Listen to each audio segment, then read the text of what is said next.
Airport by Arthur Hailey. Chapter 1: The Storm. At 6:30 on a Friday evening in January, Lincoln International Airport was open. But it was having serious problems. The airport, together with the whole of the Midwestern United States, had been hit by the worst storm in years. It had already lasted for 3 days. Now troubles, like spots on a sick, weakened body, were beginning to break out everywhere. A truck carrying 200 dinners was lost in the snow somewhere on an airport service road. And so far the search for it had been unsuccessful. At least 100 flights were delayed, some by many hours. Out on the airfield, runway 30 was out of use. It was blocked by an Aero-Mexican plane, which lay sideways across it.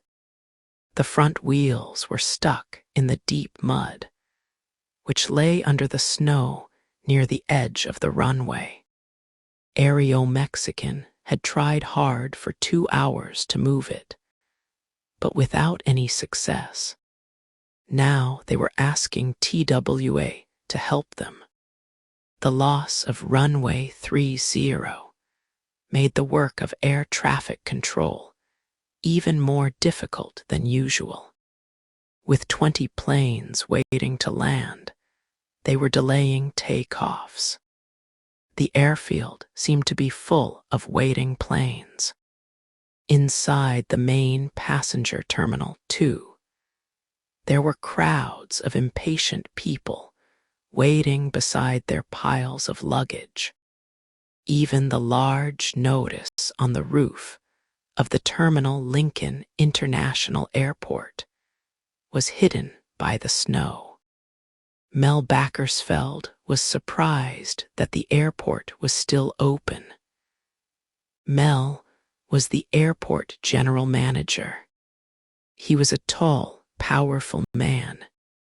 At the moment, he was standing by the snow control desk, high in the control tower. Usually, you could see the whole airport from here. Only air traffic control had a better view.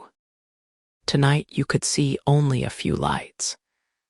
This was an unusually hard winter. The storm had started 5 days ago in the Colorado mountains, and then swept across a large part of the United States. It brought strong winds, freezing cold and heavy snow. Maintenance men with snowplows were clearing the snow as it fell. But by now many of them were terribly tired. The storm seemed to be winning. Danny Farrow was at the snow control desk, talking to the maintenance snow center by radio phone. "We're losing ground. I need 6 more snowplows out there." "Oh, sure," an angry voice replied. 6 more snowplows? And where do you think they're going to come from? Any more stupid ideas?" "We sent 4 plows out to find that truck," Danny said. "If they haven't found it yet, they'll just have to try harder." An explosion of anger came over the radio phone in reply. Mel knew how easily tempers were lost under these conditions. These men were highly trained, and they were working as hard as they could. The maintenance man's voice came on the phone again. "We're worried about that truck too, Danny. The driver could freeze to death. He won't die of hunger, though, if he has any sense. This search will block the service roads," Danny told Mel. "You'll get plenty of complaints about that." I know, Mel said. Airport managers were used to complaints. The most important thing was to save the life of the driver. For a moment, he wished that he could sit down and help Danny. Mel needed action. The cold weather was making his bad foot, an old war wound from Korea, ache. Then he realized that Danny could work better on his own. He telephoned air traffic control. Any progress on the Aereo-Mexican plane? Not yet, Mr. Backersfeld. Is the runway still blocked? Yes. This airport needs more runways, Mel thought. This proves it. The trouble was, there were plenty of people who disagreed with him, and they were more powerful than he was. And another thing he was told, as runway 30 is blocked, planes are taking off over Meadowood. The complaints have started coming in already. Oh no, Mel said. He was tired of hearing complaints from the people who lived in Meadowood. The airport had been built long before their houses, but they never seemed to stop complaining about the noise. As a result, the runway nearest to Meadowood was used only under special conditions. On the occasions when it had to be used, pilots were told to reduce the noise made by the engines on takeoff. It was possible to do this, but most pilots considered it to be foolish and dangerous, and hated being told to do it. In any case, it had not stopped the complaints from Meadowood. How many complaints have there been? Mel asked. At least 50. Don't they know there's a storm, and we have a runway out of use? We try to tell them, but they don't want to listen. I hear they're holding a meeting tonight to decide what to do next.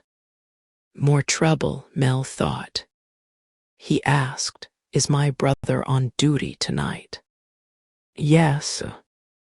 Mel's brother, Keith, worked in air traffic control.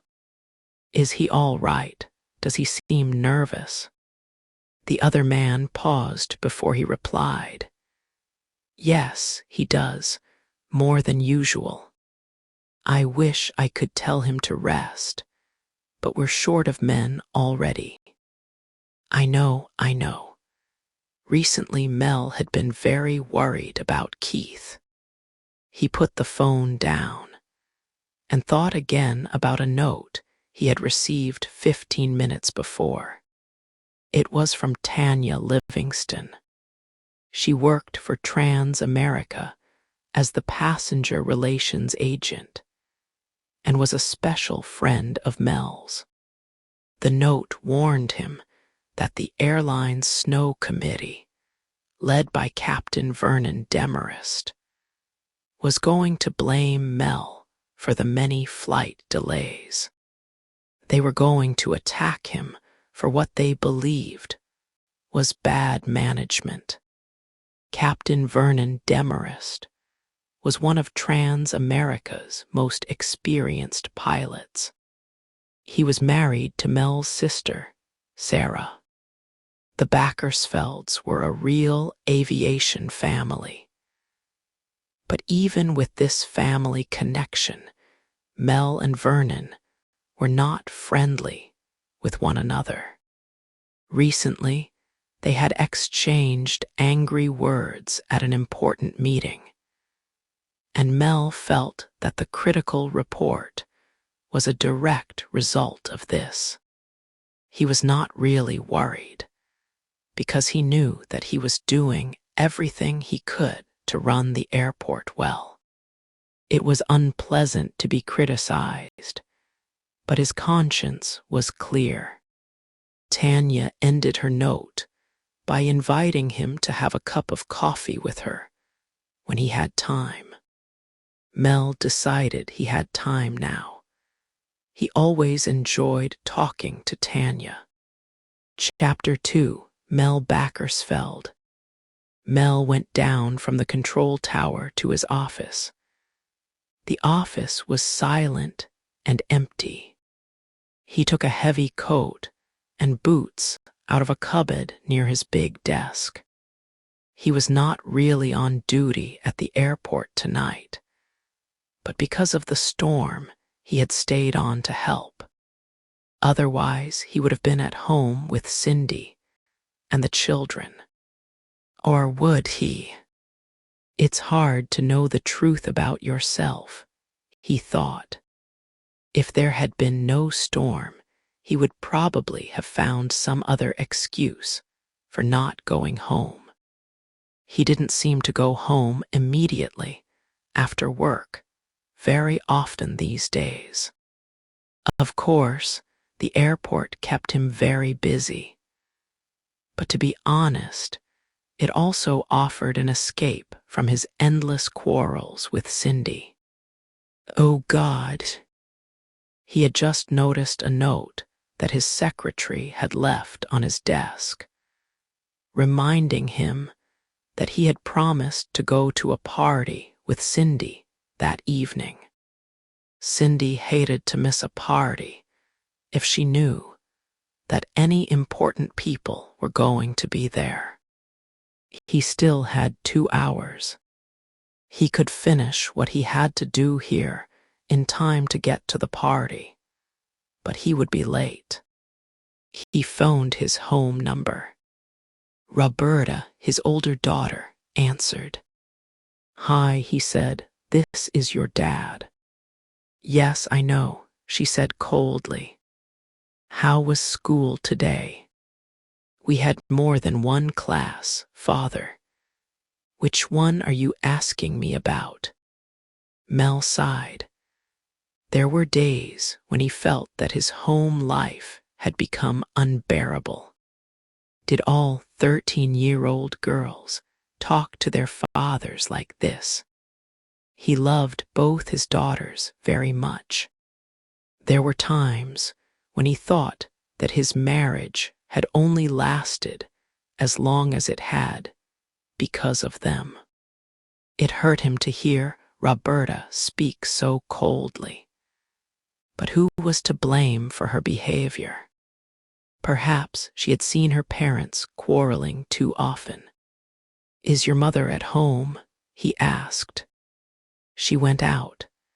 She hopes you'll try not to be late for the party for once." She was clearly repeating Cindy's words. "If your mother calls, tell her I'll be a little late," Mel said. There was no answer, so he asked, "Did you hear me?" "Yes," Roberta said. "Have you finished? I have homework to do." "No," Mel told her, "I haven't finished." "Don't talk to me like that, Roberta. I won't allow it." "Of course, Father." "And don't call me Father." "Yes, Father." Mel almost laughed, but instead he asked, "Is everything all right at home?" "Yes, Libby wants to talk to you." "In a minute. I have something else to tell you first. Because of the storm, I'll probably sleep at the airport tonight." Again, there was no answer. Then Roberta said, "Will you speak to Libby now?"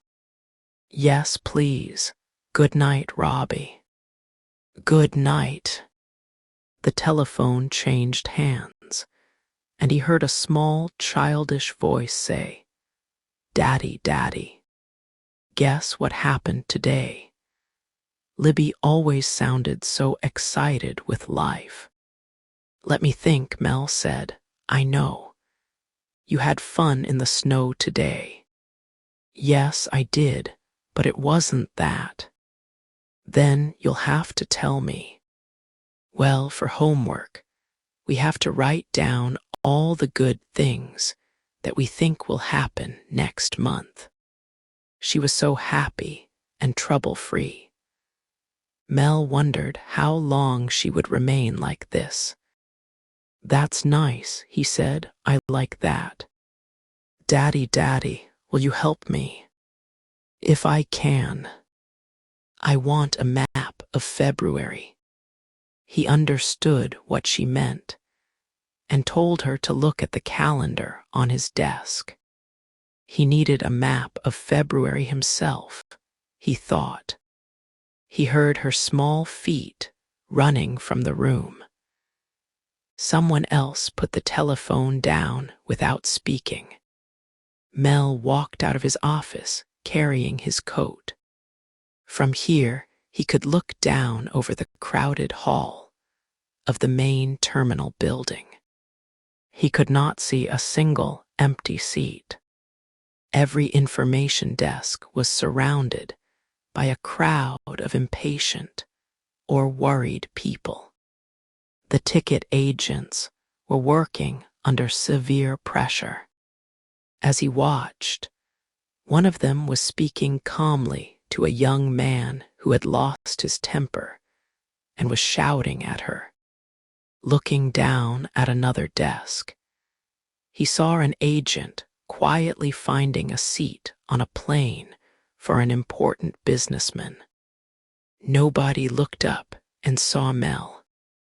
Most passengers never gave a thought to the large number of people necessary to keep an airport running. Of course, if people knew more about the airport, they would also know more about its dangers and weaknesses. Perhaps it was better for them not to know about these things. He walked towards Tanya's office. "Evening, Mr. Backersfeld," someone said. "Are you looking for Mrs. Livingston?" "Yes, I am." So people were putting their names together already. Mel wondered what they were saying about his friendship with Tanya. "She's in her office, Mr. Backersfeld. We had a little problem. She's taking care of it now." Chapter 3. Tanya Livingston. In Tanya's office, a young girl in the uniform of a Trans-America ticket agent was crying noisily. Tanya made her sit down and told her, "Make yourself comfortable. We can talk later." For a while, there was no sound in the room except the girl's crying. Patsy Smith was about 20. Tanya was nearer 40. Looking at the girl, she felt that the difference in their ages was even greater than that. Perhaps it was because she had been married and Patsy had not. It was the second time that Tanya had thought about her age today. This morning, she had noticed gray hairs among the red. It reminded her that she was getting older, and that by now she should know what she was doing with her life. Her own daughter was growing up. Patsy Smith began to speak, finding the words with difficulty. Her eyes were red from crying. "Why are some passengers so rude? I was doing my best. We all were." "Tell me what happened," Tanya said. It was a familiar story. A man had missed his flight, and it had been difficult to find him a place on another. When Patsy at last succeeded in finding him a place, he complained that he didn't want to see the film that was going to be shown on that flight, and told her that she was slow and didn't know how to do her job properly. In the end, she had been unable to bear his insults anymore, and she had thrown a book at him. "Well, I hope it hit him hard," Tanya said. I know how rude some people can be. Now I'm going to send you home to have a good rest." The girl looked up in surprise. "Oh, I understand," Tanya told her. "But this mustn't happen again, Patsy, or you'll be in trouble." Patsy smiled weakly. "It won't happen again, I promise." "Let me tell you something," Tanya said. "After you left, another man came and told me that he had seen what happened. He said you weren't to blame. He told me that he had a daughter the same age as you, and that he would hit anyone who spoke to her like that man spoke to you. So you see, there are some nice people in the world, after all.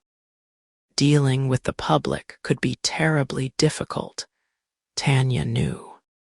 It was hard to be polite when so many people were rude to you." As Patsy was leaving the office, Mel came in. "Have a good night's rest, and we'll expect you back tomorrow," called out Tanya. "I'm tired too," Mel said. "Will you send me home to rest?" Tanya looked hard at him, and he noticed her clear blue eyes and short red hair. She looked good in her blue uniform. "Will you let me send you to my apartment to rest?" she asked. "I'll cook you a good dinner." "I wish I could say yes, but I can't.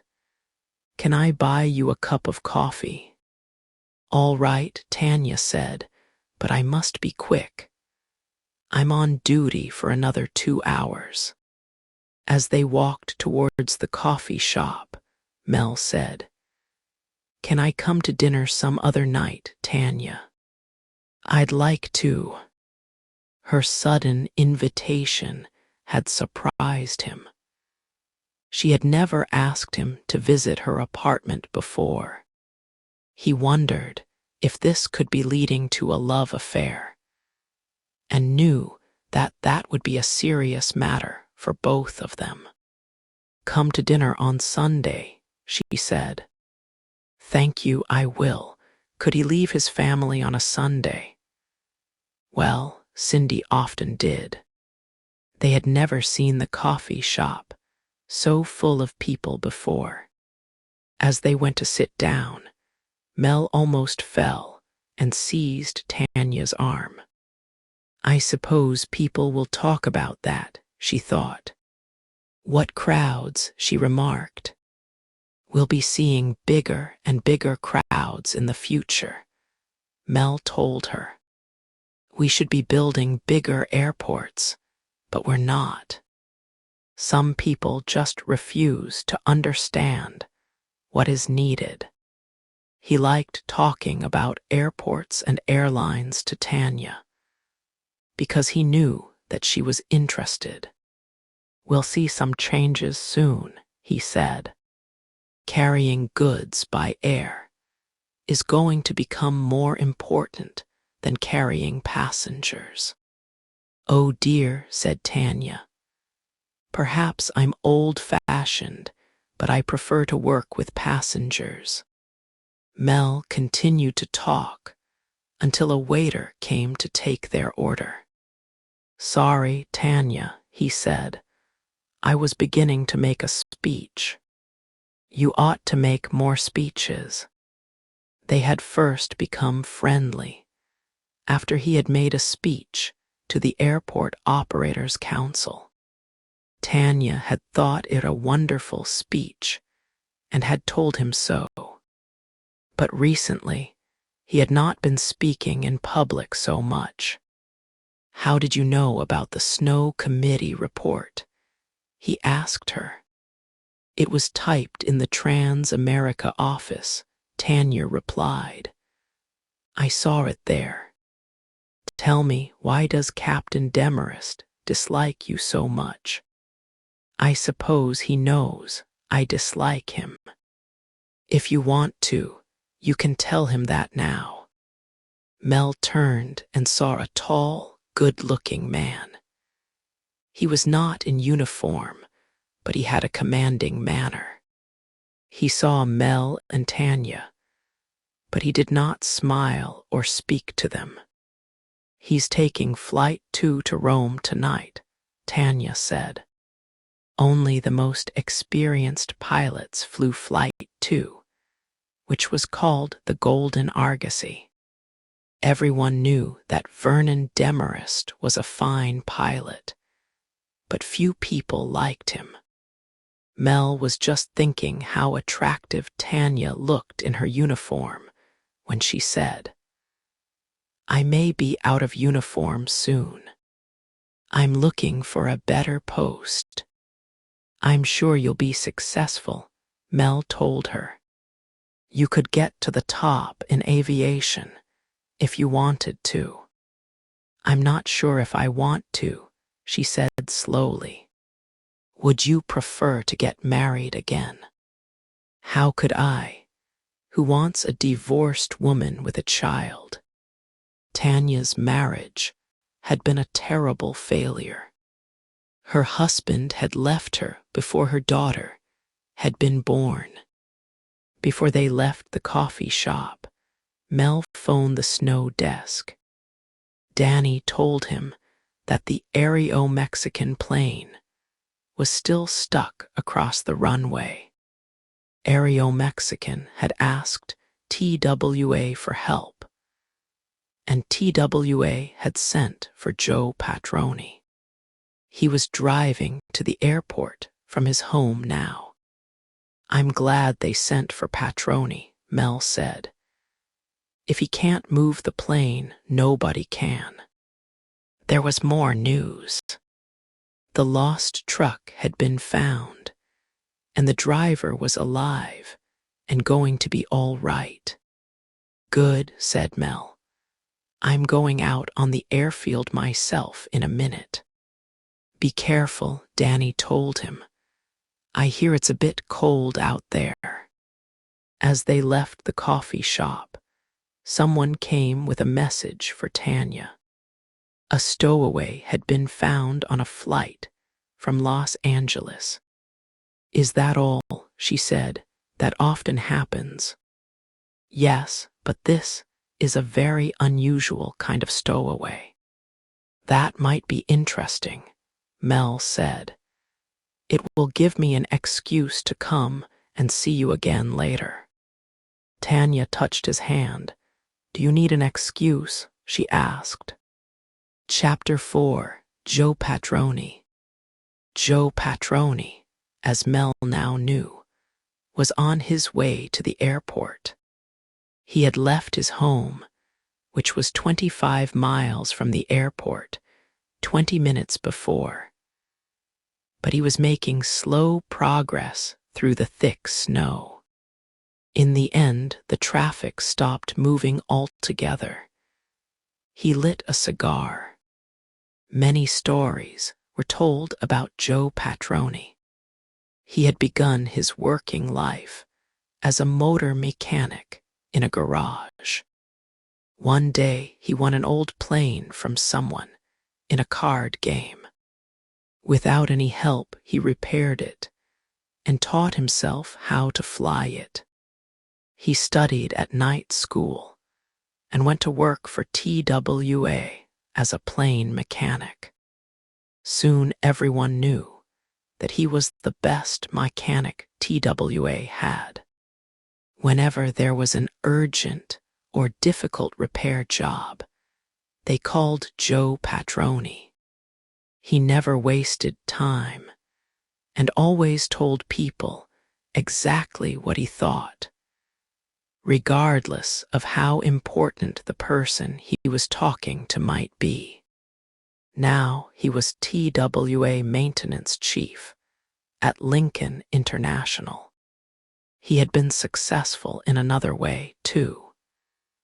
He had married the most beautiful air hostess in TWA. Many people were surprised when Marie married a mechanic. But now, 12 years later, and with 3 children, they still loved one another. Patroni waited for 5 minutes. Then he turned on the radio. He waited another 5 minutes and then decided to get out of the car. Someone called out, "What's happened?" And another voice replied, "There's been an accident." Further along the road, he found the reason for the delay. A 16-wheel heavy goods vehicle was lying on its side in the road. The police were trying to pull it off the road with a breakdown truck. Patroni walked straight up to a policeman. "You'll never move that 16-wheeler with one truck," he said. "Never in a million years." "Oh no," the policeman replied. "There's petrol on the road. You'd better put that cigar out." Patroni took no notice of his advice and continued, "What you ought to do is this." The policeman did not need to listen for long before he realized that this man knew what he was talking about. 10 minutes later, Joe Patroni was in control of the whole operation. 2 more breakdown trucks were on their way, and chains were being put around the damaged vehicle. As he worked, Patroni felt increasingly worried about the situation at the airport, where he knew that he was badly needed. But helping to clear the road, he thought, is probably the most useful thing I can do now. I can't get to the airport until the road is clear. He stopped work to go back to his car and telephone the airport. There was a message for him from Mel Backersfeld. Runway 30 was urgently needed. When he left the car, the snow was still falling heavily.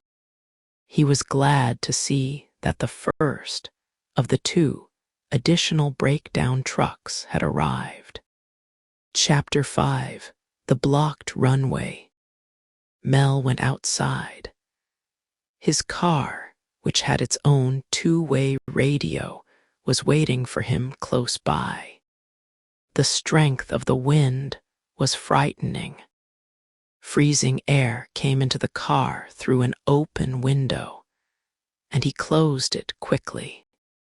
It was difficult to see anything. But as he drove out to the airfield, Mel could see that several planes were waiting to take off. He saw the lights and the passengers sitting ready in their seats. On his radio, he heard messages passing between planes and ground control. The controller sounded tired, and this made him think of his brother, Keith. He hoped that he would be all right tonight. Mel told the controller where he was going. It took him a quarter of an hour to reach the blocked runway. Out here, the storm seemed to be wilder and more violent. A shadowy figure called out to him, "Is that Mr. Patroni?" "No," Mel shouted, "but he's on his way here. We'll sure be glad to see him, but I don't know what he'll do. I think we've tried everything already." Mel asked the man his name. "Ingram, sir," he replied. "I'm Aereo-Mexican maintenance manager. At the moment, I wish I had some other job." Ingram's face was blue with cold. He told Mel that all the passengers had been taken off the plane. It seemed to be impossible to get the plane out of the mud. "It'll take a long time," he said. "Most of tomorrow, I guess." "It can't take a long time," Mel said sharply. "We need this runway quickly." Suddenly he shook, and not only with the cold. He had the feeling that something terrible was about to happen. He had had this feeling once before, long ago. He went back to his car to speak to Danny Farrow. "Where's Patroni?" he asked. "I'll find out," Danny promised. "There's something else, Mel. Your wife called." "Did she leave a number?" "Yes. Please tell her I'll be a little late." Mel lit a cigarette and waited for Danny to call him back. In a few minutes, Danny told him, "Patroni won't be here for another hour. He's stuck in the traffic. He says to tell the Aereo-Mexican people not to try to do anything until he arrives." There was another message. Cindy had phoned again. Danny didn't complain, but Mel guessed that she had been angry and had been rude to him. Chapter 6. Vernon Demarest. Captain Vernon Demarest was 3 miles from the airport, driving his Mercedes towards a large apartment block where many of the air hostesses lived. Parties were often held in these apartments, and love affairs between pilots and air hostesses were frequent. Vernon Demarest had had affairs with quite a large number of the beautiful and intelligent girls who lived here. Tonight he was going to visit an attractive, dark-haired English girl. Gwen Mayen was a farmer's daughter who had come to America 10 years ago, when she was 18. Before becoming an air hostess, she had been a fashion model. Later tonight, they would fly to Rome together on the Golden Argosy and spend 3 days in Italy before returning to the United States. They planned to go to Naples together. Vernon smiled happily as he thought of those 3 days. Everything was going so well for him this evening. He had arrived at the airport early, after saying goodbye to his wife, Sarah. She was a quiet, dull woman, and in a way this was very useful to Vernon.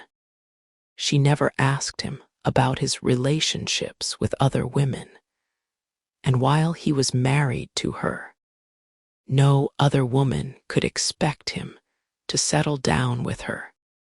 Then there was the critical report the airline's snow committee had made on Mel Backersfeld. That pleased Vernon too. Now Mel would never again dare to criticize Vernon in public, as he had done recently. He stopped the Mercedes outside the apartment block. He was a little early. He could imagine Naples, well, a warm night, soft music, wine with his dinner, and Gwen Mayen beside him. He began singing happily to himself. Vernon would not be flying the plane himself tonight. The pilot was Captain Anson Harris, a pilot only a little less experienced than Vernon. Vernon would be checking on Harris's flying and making a report on it. Other pilots hated being checked by Captain Demarest. He always seemed to try his hardest to find fault with them. He had already succeeded in making Captain Harris very angry by telephoning him at home to remind him not to be late. Harris had been a pilot for 20 years and had never once come to the airport late. Then Vernon had met him at the airport and told him that he should be wearing a TWA shirt as part of his uniform. At first, Harris had thought that he must be joking. The shirts were badly made, and few of the pilots wore them. In fact, he knew that Vernon himself did not wear one. When he had realized that it was no joke, he had gone dark red in the face with anger.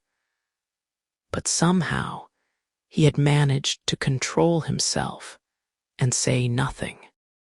Oh yes, it would be a very easy flight for Vernon Demarest. He knocked on Owen's door and then went in without waiting for an answer. Gwen was in the bathroom. "Vernon, is that you?" she called. Even her voice was soft and attractive. He had noticed the effect she had on passengers, especially on men. Her clothes were laid out on the bed. She had the same uniform as all the other girls, but under it she wore underwear of the finest French silk. "I'm glad you came early," she called. "I want to have a talk with you before we leave." "All right, we've got plenty of time. Would you like to make some tea?" Gwen had taught him to make tea in the English way. Sarah wondered why he drank so much tea these days. He went into the kitchen to make the tea. He began singing again happily. Chapter 7. Out on the airfield. The biting wind blew across the airfield. It was as strong as ever, and it drove the falling snow ahead of it. As he drove to runway 17, left, Mel was shaking with cold, although it was warm in his car.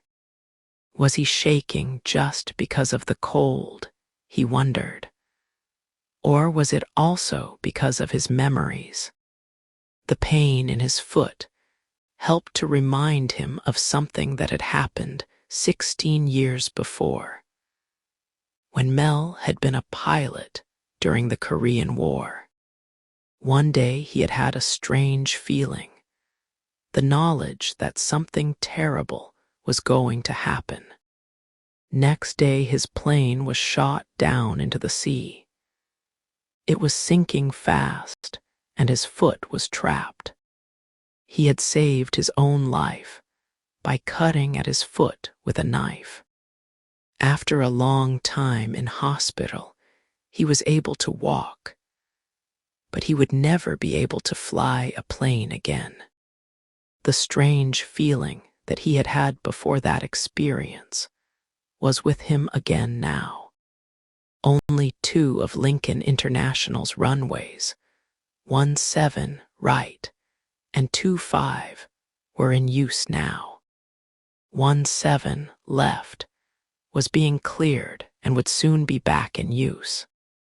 The longest and widest of the 5 runways was 30, which was blocked by the Aero-Mexican plane. Since the storm began, men had been working on the runways. They had to work quickly and carefully, as more than 4 inches of dry snow on the ground was dangerous for a large plane. Mel wished that the public could see the way these men worked and the great machines they used. When he reached the men, one of them called to him, "Why don't you join us, Mr. Backersfeld? Have a ride on a snowplow?" Mel smiled. "Thanks, I will." He climbed in beside the driver of one of the machines. He knew the man. Usually he worked as a clerk. "How are you, Will?" Mel asked. "Fine, a bit tired." "Everyone's tired. All I can say is it can't go on forever." "I like this work," Will told him. "It makes a change from working in the office. Mel understood his feeling. He too needed to get out of his office sometimes and stand on the lonely airfield in the wind and snow. That was where he always went when he needed to think hard about something important. He had plenty to think about tonight: the airport's future and his own. Chapter 8: Cindy Gets Angry. Less than 5 years earlier, the airport had been among the most modern in the world. Many people thought that it still was. They were wrong. Few people realized how old-fashioned Lincoln International had become. Passengers usually saw nothing but the main terminal, with its bars, restaurants, and shops. They did not notice that there were not enough runways. This meant that there was a takeoff or a landing every 30 seconds on the 2 main runways. And when the airport was very busy, the Meadowood situation made it necessary to use a runway, which cut across one of the other 2. The result was that planes were landing and taking off on flight paths which crossed one another. The people who worked in air traffic control knew exactly how dangerous this was. Only a week before, Keith had said to Mel, "There hasn't been a crash here yet, but one day there will be. I only hope that I'm not on duty when it happens." Now, as Mel rode in the snowplow, he watched the rapidly moving lights of a plane as it took off. Then, almost unbelievably close to the first plane, he saw more lights as a second plane landed. They were close, the driver said. Frighteningly close, Mel thought. Mel had often spoken about the need for more runways to the airport committee and to the city council, the people who controlled the airport spending. They refused to believe that a new airport had become too small so quickly. Perhaps Keith was right, and there would have to be a big crash before they would be able to see the situation as it really was. A decision had to be made soon, Mel knew. The airport must either look to the future or fall back into the past. The same was true of Mel himself. Only a short time ago he had been spoken of as a young man who would get to the top in aviation. Now many people doubted whether he could. At the end of the runway, he left the snowplow and drove back to the terminal in his own car. He was thinking about what had happened to him only a few years before. He had been president of the Airport Operators Council then, and the youngest man ever to reach that position. One day he had made a speech to the council about the future of air transport.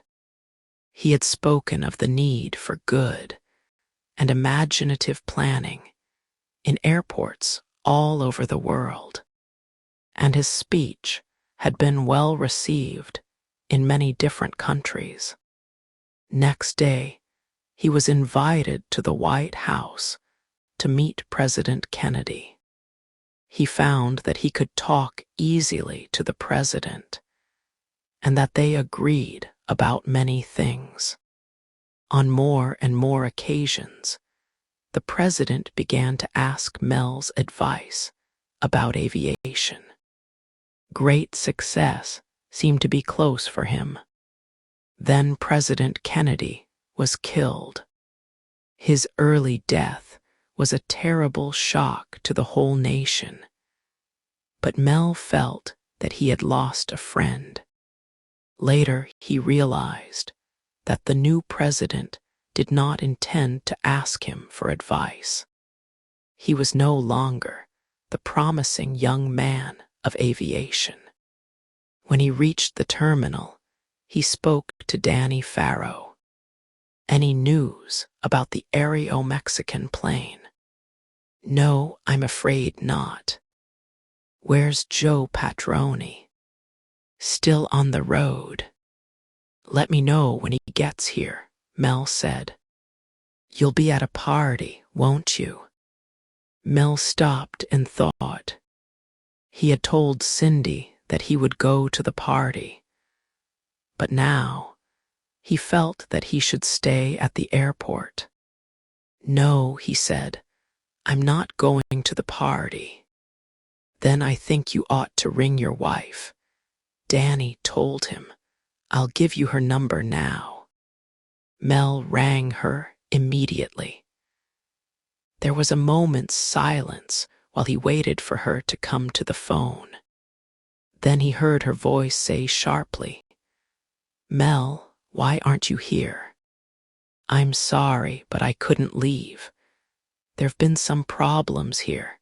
It's a big storm and I don't want to listen to excuses. Just get here fast." Her voice was hard with anger. Mel tried to remember her, as she had been before their marriage 15 years ago. Her voice had been soft and gentle then. She had been an actress, although not a very successful one. Later, she liked to claim that she would have been a great success if she had not married Mel. "I'll be at the party as soon as I can," he told her. "That isn't good enough. You should be here now. You promised you would come." "Cindy, I didn't know there would be this storm. We have a runway out of use. You have people working for you, don't you? Or are they all so stupid that you can't leave them?" "No," said Mel. "They are all highly trained workers, but I'm responsible for what they do. That's my job. You don't behave very responsibly to me, and you're my husband. Isn't that more important?" Cindy replied. Mel realized that she was ready to explode with anger. He pictured her looking more beautiful than ever with her big blue eyes flashing. Cindy was a very attractive woman, and anger made her more attractive. In the past, their quarrels had only made him feel that he was lucky to have such a beautiful wife. But now he noticed her beauty less. She never complained about this change in him. And this made Mel think that perhaps she had found a lover. The sad thing was that he did not really care whether she had or not. "I don't want to spoil your fun," he told her. "I know you like going to parties, but I don't. What I would enjoy are a few more evenings at home with the children." "That's not true," Cindy said, "and you know it." He felt himself grow hot with anger. He tried to control himself, but it was impossible to control Cindy. Her voice was angry but low, and Mel guessed that she didn't want the other guests at the party to hear her. "I'll come as soon as I can," he said again. "Everyone else's husband is here already. Unless you intend to leave the airport immediately, please don't come at all. But if you decide not to come, it will be the end for us. Do you understand me?" "No, I don't think I do," Mel said slowly. "Will you tell me exactly what you mean?" "You understand all right," Cindy said, and put the telephone down. As he walked back to his office, Mel's anger grew. Unlike Cindy, he did not lose his temper easily. But now he was burning with anger. He was angry not only with Cindy, but also with himself. He felt that he had failed in more than one way. He had failed to make a success of his work in aviation and of his marriage. His children would suffer because of his failures. In his office, he threw off his coat. It fell on the floor, and he left it lying there. He lit a cigarette, but it tasted terrible, and he put it out immediately. His foot hurt. Long ago, there had been a time when Cindy had understood his pain. She used to make him take a hot bath and try to help him to forget it. Now she would never do that again. In sadness, he put his head in his hands. When the telephone rang, he did not hear it at first. Then he answered it. Bakersfeld here. This is air traffic control, he heard. We have an emergency. Chapter 9. Keith Bakersfeld. Keith Bakersfeld was on duty in the air traffic control radar room. The storm was having a serious effect on radar control. Although the wind and snow themselves could not be seen here, unlike the other air traffic control rooms, the radar room had no windows. The controllers worked under low lights. Everything in the room seemed calm, but it was a false calm. Beneath it, the men always lived on their nerves, and tonight the pressure on them had been increased by the storm. In the last few minutes, something else had happened to increase it even more. The effect of this was like tightening a thread which is already close to breaking. A double signal had appeared on the radar screen, like a beautiful green flower. It represented a plane in trouble. This was the emergency that Mel had been told about. The plane was a U.S. Air Force KC-135. It was flying high above the airport in the storm and was asking for an immediate emergency landing. Keith had seen the emergency signal appear before him on the screen. A manager had come to help him, and now both men were sending urgent messages to other controllers and by radio to other planes. The screen they were working at was a circle of dark green glass, about the same size as a bicycle tire. It was covered with bright points of light, each of which showed the position of a plane. Tonight the screen was unusually full of these dots. Keith was clearly very nervous.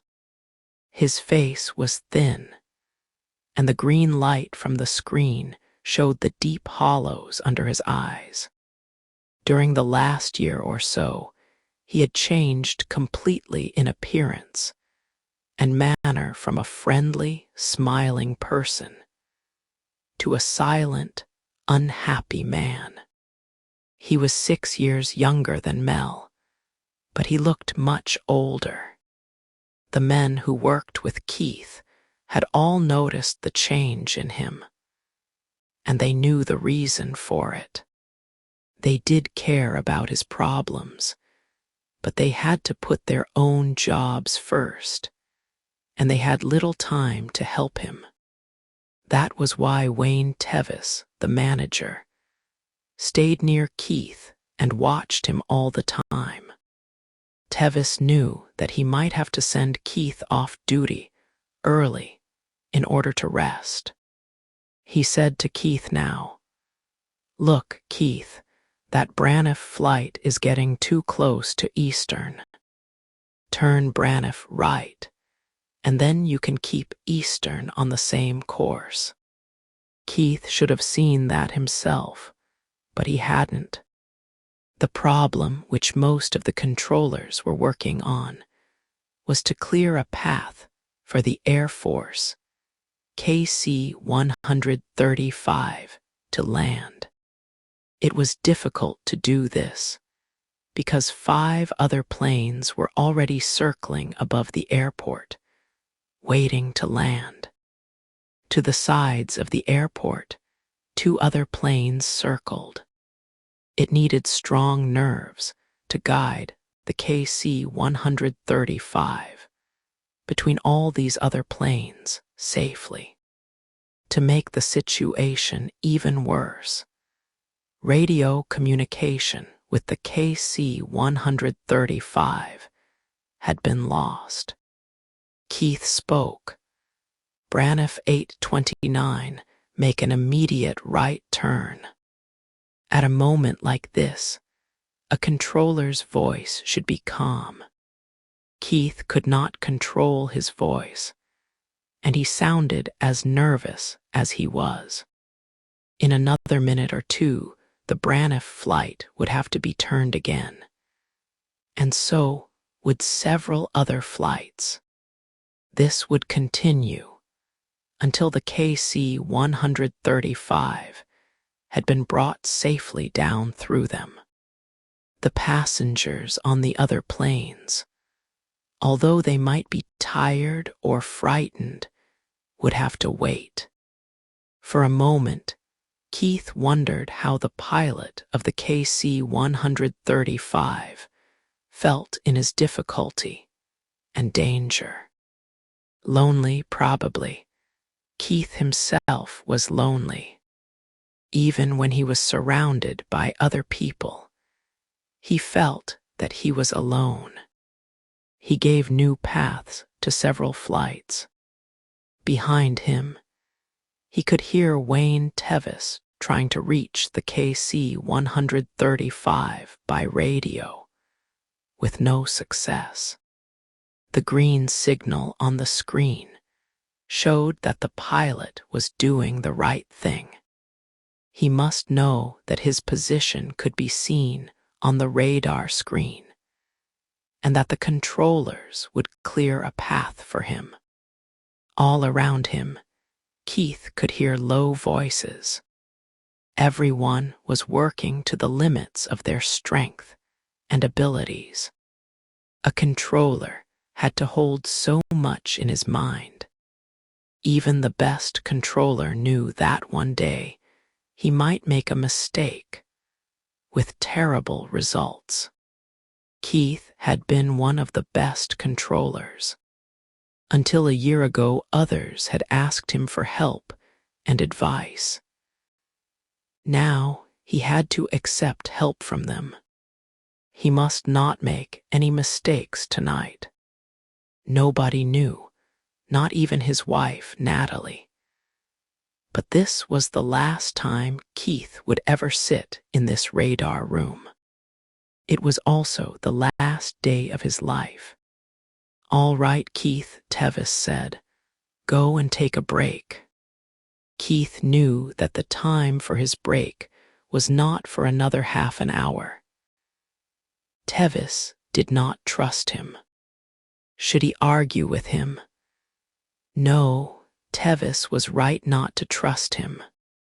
He waited for a few minutes while the man who would take his place studied the screen. The effort needed was enormous. As a result of this, many controllers suffered from bad health. Others became very short-tempered, and many found that their marriages ended in divorce. As Keith left the room, Tevis told him, "Your brother said he might come and see you later." Keith was glad to be alone now. He wanted a cup of coffee and a cigarette. He went to the small rest room used by the controllers. Now that he had a few minutes to think clearly, he hoped that the KG-135 would be brought down safely. He lit a cigarette and took out some food which Natalie had prepared for him.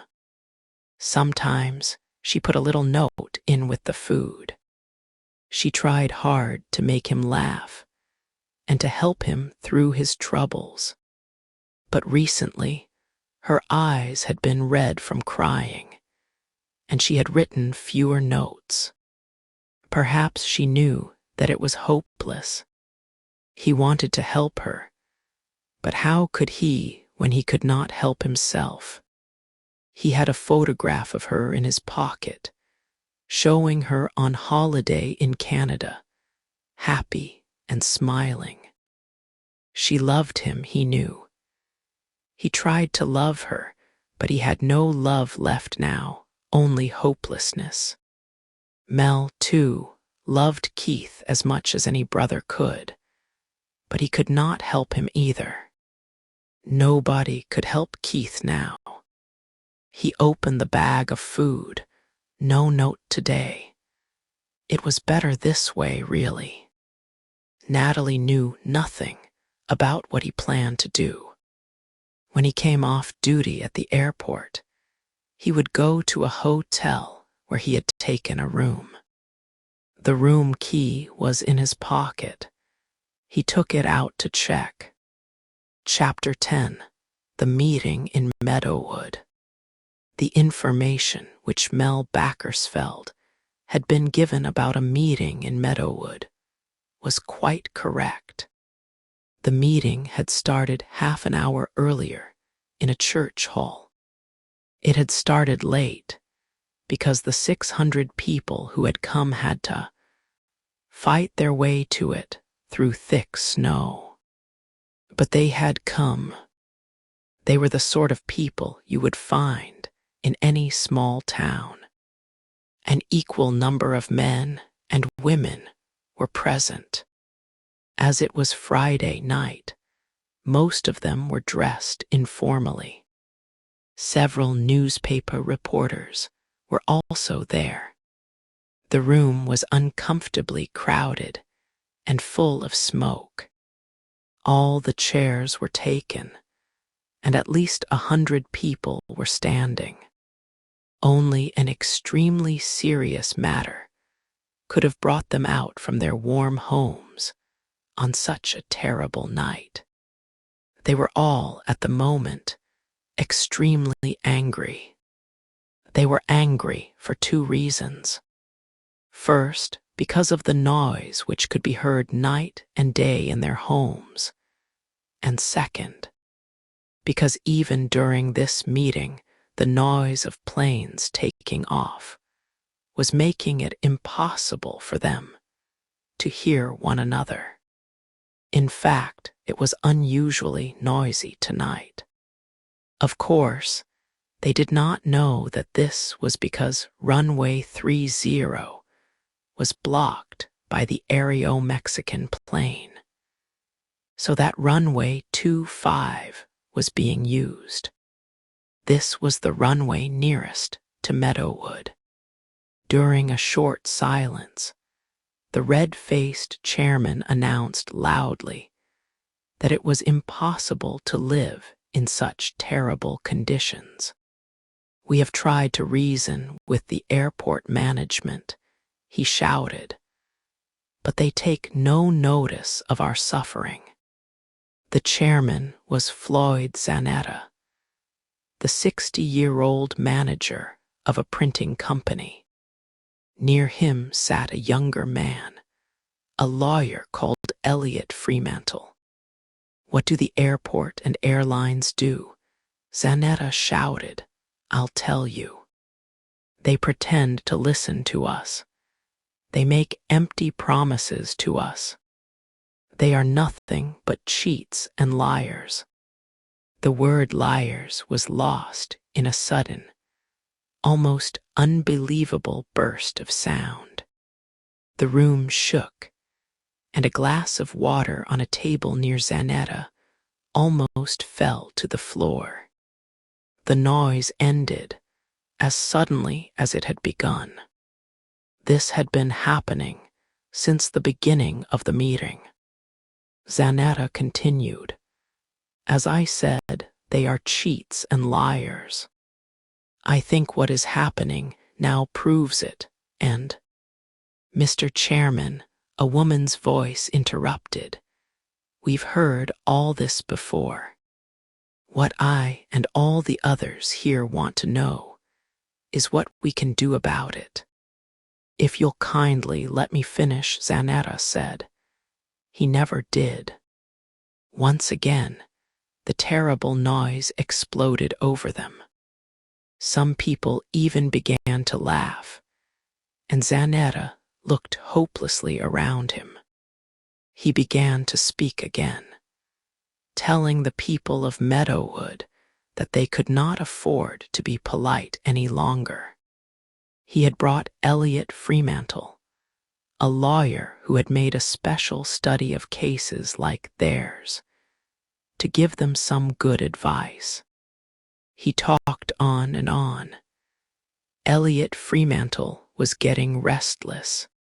He wanted the old fool to stop talking and sit down. Elliot had taken care to dress well and expensively for this meeting. He knew that people liked their lawyers to look successful. He was hoping to become even more successful over this airport business. Few of Elliot's colleagues believed that he knew much about law, but they all had to admit that he knew how to make money. In fact, he had made no special study of noise problems, but he was clever enough to have made Zanetta believe that he knew all about the subject. Thank God, Zanetta had finished at last. Before he had even had time to sit down, Elliot was on his feet and talking. "If you're expecting me to be kind and understanding, you can go home now," he began roughly. "I'm not offering you my shoulder to cry on. My business is law and nothing but law." This speech made everyone look up. He saw that he had their attention. The reporters began writing busily. "I have no interest in your personal problems," he told them. "My only aim is to see that justice is done. I'm selfish and I'm single-minded, but I'll be able to help you where a nice, understanding lawyer would fail." He watched their faces closely as he spoke. He had guessed correctly that they were tired of words and ready for action. He noticed a man who was whispering to his wife, and guessed from the expression on his face that he was saying, "This is what we wanted to hear." "Now listen," Elliot said. "I'm going to talk about your problem." He told them that laws about noise were changing fast. In many recent cases, it had been proved that an airport could be taken to court by ordinary people, just like the people who lived in Meadowood. And they could win, too. An airport could be forced to pay them a large amount of money. He did not tell them how rarely this happened, and how often people lost such cases. In fact, he didn't really care whether they won or lost their case. He thought that they would probably lose if the case ever reached the courts at all. What he wanted was the money they would pay him. He had already calculated that he could make $25,000 out of these people.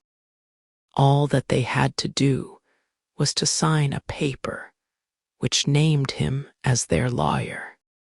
He finished his speech with these words: "There is no time left for anything but action. Action now." A young man who was sitting near the front of the hall sprang to his feet.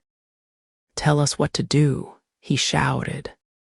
"You must start, if you want to, by signing this paper." "Yes, we want to," several hundred voices replied. The meeting had been a great success, just as Elliot Fremantle had expected it to be. He had promised them action, and that was what they would get.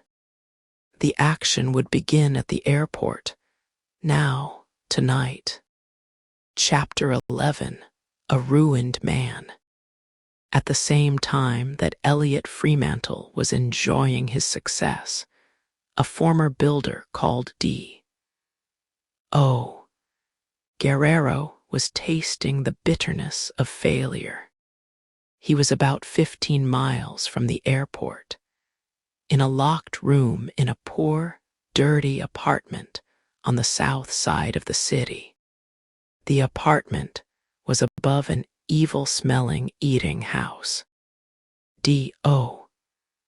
Guerrero was a thin, sickly sort of man, with an unhealthy, yellowish face, deep hollows around his eyes, and pale, thin lips. He was losing his hair. He had nervous hands and could not keep his fingers still. He smoked continuously, lighting a fresh cigarette from the end of each old one. He needed a wash and a clean shirt. He was 50, but he looked several years older. He was married and had been for 18 years. In some ways, it had been a good marriage. He and Inez accepted one another, and their married life had been calm and uneventful. D.O. had always been too busy to be interested in other women. But in the last year, he and Inez had grown apart. He could no longer share his thoughts with her. This was one of the results of a number of business failures, which had made the Guerrero family poor. They had been forced to leave their comfortable home and to move to cheaper and cheaper apartments, and in the end to this dark and dirty hole. Inez did not enjoy living like this, but she would have been able to bear it if her husband had not become so strange and bad-tempered recently. At times, it was impossible to talk to him. A few weeks ago, he had hit her across the face, hurting her badly.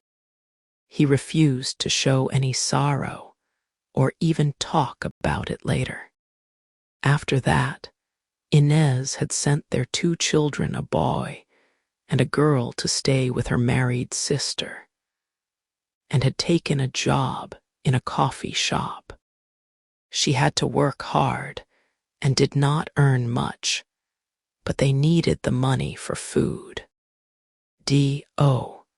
hardly seemed to notice that the children had gone. Inez was at work now. D.O. was alone in the apartment. Like a number of other people, he was about to leave for the airport. In his coat pocket, he had a ticket for Trans-America Flight 2 to Rome. Inez did not know anything about the ticket or why her husband had bought one. The ticket cost $474. D.O. had paid $47 and had promised to pay the rest over the next 2 years. It was highly unlikely that the money would ever be paid. He had got the $47 by selling his wife's last possession, her mother's ring. Only an airline would have been foolish enough to sell a ticket to D. Oh, Guerrero in this way. Airlines were very ready to lend money, perhaps, because most of the people who bought tickets from them were so honest. Guerrero was a ruined man. There was no money to pay what he owed. He would probably be sent to prison if the police ever found out about some of his business deals. He did not even have the money to pay the rent on this cheap apartment. Soon he and Inez would be homeless. He could see no future for them. His plan was to blow up Trans-America Flight 2. He himself would die, but he did not care about that. His life was of no value now to himself or his family, but his death would be of great value. He had decided to take out life insurance for $75,000 and to save his family from ruin by his death. In his hopelessness, he had no thought or pity for all the people who would die with him.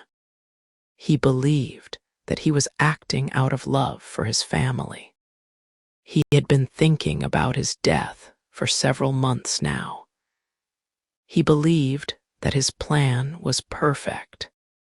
He had made a study of such cases and intended to learn by the mistakes other people had made. The plane must disappear completely.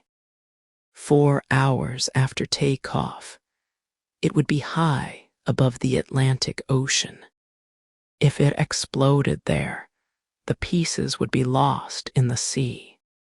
Nobody would ever be able to find out the truth about how the crash had happened. Guerrero had made a simple but deadly bomb, small enough to put into a little, flat case that he could carry with him onto the plane. He had only to put his hand into the case and pull a string.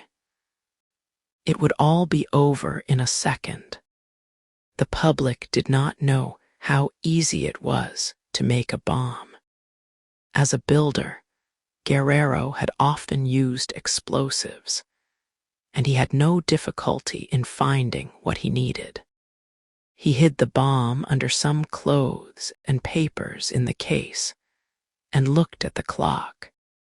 2 hours before takeoff, time to go to the airport. He had just enough money to get there and to buy the insurance policy. One last thing, a note for Inez.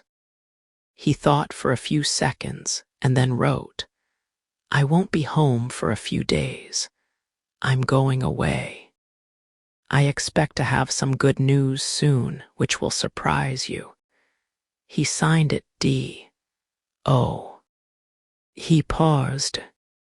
It seemed so little to say after 18 years of marriage, but it would be dangerous to say more. The police were certain to examine the note later. He left it on the table. As he went out, he could hear music and laughter coming from downstairs. It was still snowing. Chapter 12. Joe Patroni clears the road. Once again, Joe Patroni returned to his warm car and telephoned the airport.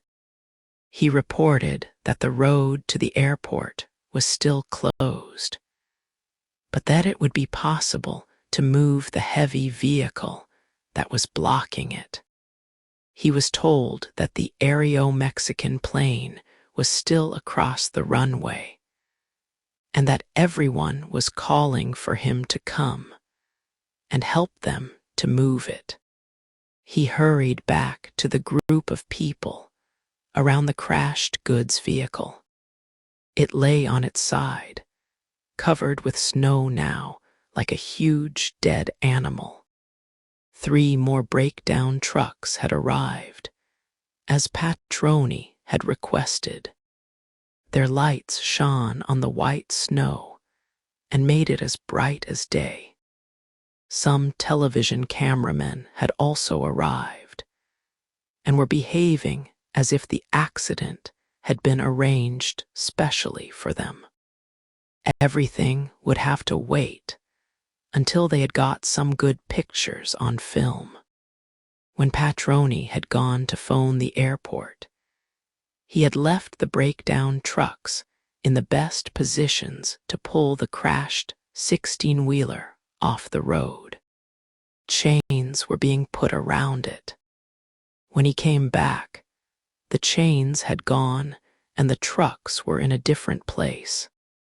A crowd of people had come to watch the television cameras. Wet snow had got inside the collar of Patroni's coat. It was uncomfortable, and it added to his anger. He rushed up to a policeman and demanded, "Who took the chains off the 16-wheeler? And what fool moved the breakdown trucks? Where they are now, they're useless." "I know," the policeman said, "but they'll look better on television like this." Patroni remembered the serious situation that was waiting for him at the airport and felt ready to break the television cameras.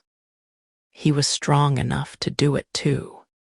He had a hot, violent temper, but he had learned to control it long ago. In his youth, he had killed a man in a boxing match. Since then, he had been careful to control himself. These days, he reasoned with people instead of hitting them. He told the policeman who was in charge of the operation, "You've just blocked the road for a further 20 minutes, playing the fool with those television cameras. I told you there's an emergency at the airport. Now listen to this. I've got a phone in my car, and I can tell my chief at the airport what you're doing. If he passes on the information to your chief, you may be in big trouble, my friend." For a moment, the policeman looked as if he was going to shout at Patroni. Then he turned to the cameraman and shouted, "Okay, no more filming. Get those cameras out of the way." He had realized that Joe Patroni knew what he was talking about. He let Patroni direct the operation, and soon the breakdown trucks were pulling the heavy goods vehicle off the road. Snowplows moved in quickly to clear the snow away. The distant sound of a plane reminded Patroni of what he had to do at the airport. He started to walk back to his car. "Thanks a lot," the policeman called after him. Chapter 13, Gwen. Captain Vernon Demarest whistled in surprise when he saw what was inside Gwen's kitchen cupboard. He had been looking for some teacups, and instead he had found a cupboard full of bottles. All of them had airline names on them. There were about 300, he calculated. "I've got some more in the bedroom," Gwen's voice said brightly from behind him. "They're for a party. I think this will be enough, don't you?" She had come into the kitchen quietly, and he turned around to look at her. Every time he saw her, he thought again how lucky he was. Although he was used to success with women, her uniform made her look very young, and her black hair and dark eyes shone under the kitchen light. She smiled at him. "You can kiss me," she said. "I haven't put on my makeup yet." He put his arms around her and kissed her. After a few moments, she pushed him away.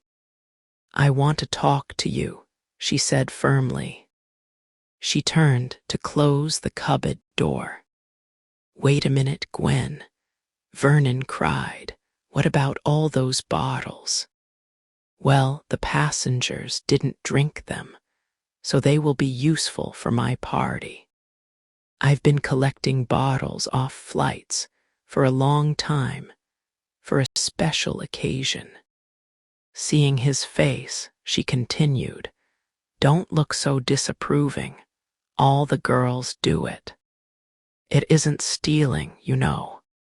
Vernon had heard before that a clever air hostess could live cheaply off the food that the passengers didn't want. Some of their apartments were full of things like airline cups and glasses, too. But he had never seen so much airline property in a girl's apartment before. He had to laugh. "You'll come to the party, won't you?" Gwen asked. "If I'm invited." "Of course you are." They sat down in the kitchen, and she poured the tea into airline cups. She did it beautifully, as she did everything. Vernon was still thinking about all those bottles when her voice interrupted his thoughts. "What I have to tell you, Vernon, is that I'm going to have a baby." For a moment, he could not believe his ears. "You're what?" "I'm going to have a baby," she repeated calmly. "Are you sure?" She laughed and drank a little tea. He felt that she was laughing at him.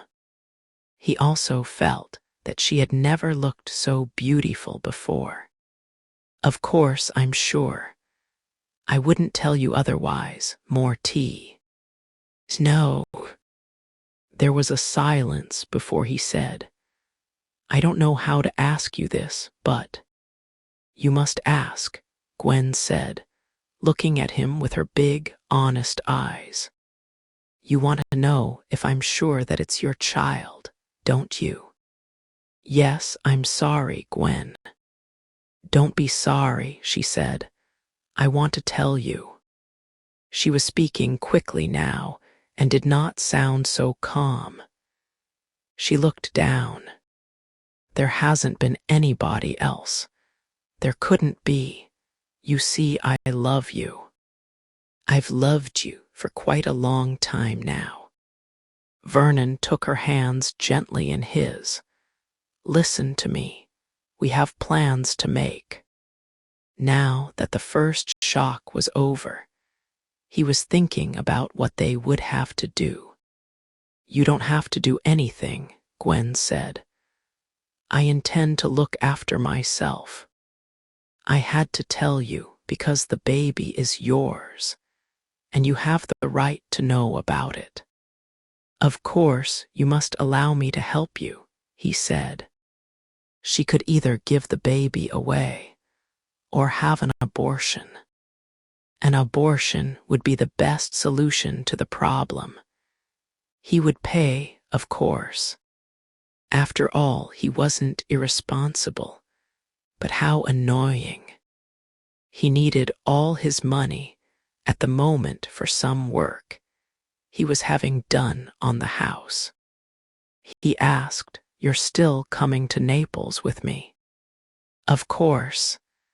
I've been looking forward to it. Don't you believe I love you? Do you love me?" He kissed her. "Yes, I love you."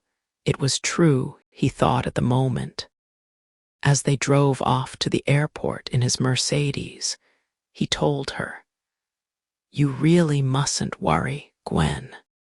This happens to lots of girls. I suppose you know all about the 3-point plan." "I've heard of it, of course." The 3-point plan was the name given to the airline's way of helping an air hostess in her situation. The airline paid for the girl to take a holiday. The baby would be given away soon after its birth, and she would never see it again. She had to tell the airline the father's name, and he was asked to help pay her medical bills. Later, she could return to her job. Vernon told Gwen all the details of the plan. "How do you know so much about this?" she asked. "Oh, everybody knows about these things." "Not all the details," she said. "Vernon, this has happened to you before, hasn't it?" He paused and then admitted, "Yes, it has." "How many times?" she asked. Her voice was bitter. "Only once." "What happened to the baby?" "It was given away." "Was it a boy or a girl?" "I think it was a girl." "You think it was a girl, don't you know?" "It was a girl."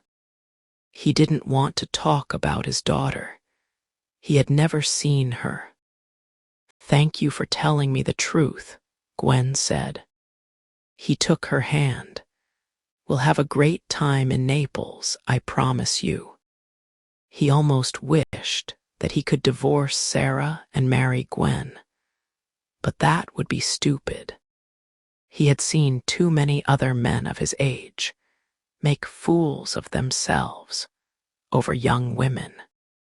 It usually ended badly. He had failed so far to talk to Gwen about the possibility of an abortion. He must do that later. As they drove into the airport, he realized that now he had to think about the flight to Rome and nothing else. Chapter 14. Keith Remembers. The key was to room 224 of a hotel near the airport. Standing in the small restroom near the air traffic radar room, Keith Backersfeld realized that he had been looking at the key for several minutes. Or was it only a few seconds? Recently, he seemed to have lost all sense of time. Natalie had found him more than once just standing still and looking at nothing. He supposed that his brain was like a worn-out motor that was no longer working properly. The human brain could do wonderful things. It could produce great works of art and science. It could also keep alive the pain of memories that a man would prefer to forget. Keith had memories that he could never forget. Only his death, which he had decided would take place tonight, would end his suffering.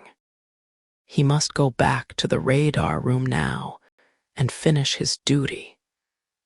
That seemed to be the right thing to do. Then he would go to the hotel and swallow a large amount of Nembutal, enough to make him go to sleep and never wake up again. He looked at the key, room 224. The number reminded him of what had happened on June 24th, a year and a half ago. It was the beginning of his pain, and the reason he would die tonight. June 24th had been a beautiful summer's day, with a clear blue sky and hardly a cloud in sight. Keith had felt happy and light-hearted as he drove to work. He was not working at Lincoln International then, but at the Washington Air Traffic Control Center in Leesburg. Even inside the radar room, which had no windows, he felt the beauty of the summer's day. The Leesburg Center was not near an airport, but it was one of the busiest air traffic control centers in the country. Helped by a man called Perry Yount, Keith controlled traffic in the Pittsburgh-Baltimore area. There was also another young controller, George Wallace, who was being trained by Keith. He went into the control room and looked at the screen. It was quite busy. Perry Yount had some additional work to do today and left Keith to work alone with George Wallace.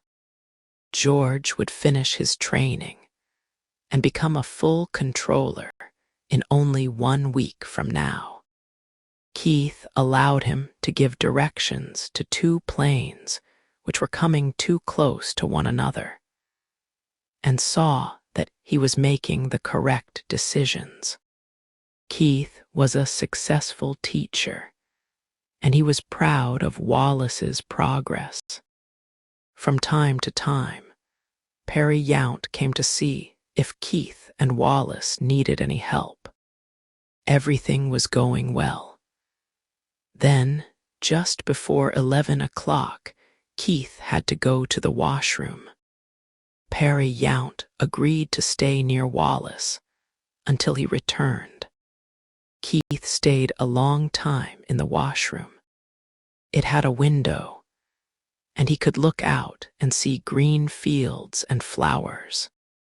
It was a hot day, and he felt that he would rather go out into the fresh air than back into the control room. He often felt like this. After Keith had left, Perry Yount had an emergency to deal with. A passenger on a plane had had a heart attack. He had to clear a way for the plane to land at Washington. At the washroom, Keith wondered how much longer he could keep doing this job. He was very tired. He was 38 and had been a controller for 15 years. He felt that he was getting old. Doctors knew that controllers became ill more often than people in less responsible jobs. Few other jobs put so much pressure on a man, and for many it was too much. They often found it difficult to sleep and suffered from nervous diseases. Some controllers were like old men at the age of 45. He looked out of the window again. If only he could go out. But he had to go back to the control room. He would go back in a minute. Perry Yount was bringing the plane down safely over Washington, changing the courses of 15 other planes in order to clear a path for it. He handled the emergency well, as he always did. Whenever he had a free moment, he checked that George Wallace was all right. He seemed to be. Keith would soon be back to help them. Keith was still at the window. He was thinking now of Natalie. They had started to quarrel recently, for the first time. She wanted him to save his health by changing his job. But how could he? This was the only job that he knew how to do. High above West Virginia, Irving Redfern was flying his small private beach bonanza to Baltimore. With him were his wife, Mary, and their 2 children, Jeremy and Valerie. Wallace saw the Redfern's plane as a small green dot among the larger dots of airline planes. Redfern was following a safe course, but there was something that neither Yount, Wallace, nor Redfern knew. An Air National Guard T-33 trainer was flying in the area. The pilot, Captain Neal, was experienced but careless. Without realizing it, he had wandered a long way off course. His plane appeared as a dot on the edge of George Wallace's screen. Wallace did not notice it. A man can't just leave his job, Keith was thinking. Not if he has a wife and children to look after. Unlike pilots, controllers did not earn a lot of money. But he couldn't leave the safety of a job he knew he was good at. He would have to talk to Natalie again. Looking at his watch, he realized that he had been in the washroom for 15 minutes. He must have been dreaming. He hurried back to the control room. As he came in, he noticed that everyone was busier than before. He looked at the screen. What's the other traffic near the beach bonanza? What other traffic? Then Wallace saw the fast-moving dot on the edge of the screen. "Oh my God," he cried out. With a single rapid movement, Keith pushed him to one side and seized control. He shouted to Irving Redfern, "Make an immediate right turn now." Captain Neal's plane was rushing towards the beach bonanza. If Irving Redfern had acted immediately, he might have saved himself and his family. He was a good pilot, but not a professional. And he was a polite man who always thought before he acted. Now he wasted the few seconds he had by replying to Keith's message. In the control room, they watched in silence, praying hard, as the bright green dots flew towards one another. Washington Center, this is beach, they heard, and then the voice suddenly stopped. The dots on the screen met, and up in the clear blue sky, the beach bonanza was falling, spinning wildly to the earth. Then the terrible thing happened, the thing that Keith would ever forget. The radio of the beach bonanza was still working. The cries of the Redfern family were heard clearly in the control room, and the voice of 9-year-old Valerie was especially clear. All over the control room, faces turned white, and George Wallace broke down and cried as he heard her cries of terror. "Daddy, do something. I don't want to die. I don't want to die." The small plane crashed and burned with the Redferns inside it. Captain Neal landed safely by parachute 5 miles away. Perry Yount was blamed for the crash, and he lost his job. George Wallace could not be held responsible, but he could never now work as a controller. They were both ruined men. Yount had to go into hospital and then began to drink heavily. Keith was not blamed in any way for the crash, but he knew in his heart that he was responsible. If he had not stayed in the washroom for so long on that lovely summer's day, the Redfern family would still be alive. He got little sleep, and when he did sleep, he had terrible dreams.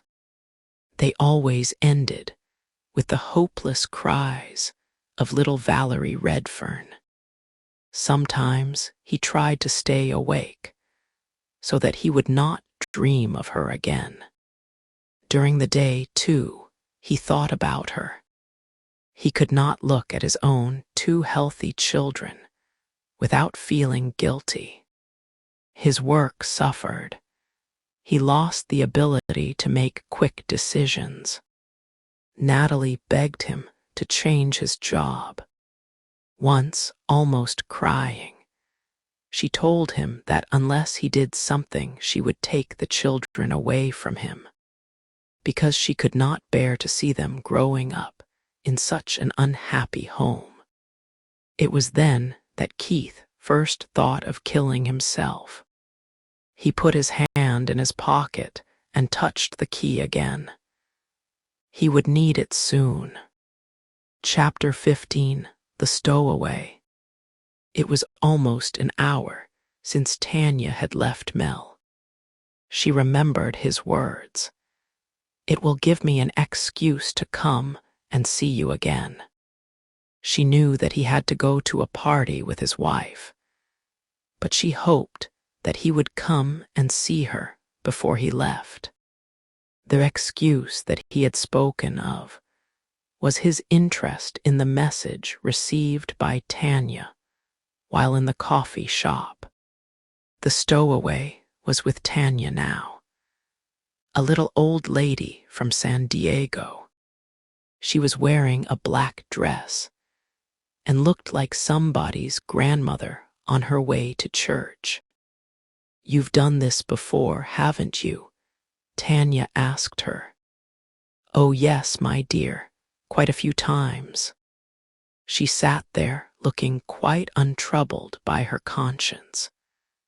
Tanya wondered if many people realized how many stowaways there were on planes these days.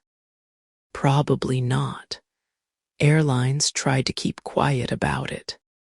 The old lady's name was Mrs. Ada Quonset, and she would certainly have reached New York if she had not made one mistake. She had told her secret to another passenger, who had told an air hostess. "All right," Tanya said. "I think you'd better tell me all about it." "Well, you see," the old lady began, "my husband's dead, and I have a married daughter in New York. Sometimes I get lonely, and I want to visit her. So I go to Los Angeles and get on a plane to New York. Without a ticket." Mrs. Quonset looked surprised. "Oh, my dear, I couldn't possibly afford a ticket. It's difficult enough for me to find the money to get to Los Angeles on the bus." "Do you pay for the bus ticket?" "Oh, yes. They always check the tickets on the bus." "Why don't you fly from San Diego?" Tanya asked. "I'm afraid, my dear, they know me there." "You mean you've been caught at San Diego?" "Yes," the old lady said quietly. "Have you been a stowaway on many different airlines?" "Oh yes, but I like Trans-America best." Tanya wanted to laugh. She could hardly believe her ears. "Why do you like Trans-America, Mrs. Quonset?" she asked. "Well, they're always so nice to me in New York. After I've stayed with my daughter for a week or two, and I want to go home, I go to the airline offices and tell them. You tell them the truth, that you came to New York as a stowaway." "Yes, my dear, of course." Tanya was amazed. "And what happens then?" The old lady looked surprised. "Nothing happens. They send me home. Sometimes they get a bit angry and tell me not to do it again. But that isn't much, is it?" "No," Tanya said, "it certainly isn't." The really unbelievable thing, she thought, was that it was all true. Airlines knew that it often happened. They also knew that it cost more to delay a flight in order to check the passengers than to allow an occasional stowaway to travel free. "You're nice," Mrs. Quonset said. "You're a lot younger than most of the airline people I've met." You must be about 28. 37, Tanya said sharply. Well, you look very young. Perhaps it's because you're married.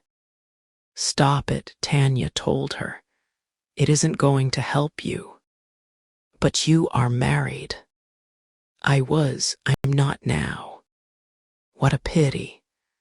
You could have beautiful children with red hair like your own. Red, Tanya thought, not gray, the gray that she had noticed that morning. She had a child, anyway. Her daughter was at home now, sleeping. You've broken the law, she told Mrs. Quonset. I suppose you realize that you could be charged. But I won't, will I? Replied the old lady, smiling. The airline won't do anything. They never do. Tanya knew that it was true. You've had a lot of free travel from Trans-America, Mrs. Quonset, she said. Now I'd like you to help us a little. I'll be glad to if I can. She asked Mrs. Quonset to tell her how she got on to flights without a ticket. The old lady knew a surprising number of tricks. When she had finished, Tanya said, You seem to have thought of everything.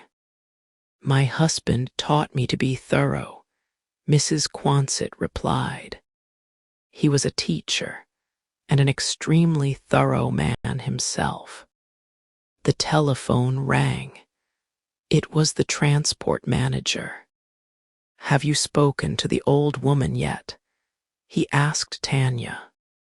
Yes, she's with me now.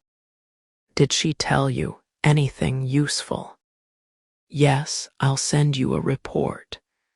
And I need a ticket to Los Angeles for her. We'll send her back tonight. I hate to put her before all the honest passengers, the manager said, but I suppose we'll have to. The old lady had one more important thing to tell Tanya. It's best not to take a direct flight, she said. They get rather full, and then they give all the passengers seat numbers. It's better to take an indirect flight. What do you do at stops? I pretend to be asleep. Usually they don't trouble me. But this time you were found.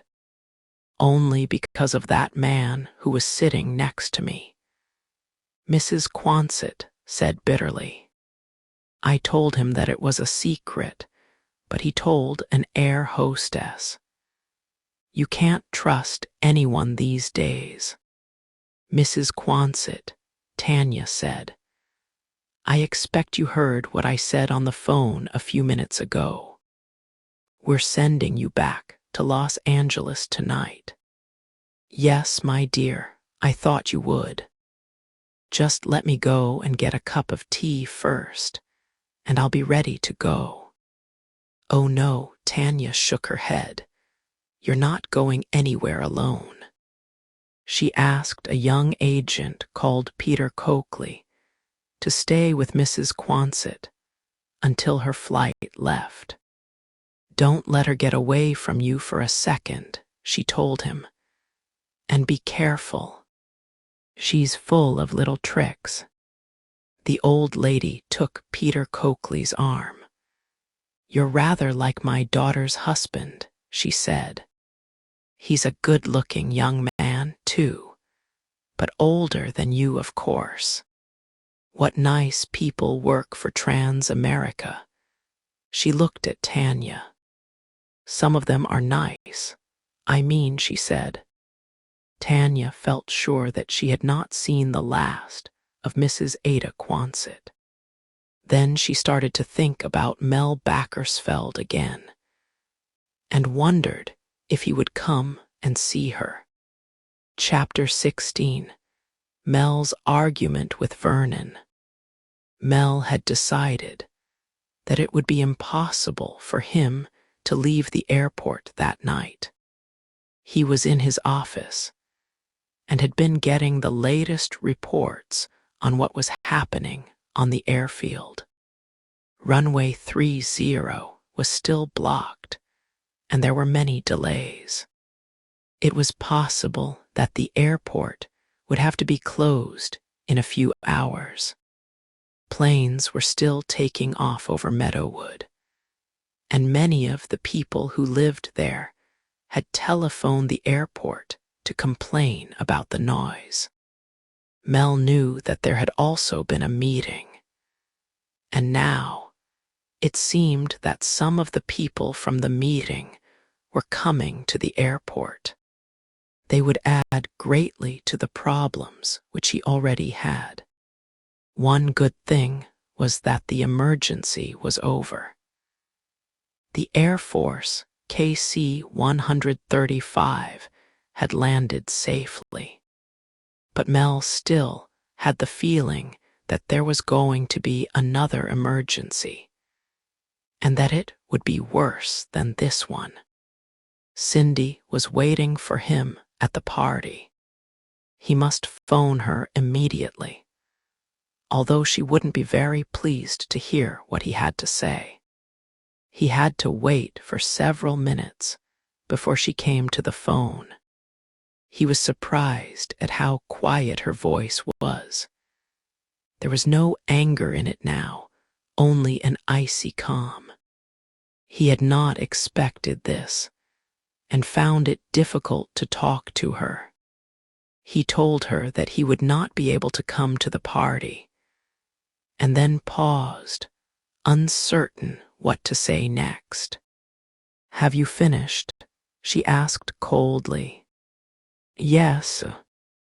I'm not surprised at what you've just said. I never expected you to come. I knew that you were lying to me, as usual."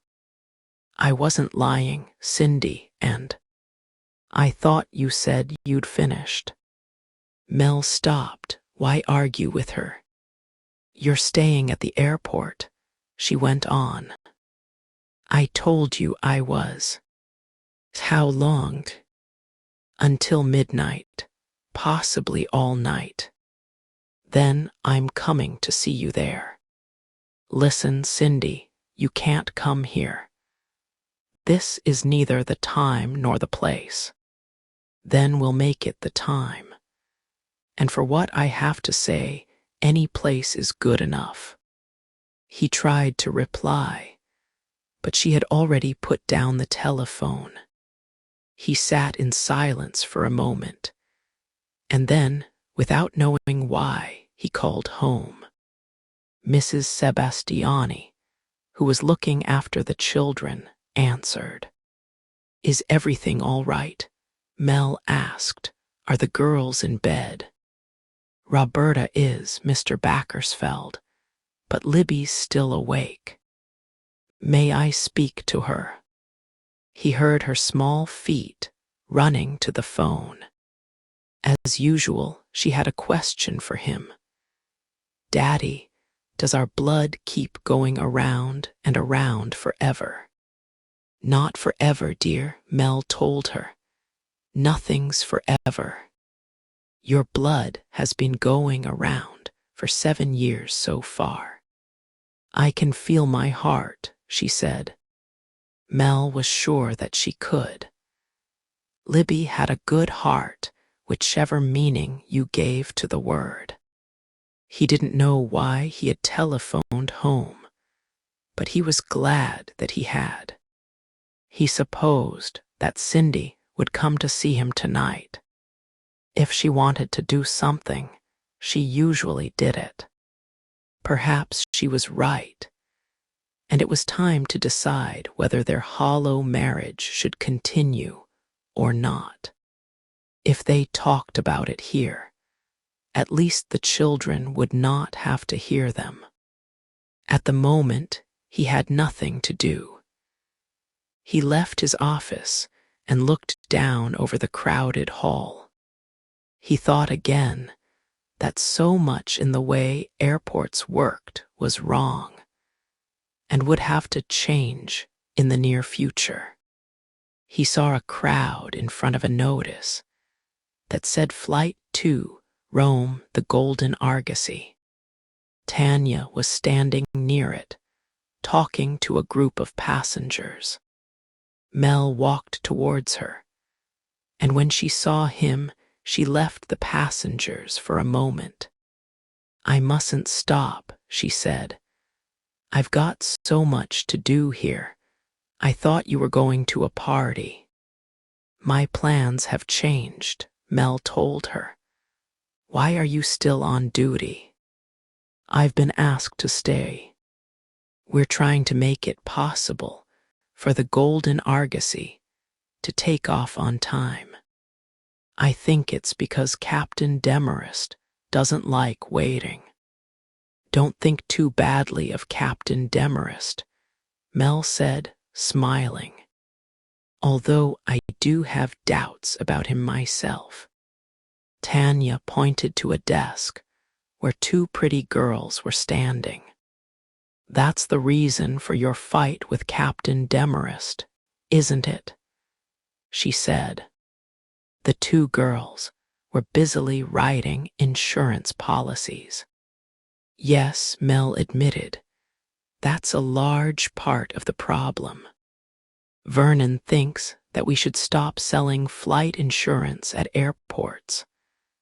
I don't. We had a battle about it in front of a lot of important people. I won, and Vernon hates being the loser. I heard all about it." Tanya looked hard at Mel. "A lot of us agree with Captain Demarest. I'll just have to disagree with a lot of you." Then Mel replied. He remembered his fight with Vernon well. It had happened at a meeting of the airport committee. Mel and all 5 committee members were present.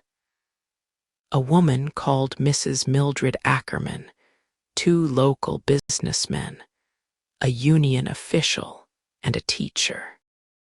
The only outsider at the meeting was Captain Vernon Demarest. They decided to hear what he had to say first. He spoke confidently and well. He argued that flight insurance was an insult to modern planes and pilots. Insurance policies were not sold at bus stations and garages. Why should they be sold at airports? Flying, he said, was a safe way to travel. Insurance companies and airports continue to sell flight insurance in order to make money out of the public. To sell huge insurance policies for a few dollars at airports was to invite criminals and madmen to murder for money. Vernon said. "Do you have any facts to support this view?" Mrs. Ackerman asked. In reply, Vernon spoke of many cases of people who had blown up planes in an attempt to claim large amounts of money. They had failed, but others would continue to try. Mrs. Ackerman was not satisfied with this answer and interrupted Vernon several times with questions. He was not used to being attacked, especially by a woman. People usually took orders from him. He lost his temper immediately and made it clear that he thought her questions thoroughly stupid. He had argued his case well, but nobody would agree with him because of his rude behavior. Even before he began to speak, Mel knew that he had the advantage. He told the meeting that many people, rightly or wrongly, were afraid of flying and liked to have insurance. If they couldn't buy it at the airport, they would simply buy it somewhere else. But his most important point was that the airport needed the money that it made by selling insurance policies. This was certain to be a popular argument with the committee. After the meeting, Vernon was waiting for him. "Hello, Vernon," Mel said quickly. "I hope we're still friends." "We're not," Vernon said, "and we never have been." They both knew that this was true. You people who work on the ground, safe behind your little desks, can't possibly understand how we pilots feel about this matter. If you could only see things as clearly as I do. "I've been a pilot, too, Vernon," Mel said. "I wasn't always flying a desk, remember? And you may find this hard to believe, but you could be wrong. You're human, too, I believe." "You're childish and stupid," Vernon shouted. "Keep away from me in future. I don't want to see you any more than I have to." If only it had never happened. Mel could not change his opinion about insurance, but he wished that he had not made an enemy of Vernon. "You're dreaming," he heard Tanya say. She was looking at him with a smile in her gentle, understanding eyes. Suddenly, he knew that he wanted to get to know her better. He wished he could accept the offer she had made him earlier of a good dinner at her apartment, but he had to accept the facts and behave responsibly. He couldn't leave the airport yet. "Let's meet for dinner later tonight," he said. "Don't leave the airport without me." He wanted to reach out and seize and hold her, but there were crowds of people all round them. Tanya put her hand on his. "I'll wait for you," she said. "I'll wait as long as you want me to." Then she walked away through the crowd of waiting passengers. Chapter 17. The Golden Argosy. 45 minutes before it was supposed to take off, the Golden Argosy was being prepared for its 5,000-mile flight to Rome.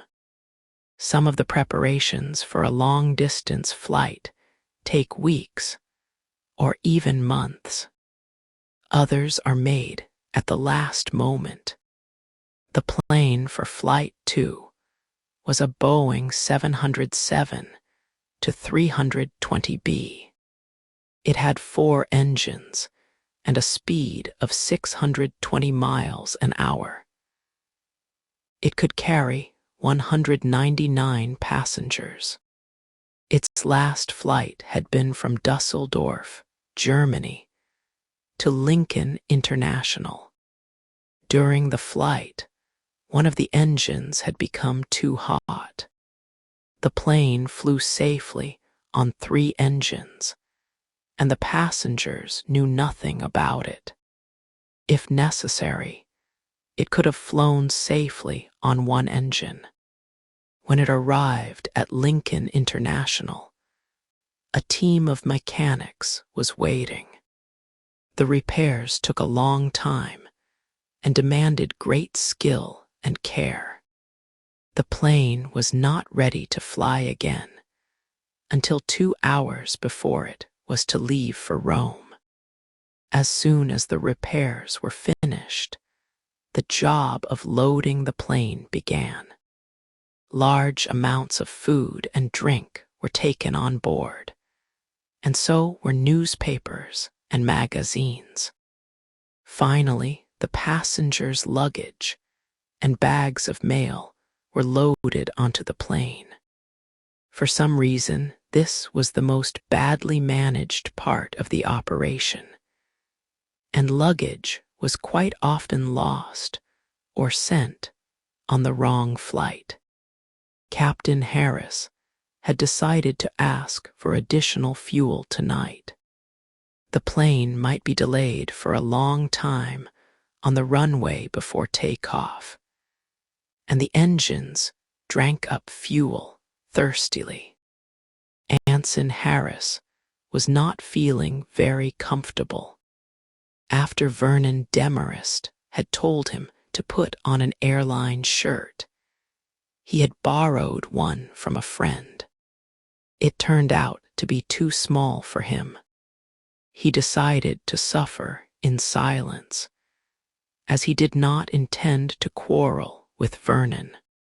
Harris was a professional pilot of the best kind, and he knew that it was dangerous to have quarrels with colleagues on a plane. With Vernon Demarest checking all his decisions tonight, he didn't want to make any mistakes. Another man would be flying with Vernon Demarest and Anson Harris. He was the flight engineer, a thin young man called Cy Jordan, who was also a pilot. A bus took them all to the Trans-America wing of the airport. As well as the 3 men, there were 5 air hostesses, one of them being Gwen Mayen. Captain Demarest greeted them with a bright "Hi, girls." Captain Harris, more formally, said good evening. The bus moved slowly on the icy road. They could all feel the wind beating against it. When it stopped, they rushed towards the nearest door. They had their final preparations to make. It was now that Captain Harris asked for additional fuel to be taken on board. Vernon checked the weather report. He learned that the weather would improve over the Atlantic, and that in Rome and also in Naples it would be fine. The 3 men were ready for takeoff when Gwen told them the news. "The flight has been delayed by an hour," she said. "It seems that a lot of the passengers haven't arrived yet because of the bad weather." "Oh no," Vernon said angrily. "Shall I bring you some coffee?" Gwen suggested. "No, I'll go and get some in the terminal," he said. "Come with me, Gwen." As they were walking to the coffee shop, Vernon thought that the delay might turn out to be very useful for him. He could have another talk with Gwen, and this time they would discuss abortion. Chapter 18. Guerrero leaves home. Nervously, Guerrero lit another cigarette from the end of his last one. His hands were shaking. He could not hide his fear that the plane would leave without him. Fear that he would be a failure once again. He was on a bus on his way to the airport. The bus was moving very slowly through the snow and the heavy traffic. The passengers had been told that Flight 2, which they were all to travel on, had been delayed by an hour. But it might take them 2 or 3 hours to reach the airport, and Flight 2 would not wait for them forever. There were only a few people on the bus. The driver said that he thought a lot of people had gone to the airport by car to try to get there quickly. Everyone was talking about their chances of reaching the airport in time. Only Guerrero said nothing. Most of the passengers were tourists, but there was also an Italian family with several children. "Don't worry," the driver said. "We might just get there in time." But they were still moving, as slowly as before. Guerrero passed his tongue over his dry lips. He needed 10 or 15 minutes at the airport in order to buy his flight insurance. It would not be enough for him simply to catch the flight. He must have the insurance, too. He hadn't known that the weather would be so bad. He always had bad luck. All his great plans failed, but this one must not fail. He had already made one stupid mistake, he thought bitterly. He was carrying no luggage, except the small case that contained the bomb. When he had gone to catch the airport bus, the ticket agent had asked him, "Where are your cases, sir?" Guerrero paused. "I don't have anything but this." "No luggage for a trip to Rome, sir." The man looked surprised, and Guerrero thought that he was looking at him strangely. "No," he said, and hurried to the bus. He knew that the agent would not forget his face. Later, when the questions were asked, he would remember the man with no luggage. He should have brought some luggage, but the plane would be completely destroyed, he reminded himself. They would not be able to prove anything against him. The flight insurance company would have to pay Inez. Would this bus never get to the airport? The Italians' children were running up and down the bus, and their baby was crying. Guerrero wanted to cry out at them to stop making that noise. Didn't they know that this was no time for playing or talking? One of the running children fell into the seat next to Guerrero and almost knocked his case onto the floor. He raised his hand to hit the child, and then, with an effort, managed to control himself. It would be stupid to draw attention to himself. For a moment, the boy looked into his eyes, and Guerrero found that he had to look away. They would all be dead soon. The children, too. He couldn't afford to become soft-hearted now. In any case, it would all be over before they knew what was happening. At last, the bus was moving faster. They might arrive in time. There seemed to be less traffic on the road now. He was glad that he had not hit the child, but it was a pity that he had forgotten to bring any luggage with him. He began to worry about it. Perhaps the agent had telephoned the airport. The police might be waiting for him as he got off the bus. If they were, Guerrero decided, he would pull the string and blow himself up. Whatever happened, he would not go to prison. He wondered if Inez had found his note yet. She had. Inez Guerrero came into the apartment, feeling very tired, and took off her wet coat. Her shoes were wet too, and they hurt her feet. She was getting a cold, and her work in the coffee shop had seemed harder than usual today.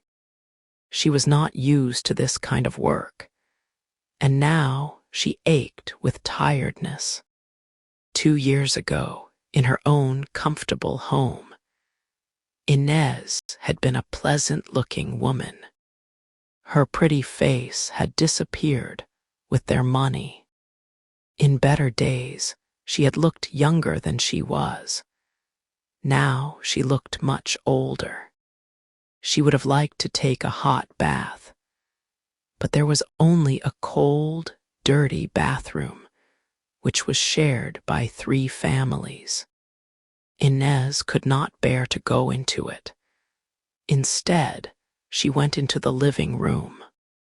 She had no idea where her husband was. After a while, she saw a note on the table. She read, "I won't be home for a few days. I'm going away. I expect to have some good news soon, which will surprise you. D.O." Few things that her husband did surprised Inez. He had often made plans without asking her advice. Good news would be a wonderful surprise, but she didn't really believe that there would be any. She had seen her husband's plans fail so many times before. But where was he going? And what money did he have? She knew that he had only a few dollars in his pocket, because they had counted their money the day before. They had had $22, and she had taken 14 to help pay the rent. She remembered the look of sadness she had seen on her husband's face as he put the remaining few dollars into his pocket. She decided to stop worrying and go to bed.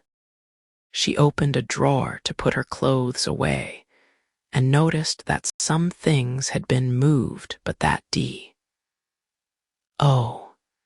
did not seem to have taken any clothes with him. In the drawer, she found a piece of yellow paper. She learned from it that D.O. Guerrero had bought an airline ticket to Rome. He had paid $47 and had promised to pay the rest over 2 years. Inez could not believe it. Why did he need an airline ticket? And why to Rome? How could he have paid $47? Then she remembered her mother's ring. Before she looked in the box, she knew that it had gone. She was upset that he had sold the ring. It had been her last reminder of her past life, of her family, and of happier days. Why had he gone to Rome? Inez was not a very clever woman, but she understood her husband. Somehow she knew that he was in trouble and that she must try to help him. He had been behaving strangely recently. She did not think of leaving him to solve his own problems. She had married him for better or worse, and the fact that it had been mainly worse did not mean that her responsibility to him had lessened.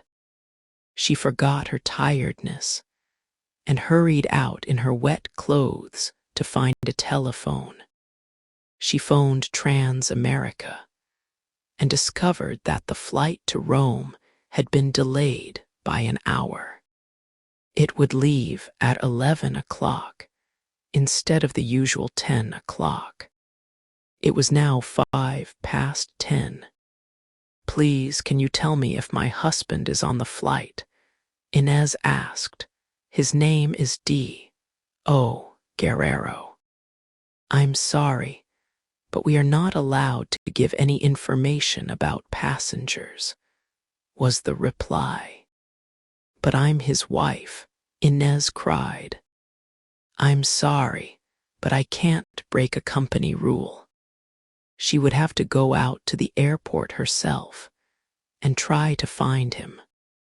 She spent her last few dollars on a taxi. She was still on her way when the airport bus reached the terminal. D.O. Guerrero was the first person to step off it. Chapter 19. Action at Meadowood. The Meadowood meeting was ending on a high note of excitement, just as Lawyer Fremantle had planned that it should. The meeting was about to move on to the airport. "I don't want to hear any excuses," Elliot Fremantle said. "Don't give me any stories about dinner being ready or the children being left alone. If your car is stuck in the snow, come with someone else. I'm going to the airport in order to help you people to get some justice." He paused as a plane passed over with a noise like thunder. Good heavens, it's time someone did. Everyone laughed and cheered at this. "I want all of you to come with me. Now I'll ask you just one question. Are you coming?" Yes, they shouted, yes.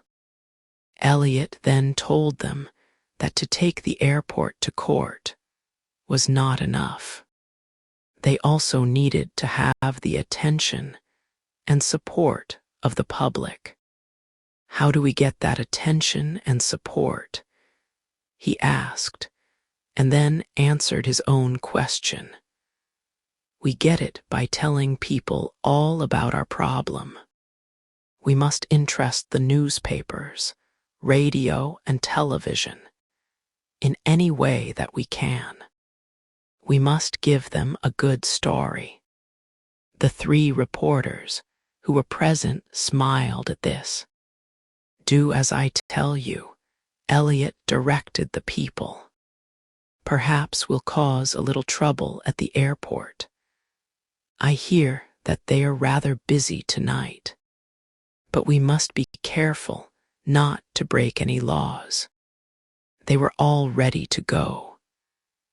Elliot Fremantle looked at the papers that they had signed and calculated that he had made about $10,000 for himself from this evening's work. Not bad. The money was always the most important thing to him. He did not know exactly what was going to happen at the airport, but he guessed that there would be plenty of action and excitement. He would keep these people satisfied, and they would pay him well for this entertainment. He noticed that one of the reporters was on the phone to his office. Good. Now it was time to leave for the airport. Chapter 20. Joe Patroni arrives. It had taken Patroni 3 hours to reach the airport. It usually took him 40 minutes. When he came to the sign that said TWA Maintenance, he jumped out of his car, paused just long enough to light a cigar, and then got into the truck which was waiting for him. "Get moving as fast as you can," he told the driver. As they raced away, he called the control tower by radio telephone. "We have a message for you," he was told. "What is it?" "Joe," the message went, "I'll give you a box of cigars if you can get that plane off runway 30 tonight." The message was from Mel Backersfeld. Patroni laughed. "Now I've got something to work for," he said. Ingram told him what had been happening. First, they had taken all the passengers off the plane and had tried to use its own power to move it. That had failed. Then all the luggage, mail, and most of the plane's fuel had been taken off. Still, they could not move it. Patroni examined the ground around the plane. He did not seem to notice the cold or the snow that was falling on his hands and face. He found that the plane was badly stuck in the wet ground, which lay under the ice and snow. But in spite of this, he hoped that it would be possible to move it by its own power. They would have to dig deep holes with sloping sides and line them with wooden boards. Then, if they were lucky, the plane could be driven out. It was not going to be an easy job. The captain's still on board the plane, Ingram told him. He refused to do what we asked him to. When we first started trying to move the plane. Now I think he's a frightened man. He's made some bad mistakes tonight. He sure has, Patroni agreed. Get the men working, and I'll go and talk to him. Later, Patroni joined the maintenance men and worked with them. He thought that the job would take at least an hour. It was now 10:30, and he hoped to be back home and in his warm bed soon after midnight. Chapter 21. In the Coffee Shop. In the coffee shop, Vernon Demarest ordered tea for Gwen and black coffee for himself. Coffee helped him to think clearly, and he would probably drink 10 more cups on his way to Rome. We're both unusually quiet, Gwen said in her gentle English voice. We hardly said a word on our way over here. She turned her large eyes towards Vernon's face. I wasn't talking because I've been thinking, he said. Thinking about what? About being a father, Gwen said, smiling. Would you rather have a boy or a girl? Oh, Gwen, can't we be serious about this? Why should you be worried if I'm not? She asked. Then she took his hand and said, I'm sorry. I suppose it really is a bit of a shock for both of us. This was the opportunity Vernon had been waiting for. We don't have to be parents if we don't want to be, he said. Gwen took her hand away. I wondered how long it would take, she said. You almost said it in the car, and then you decided to leave it until later, didn't you? Leave what until later? Oh, really, Vernon? Why pretend? You want me to have an abortion, don't you? You've been thinking about it all the time, haven't you? Yes, he admitted. What's the matter? Did you think I'd never heard the word before? I wasn't sure how you would feel about it. Gwen looked serious. I'm not sure how I feel. At least she hadn't said no immediately. It would be the most sensible thing to do, Vernon said. And it isn't dangerous at all. I know, it's very simple, isn't it? Perhaps this was going to be easier than he had expected. Vernon, she continued, have you really thought about this?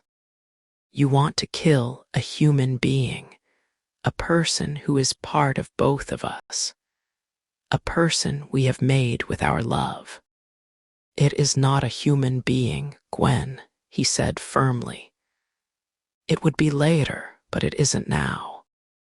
Do you mean that you wouldn't kill it later, but you would now? Don't twist my words around, Gwen. I suppose you think I'm being stupid, she said sadly. But I do love you, Vernon. I really do. I know, he said. That's why this is so difficult for both of us. Gwen sighed. I suppose in the end I'll be sensible. I'll have an abortion. But I must have a little time to think about it first. Of course, but we must act as quickly as possible. I promise you, I'll decide before the end of this trip. As they got up to leave the coffee shop, Gwen said, I'm really lucky to have you, Vernon. Some men would have walked away and left me. I won't leave you. But he would leave her. He had just decided to. When the trip to Naples and the abortion were over, he would end the affair as delicately as he could.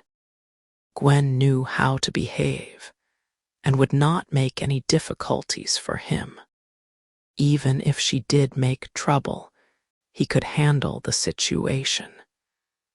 He had ended love affairs before now. It was true that he cared deeply for Gwen.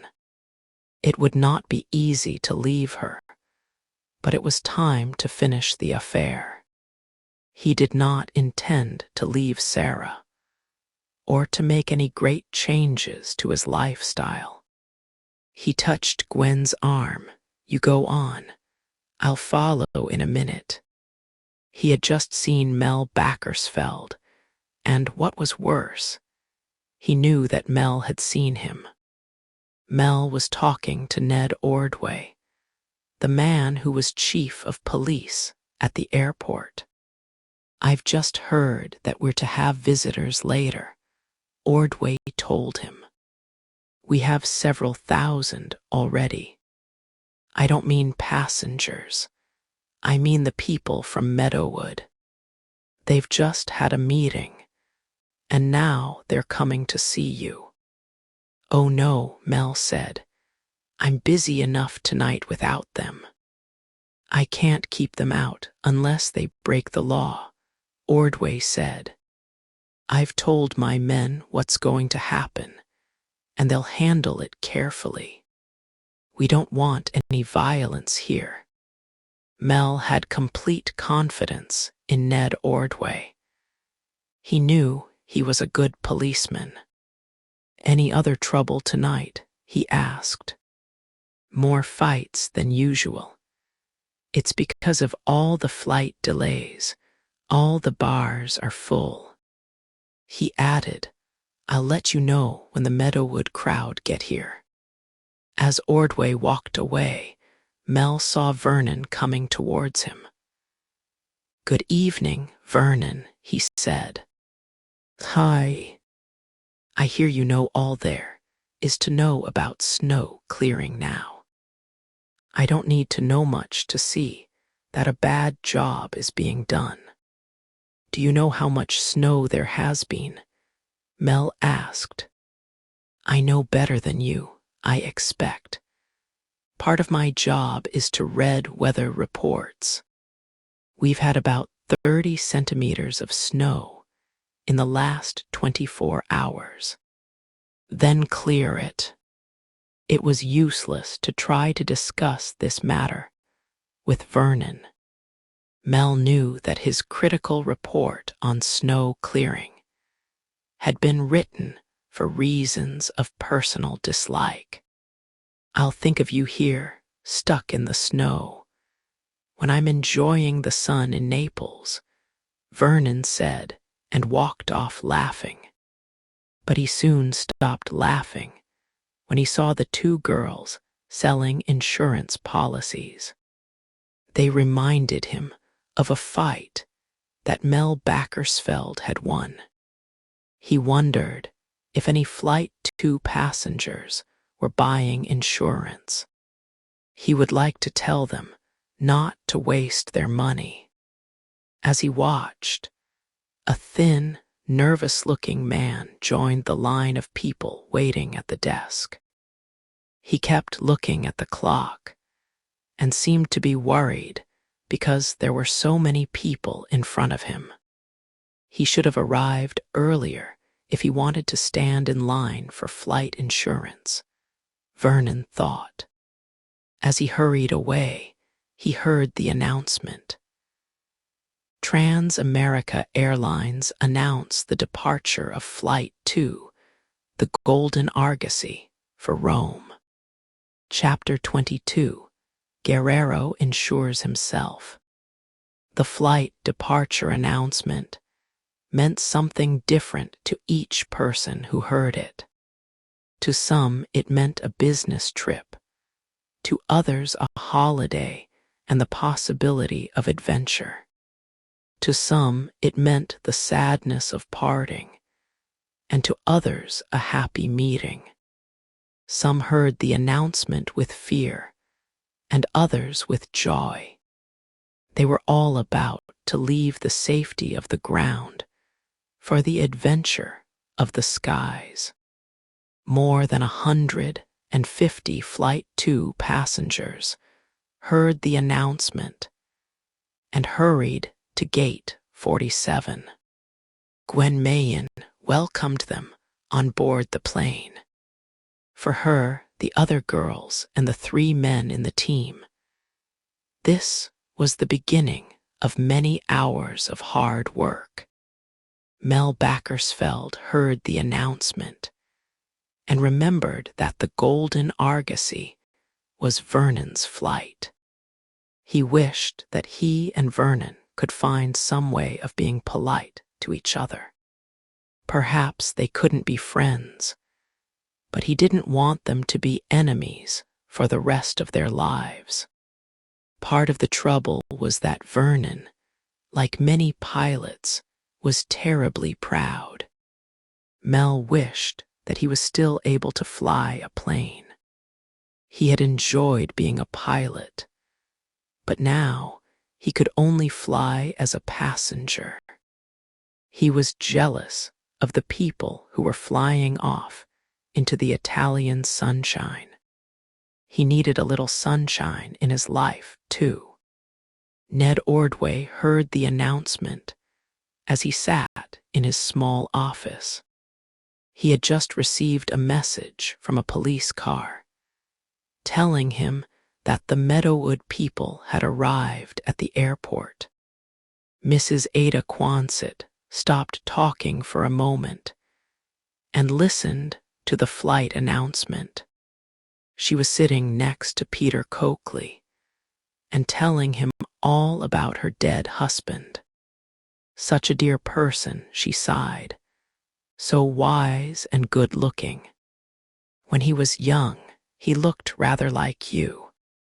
Peter Coakley was tired of hearing about Herbert Quonset. He felt such a fool, sitting here in his uniform looking after this old grandmother. It was bad luck that her flight to Los Angeles had been delayed by the storm. He hoped that it would be able to take off soon. He had already forgotten Tanya's warning, "Be careful. She's full of little tricks." He didn't realize that making him tired of her could be part of the old lady's plan. "Rome," Mrs. Quonset cried. "Imagine that. It must be so interesting to work in an airport, especially for an intelligent young man like you. My dear husband always wanted us to visit Rome, but we never did." While she was talking, she was also thinking, why not go to Rome? That would be a story to tell her daughter, her greatest success of all. She knew that she could easily escape from this child in a man's uniform. Gate 47, wasn't it? Yes, she would try. Suddenly she made a low noise and put her hand to her mouth. Oh dear, she cried weakly. Peter Coakley looked frightened. What is it, Mrs. Quonset? What's wrong? She closed her eyes, breathing noisily. I'm so sorry. I'm afraid I don't feel at all well. Do you want me to get you a doctor? I don't want to be any trouble. You won't be. No, Mrs. Quonset shook her head weakly. I think I'll just go to the ladies' room. I expect I'll be all right. The young agent looked doubtful. Are you sure? Yes, quite sure. She took his arm. At the door of the ladies' room, she turned to him and said, You're so kind to an old lady. Thank you so much. You won't go away, will you? No, of course not. In the ladies' room, she looked for a woman with a kind face. She soon found one. "Excuse me," she said. "I'm not feeling very well. Could you help me?" "Of course. Would you like?" "No, please. I just want to send a message. There's a young man in a Trans-America uniform waiting outside the door. His name is Peter Coakley. Please tell him that, yes, I would like him to send for a doctor." When he had gone to fetch a doctor, she sent the woman off to tell her daughter what had happened. Her daughter, she said, was a lady in a long blue coat with a little white dog. She hoped that the woman wouldn't waste too much time looking for her. She was feeling quite proud of her powers of imagination. When the kind woman had gone, Ada Quonset came out of the ladies' room and walked quickly towards Gate 47. Tanya Livingston was dealing with a passenger who said that his luggage had been damaged and demanded that the airport should buy him a new case. Tanya didn't believe that the case had been damaged at the airport. It looked very old. Some people will always try to cheat, she thought. She decided that when she had finished with this man, she would go to Gate 47. Perhaps she would be needed there. D.O. Guerrero heard the flight departure announcement while in the line of people waiting in front of the insurance desk. It was Guerrero, appearing hurried and nervous, whom Vernon Demarest had seen arrive there. There were still 4 people in front of him. He would miss the flight, but he must not. He could not. He was shaking with nerves. He looked at the clock again. He had to do something. He could not just stand still and see his plan fail. He pushed his way to the front of the line. "Please, my flight has been called the one to Rome. I need insurance. I can't wait." "We're all waiting," a man said. "Get here earlier next time," Guerrero wanted to say. There won't be a next time, but instead he looked at the girl and said, "Please." Again. To his surprise, she smiled and asked, "Did you say you were going to Rome?" Yes, the flight's been called." "I know, the Golden Argosy." She smiled at all the people who were waiting. "This gentleman seems to be in a hurry. I'm sure you'll excuse me if I see to him first." The girl was called Bunny Vorobioff. She was a great success at selling insurance. When she smiled at the people who had been waiting before D.O. Guerrero, nobody complained. Even Guerrero, who did not usually take much notice of women, thought that she was attractive. She had a wide, white smile and a wonderful figure. Bunny knew exactly how much power she had over men. She was using that power for a special reason today. D.O. Guerrero could not know this, but the insurance company that Bunny worked for was holding a competition with a big prize for the girl who could sell the largest amount of insurance. Guerrero was going to Rome. Bunny hoped that she would be able to sell him a large policy for such a long flight. "What kind of policy do you wish to buy?" she asked him. "Life, $75,000. This policy would cost him $2.50. He could hardly speak, and when he tried to light a cigarette, his hand shook violently. He felt sure that everyone was looking at him and wondering why he wanted such a huge policy. "But that is a small policy," Bunny cried. She leaned forward and smiled invitingly at him. "Small? I thought it was the biggest." "Oh no," Bunny laughed. "Why not take a $300,000 policy? Most people do. It only costs $10. He had not known that. It would be a fortune for Inez. "Yes," he said eagerly. "Please, yes." Then he remembered something. Did he have $10 left in the world? He began to search feverishly through his pockets. He found $4. Behind him, the other people were beginning to complain again. "You can give me Italian money," Bunny said. "I don't have any." He realized immediately that this was another mistake.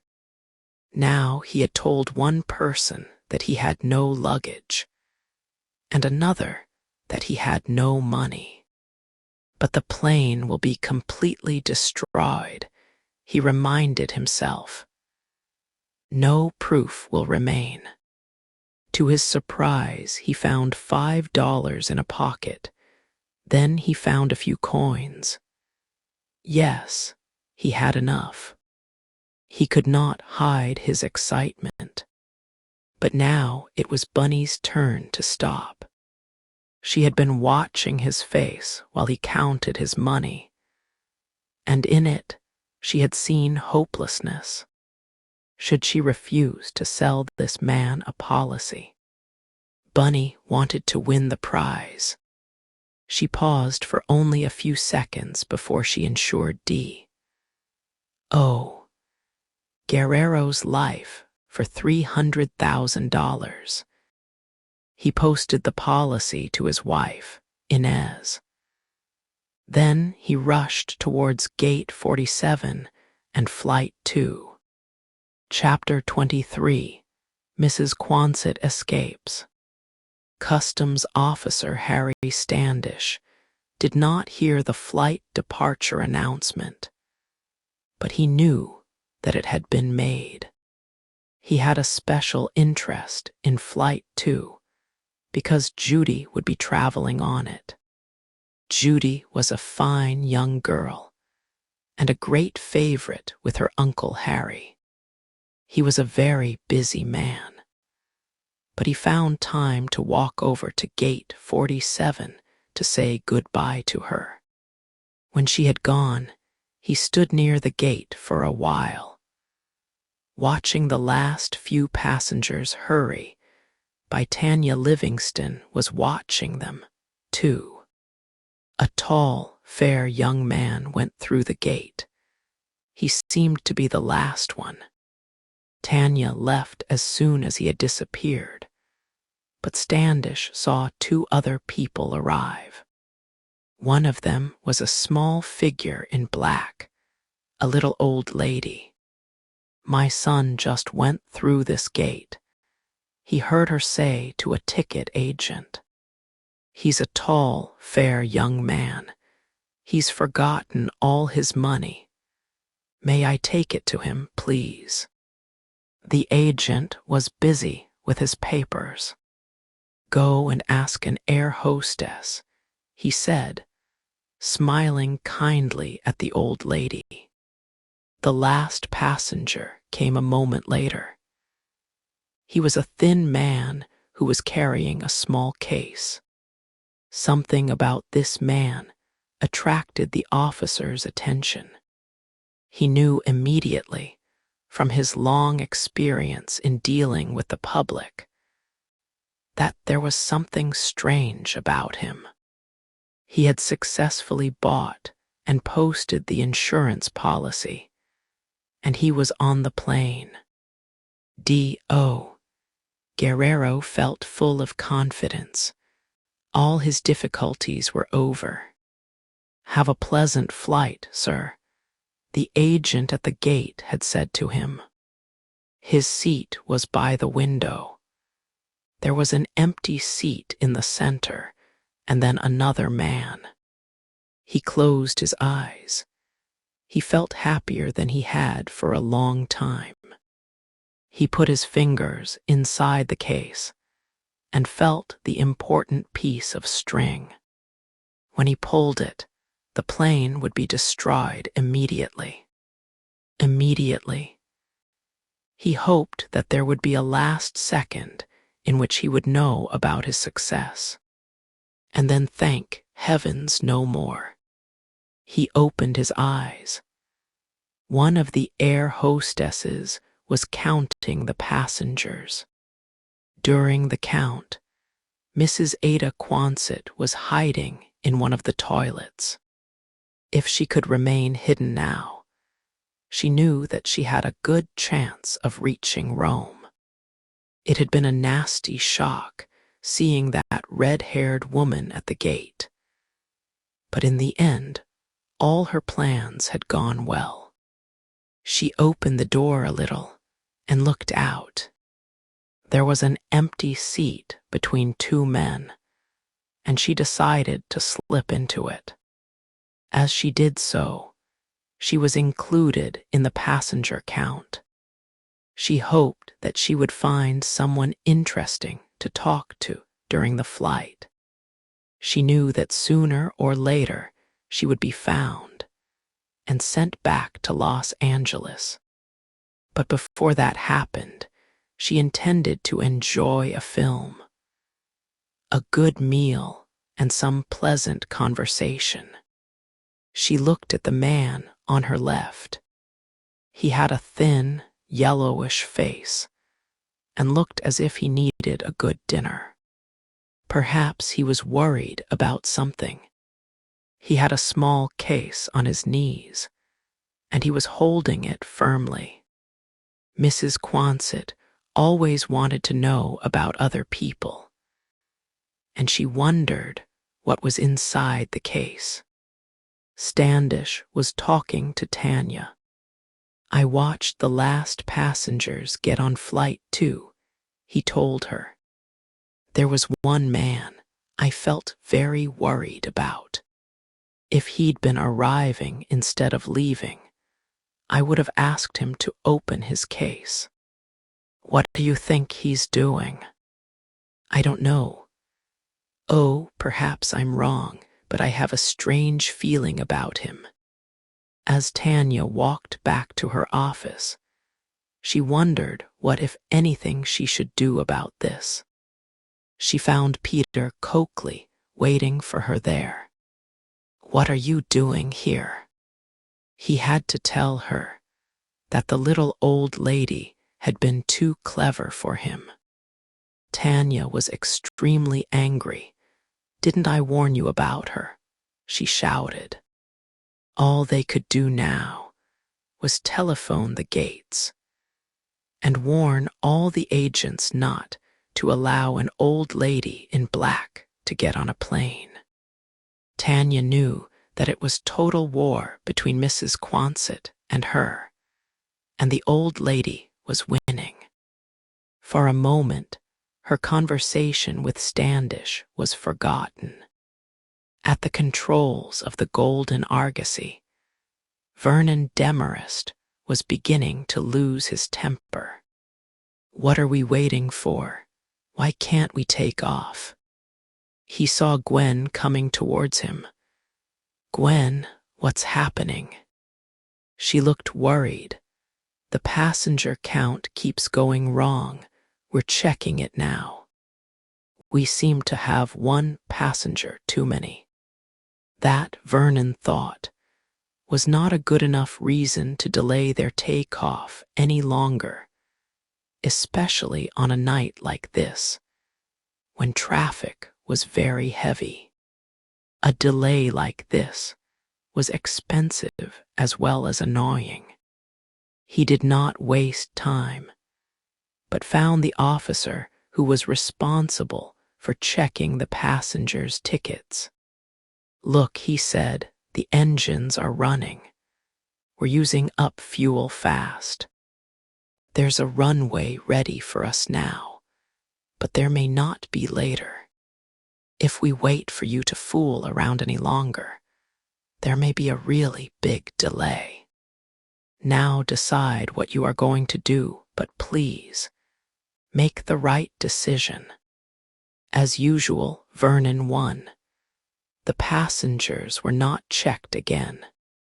"Rome and Naples, here we come." It was 11 o'clock.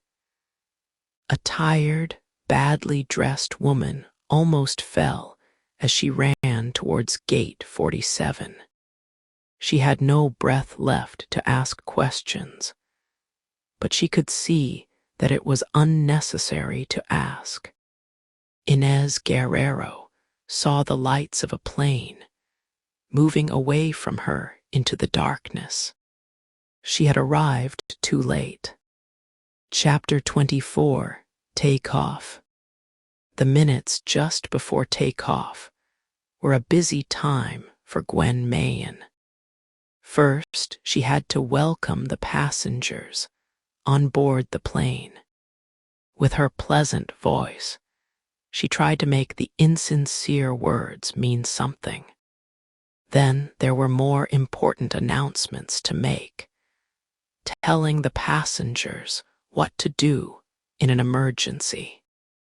They had not yet reached the runway when Gwen finished these. She noticed that they seemed to be moving slowly tonight, and guessed that this was because of the snow and the heavy traffic. She could hear the wind blowing hard outside. Her last announcement was the one she enjoyed making least. She had to tell the passengers that just after takeoff, the power of the engines would be reduced in order to lessen the noise they made. She told them that this always happened. It did not, as she knew. It was a dangerous thing to do. But Lincoln International had decided that planes which took off over Meadowood must do it. She knew what Vernon thought about this rule. He called it stupid and extremely dangerous. Thinking of him, she smiled. There were so many things about him that she loved. Looking out of the window, she could see the lights of another plane in front of them, and others waiting behind them. She sat down and prepared herself for the takeoff. As the noise of the engines grew, there was only one question in her mind: Vernon's child, and her own: should it live or die? How could anyone expect her to decide such a thing? Although Gwen had told the passengers that power would be reduced after takeoff to lessen the noise, Captain Harris had decided that it would be too dangerous to do this during the storm. The people of Meadowood might complain, but he would not risk his plane and the lives of his passengers. At least this was one thing that he and Vernon Demarest agreed about. They had been lucky to reach the runway so quickly. The additional fuel taken on by Harris had not been needed. Now they were at the front of a long line of waiting planes, at the beginning of runway 25. 25 was cut across by another runway, 17 left. As he waited, Harris could see through the snow the lights of a plane about to land on 17 left. It crossed their path, and immediately he heard the controller's voice say, "Trans-America 2 cleared for takeoff. Go now." He did not wait for a second. Above the airfield, another plane was already approaching 17 left. The golden argosy burst forward along the runway and then up into the clouds. The beginning of the flight would be rough, but soon they would be up in the clear sky, flying above the storm. Although Keith Backersfeld was not controlling the takeoff of Flight 2, he heard and recognized Vernon Demarest's voice. Like Mel, Keith was not particularly friendly with his sister's husband, although he had never quarreled with him. As he worked, he kept putting his hand into his pocket to touch the key to the hotel room that he had taken. His thoughts of death were interrupted by Wayne Tevis. "Stop work for a few minutes," he told Keith. "Your brother is here to see you." "Hello," Mel said. "How are things?" "All right, I suppose." Mel had brought 2 cups of coffee with him. He was always thoughtful like that. Keith watched his own hand shake as he took the cup. Mel was shocked by his appearance. He had never seen his brother looking so tired and ill before. Their father had been one of the first pilots. He had loved flying and had been killed performing a daring trick in an air show. He had pushed his sons into a life in aviation, and perhaps, Mel thought, it had been the wrong thing to do to Keith. He opened the door. "Come out for a moment, Keith. We'll be able to talk more easily out here." When they were outside the door, he continued quietly. "You look ill, Keith, as I'm sure you know. Please be honest with me and tell me what's wrong. You look as if you need a holiday, or perhaps more than a holiday from air traffic control." Keith smiled at him for the first time. "You've been talking to Natalie." This was true. Mel wondered if Keith knew how lucky he had been in his choice of a wife. He had always been a little jealous of their relationship. He couldn't help feeling that Natalie was a better woman than Cindy. "Keith," he said, "is it something to do with the accident at Leesburg? Is there something that you know about that crash that nobody else knows? Is that what's worrying you?" Keith paused for a moment before he answered, "Yes." "Please tell me, Keith. Let me try to help you." "No, I can't." But why not, he thought. He was going to kill himself. Perhaps he should share his terrible secret with his brother before he died. They had always been very close to one another. "You know something about the accident," he began slowly, "but you don't know everything." "Go on, I'm listening." The words began to pour out in a flood. Suddenly, Keith wanted very much to tell Mel that the accident had been completely his fault. He, and only he, had killed the Redfern family and ruined the lives of Perry Yount and George Wallace. Without warning, a door opened. "Oh, Mr. Backersfeld," a voice said, "could you phone Ned Ordway? He's been looking everywhere for you. So has Danny Farrow." Mel wanted to cry out, to shout for silence, or at least a delay. But it was too late. Keith had stopped talking immediately. He was alone again, and as lonely as before. He was sorry now that he had started to tell Mel his secret. It was better that it should die with him. He went back to the radar room, and Mel knew that he would hear no more from him tonight. Mel himself had to talk to Danny Farrow and Ned Ordway.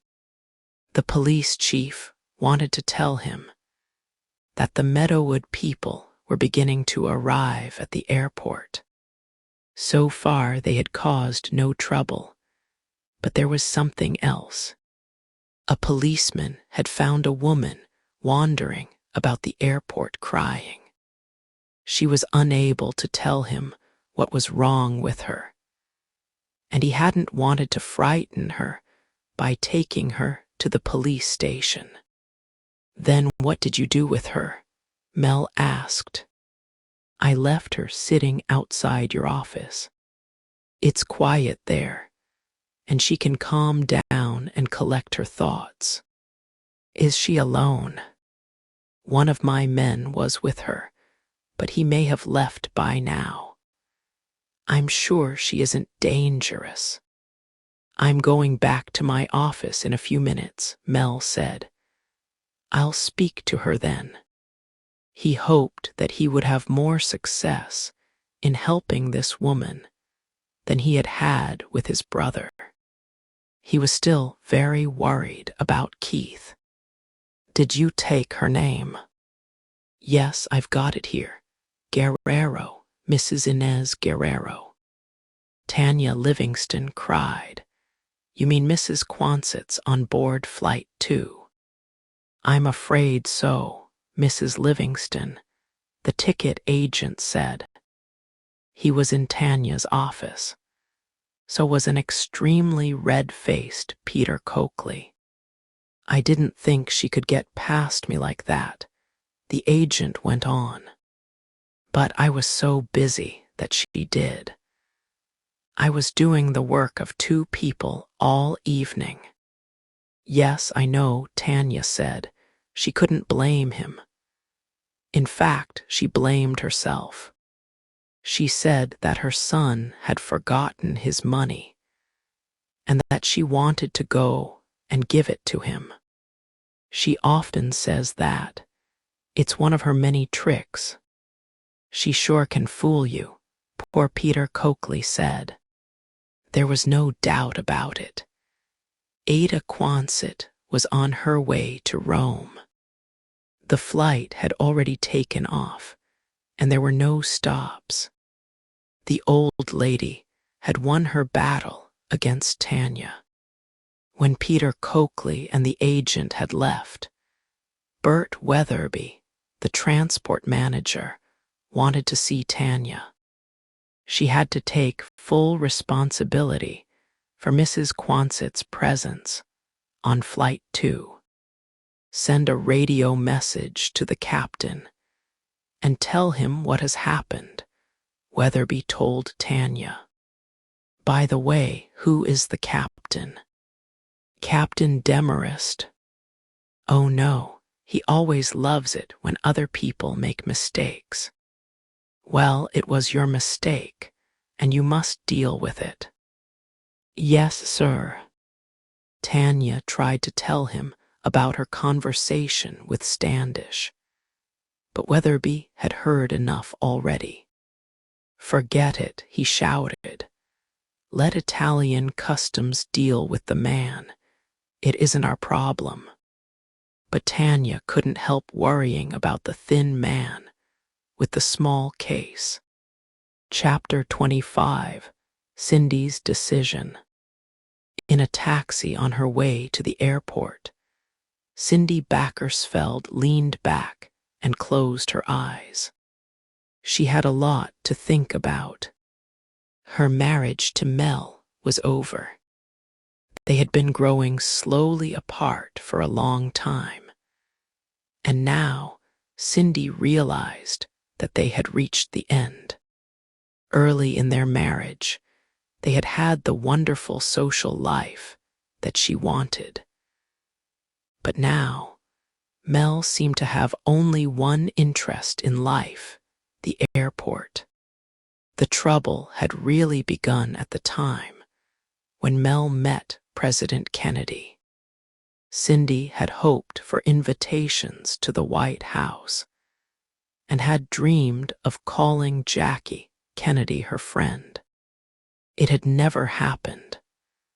After President Kennedy's death, Mel put everything into his job. That left Cindy with nothing. She knew that she was not a very clever woman. And now her chief aim in life was for her daughters to become great social successes.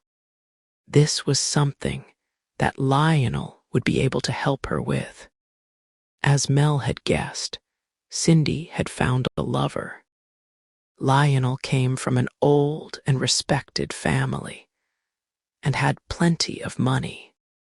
He had left his wife, and now he wanted to marry Cindy. He was ready to act as a father to Roberta and Libby. True, he was not young or attractive, as Mel had been when she married him. But Cindy could see that there would be a lot of advantages in being married to such a man. She did not like making decisions, and she could not help remembering that she had once been happy with Mel. But she knew that the time for action had come. They could not go on living together. She paid the taxi driver and hurried to Mel's office. There was a badly dressed, middle-aged woman in wet clothes waiting outside the office. Her eyes were red from crying. Cindy did not take much notice of her, but went into the office and sat down to wait for Mel. When he came in a few minutes later, he seemed surprised to see her there. He had not really expected her to come, and wondered exactly what she wanted. She looked very beautiful tonight. He noticed it, but it no longer seemed to touch him. "Why have you come here?" he asked. "Why do you think?" "I think you want a fight. Don't we fight enough at home without starting here?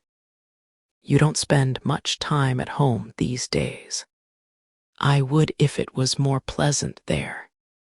It seemed that they could not talk to each other for a few minutes without quarreling. "You pretend to be so busy here," she continued. "Tonight I am." "Tonight, what about all the other times?" "I admit it," Mel said. "Sometimes it has been more pleasant to stay here than to come home to a fight with you. You're being honest about it for the first time. And when I do come home," he went on, "you always seem to want to go out to some stupid party." "Stupid party?" Cindy shouted angrily. "So you never intended to come to the party tonight?" "I knew you wouldn't come. You're nothing but a liar." "Calm down, Cindy." "I won't calm down." What had happened to them? Mel wondered. Why were they behaving like two children? "I'm not a liar," he said. "Although I am sometimes glad that my work here keeps me away from home. I really am busy tonight.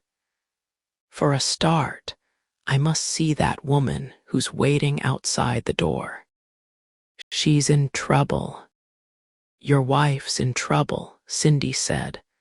"That woman can wait." "All right." "Mel," she went on, "this is the end for us, isn't it?" He did not want to agree with her, but he had to face the truth. "Yes, I'm afraid it is. Neither of us will ever change enough to please the other." "I've been thinking about this," Cindy said slowly, "and I think I want a divorce." "Are you sure? It's a big step to take." "Yes, I'm sure." So am I, Mel said sadly.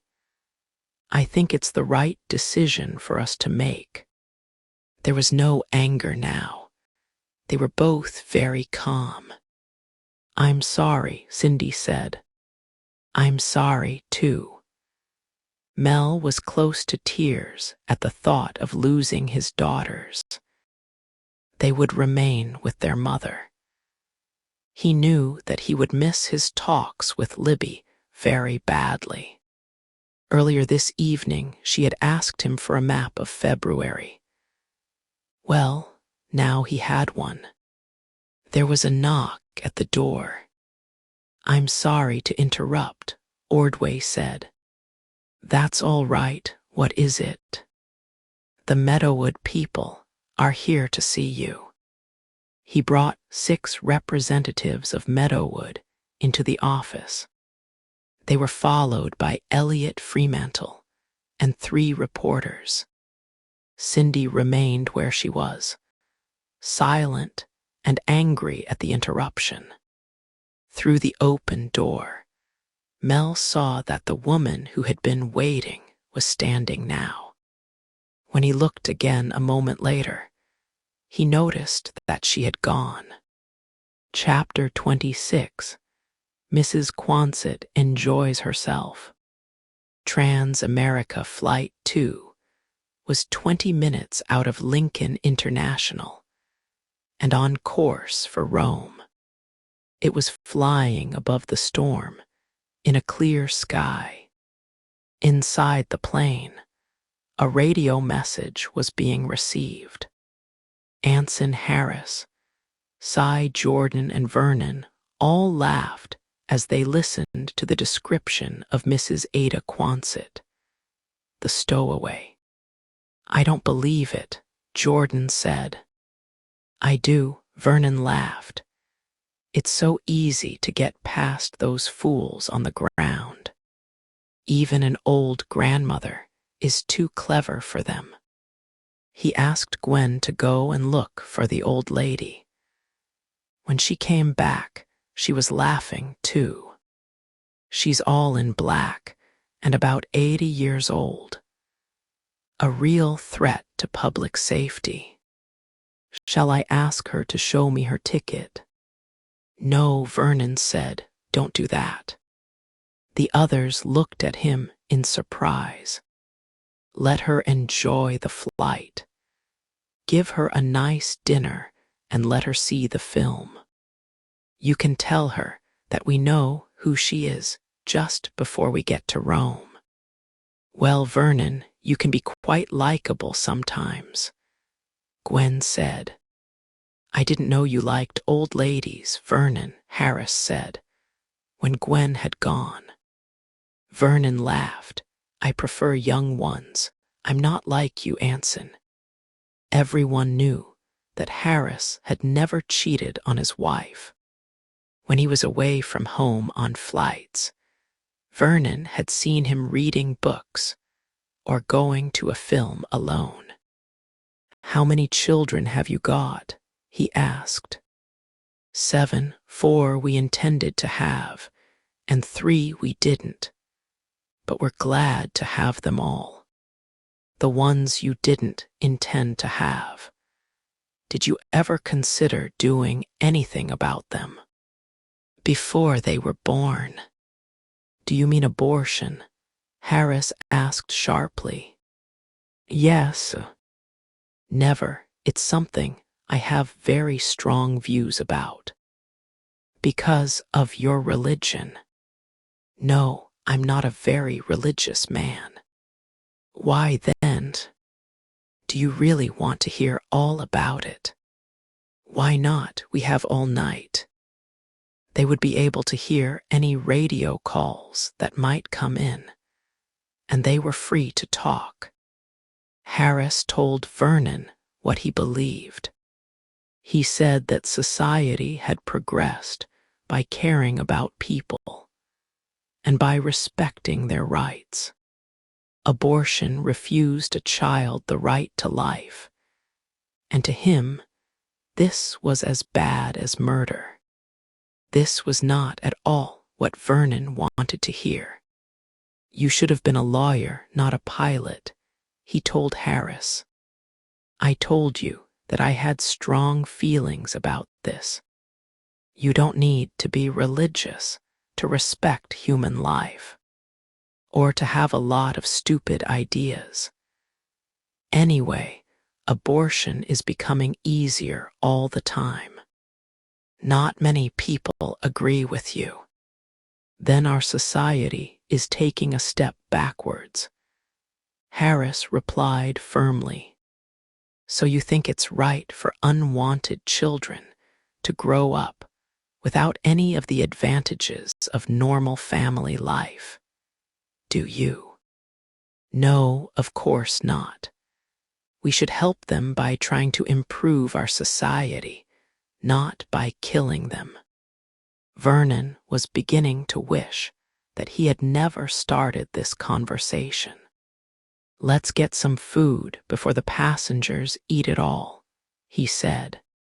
He didn't want to listen to any more of Harris and his old woman's arguments.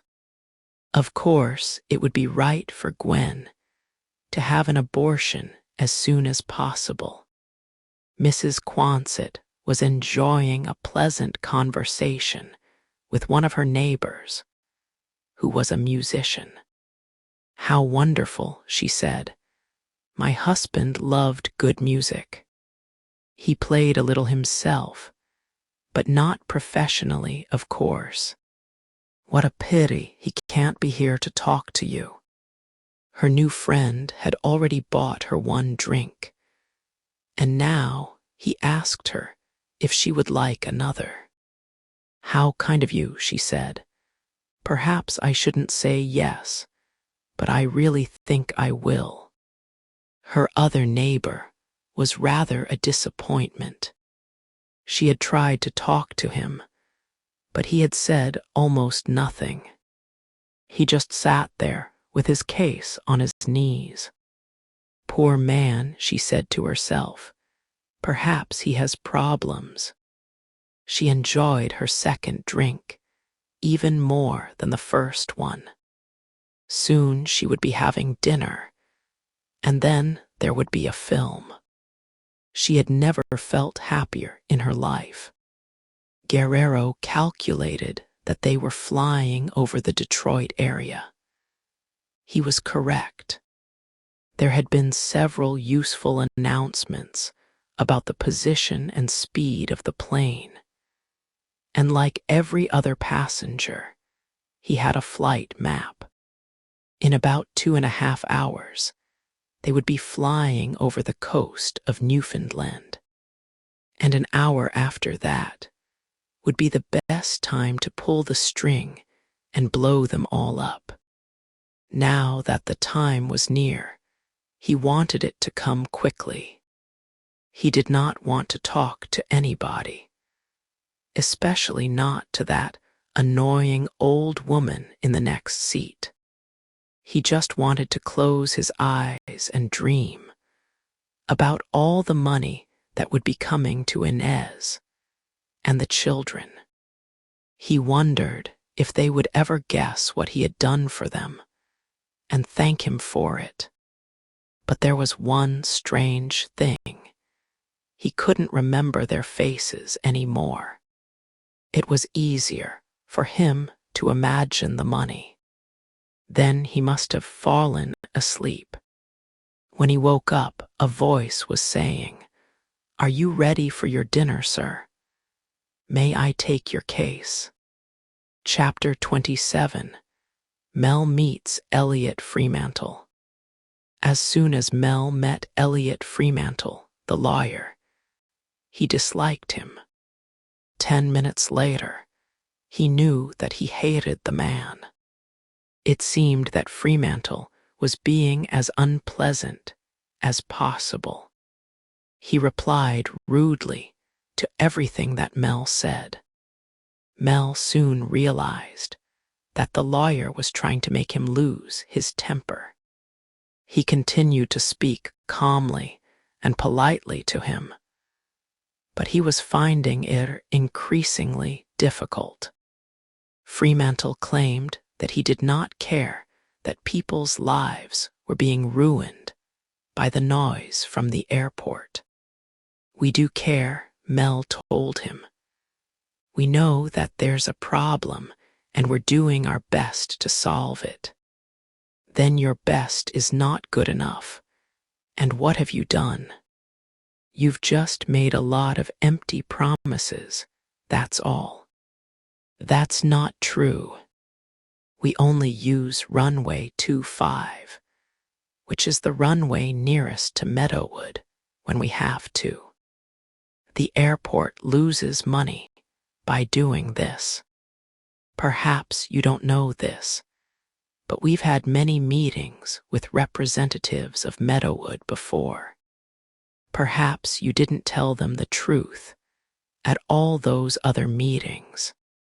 This meeting is going to be very different." Mel decided not to answer. He saw that the reporters were writing busily and knew that this was what Fremantle wanted. He felt sorry for Cindy, who had no interest at all in this matter. "You tell us that the runway nearest to Meadowood is not used," Elliot continued, "but it was certainly in use tonight." "There's been a storm," Mel said. "I suppose that you've all noticed it. We had to use 25 because 30 is blocked." "We understand the reason," Mr. Backersfeld, an older man, said, "but that doesn't help us. We still suffer from the noise. My name is Floyd Zanetta, and—" "Excuse me," Elliot Fremantle interrupted. "There's another point that I should like to make. We ought to tell you that we intend to take this airport to court, and we intend to win our case. Your airport, Mr. Backersfeld, is going to be closed down." Of course, Elliot knew that this would never happen. He was speaking well tonight, though. He wished that he could be heard by a larger group of people. "You are free to try anything you like," Mel said. "But I don't believe that any court would close down this airport." "Oh, I didn't know that you were a lawyer." "I'm not, as I'm sure you know." "Well, I am a lawyer, you see," Elliot Fremantle said. "And I can tell you that there have been many cases like this. The airports have lost them." He named several cases. Mel felt rather amused. He knew all about them and understood that the situations had been very different from this one.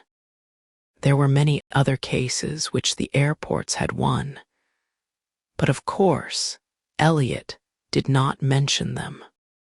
Mel decided that the lawyer had said enough, and that it was time for him to speak. "Since we are all here, there are some things I would like to say to you on the subject of airports and noise, generally," he said. "That won't be necessary.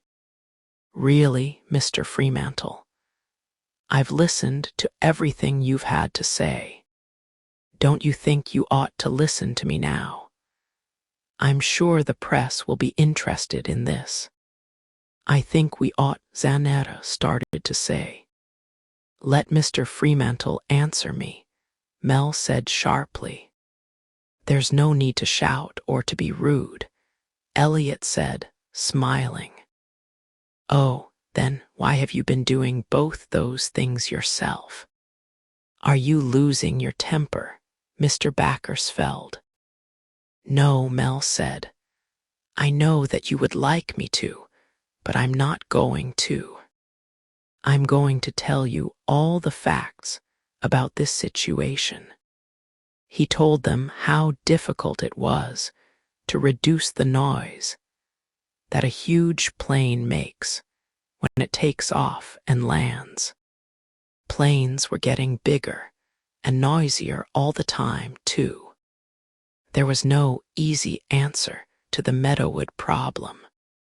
In the end, the people would probably have to move from there. The airport would pay them for the loss of their homes. Yes, you will pay them, Elliot Fremantle said, rising to his feet, and sooner than you think. We'll see you in court. He went out, and the others followed him quietly. I'm sorry about that, Mel told Cindy. You should have married the airport, not me. One of the reporters, a young man called Tomlinson, came back into the office. Mr. Backersfeld, could I see you for a moment? What is it? Mel asked. He felt terribly tired. I thought you'd like to see this. It was one of the papers that Elliot Fremantle had given to the people at the meeting to sign, in order to name him as their lawyer. Mel looked at Tomlinson. How many people signed this? I'm not sure. Several hundred, I think. Now Mel understood what Fremantle was trying to do. Will you mention this in your story? Yes, but I don't know whether or not my paper will print it. Thanks for telling me about it. He wished that he had known about the money earlier. I'd like to talk to you about the airport, if you have time, the reporter said. Certainly, Mel replied, but not just now. At the moment, there are lots of problems, all demanding my attention. I hope we'll have a chance to talk later tonight. Chapter 28, The Search for Inez. As Tomlinson left Mel's office, Cindy stood up. You have lots of problems demanding your attention, she said bitterly. And I'm sure they are all more important to you than your wife. Cindy, I really do have to work. Yes, but you love it, don't you? You love your work much more than you love me, or the children, or a good social life. Why are we fighting? We don't have to fight anymore. No, Cindy said, I suppose not. There was a silence. Are you quite sure about the divorce? Mel asked, if you have any doubts. I haven't, and neither have you really. That's true. She almost started to tell him about Lionel, but then decided that it would be better to keep it a secret. There was a light knock at the door. Again, Cindy exclaimed. Tanya Livingston came in. Mel, I need some advice, she began. Then she saw Cindy and stopped. Excuse me, I thought you were alone. He will be very soon, Cindy said, looking hard at Tanya. Tanya went red. I'm sorry, Mrs. Backersfeld. I didn't mean to interrupt you. I'm sure that it's time we were interrupted. Cindy went on looking at Mel. After all, it must be at least 2 minutes since someone came in. She turned to Tanya. How do you know my name? And who are you? I'm sorry, Mel said. I should have introduced you to one another. He knew that Cindy was wondering about his relationship with Tanya. She was looking at Tanya in a strange way. Had she already guessed that they planned to meet later that night? It didn't matter what she thought, though, now that they had decided to get divorced.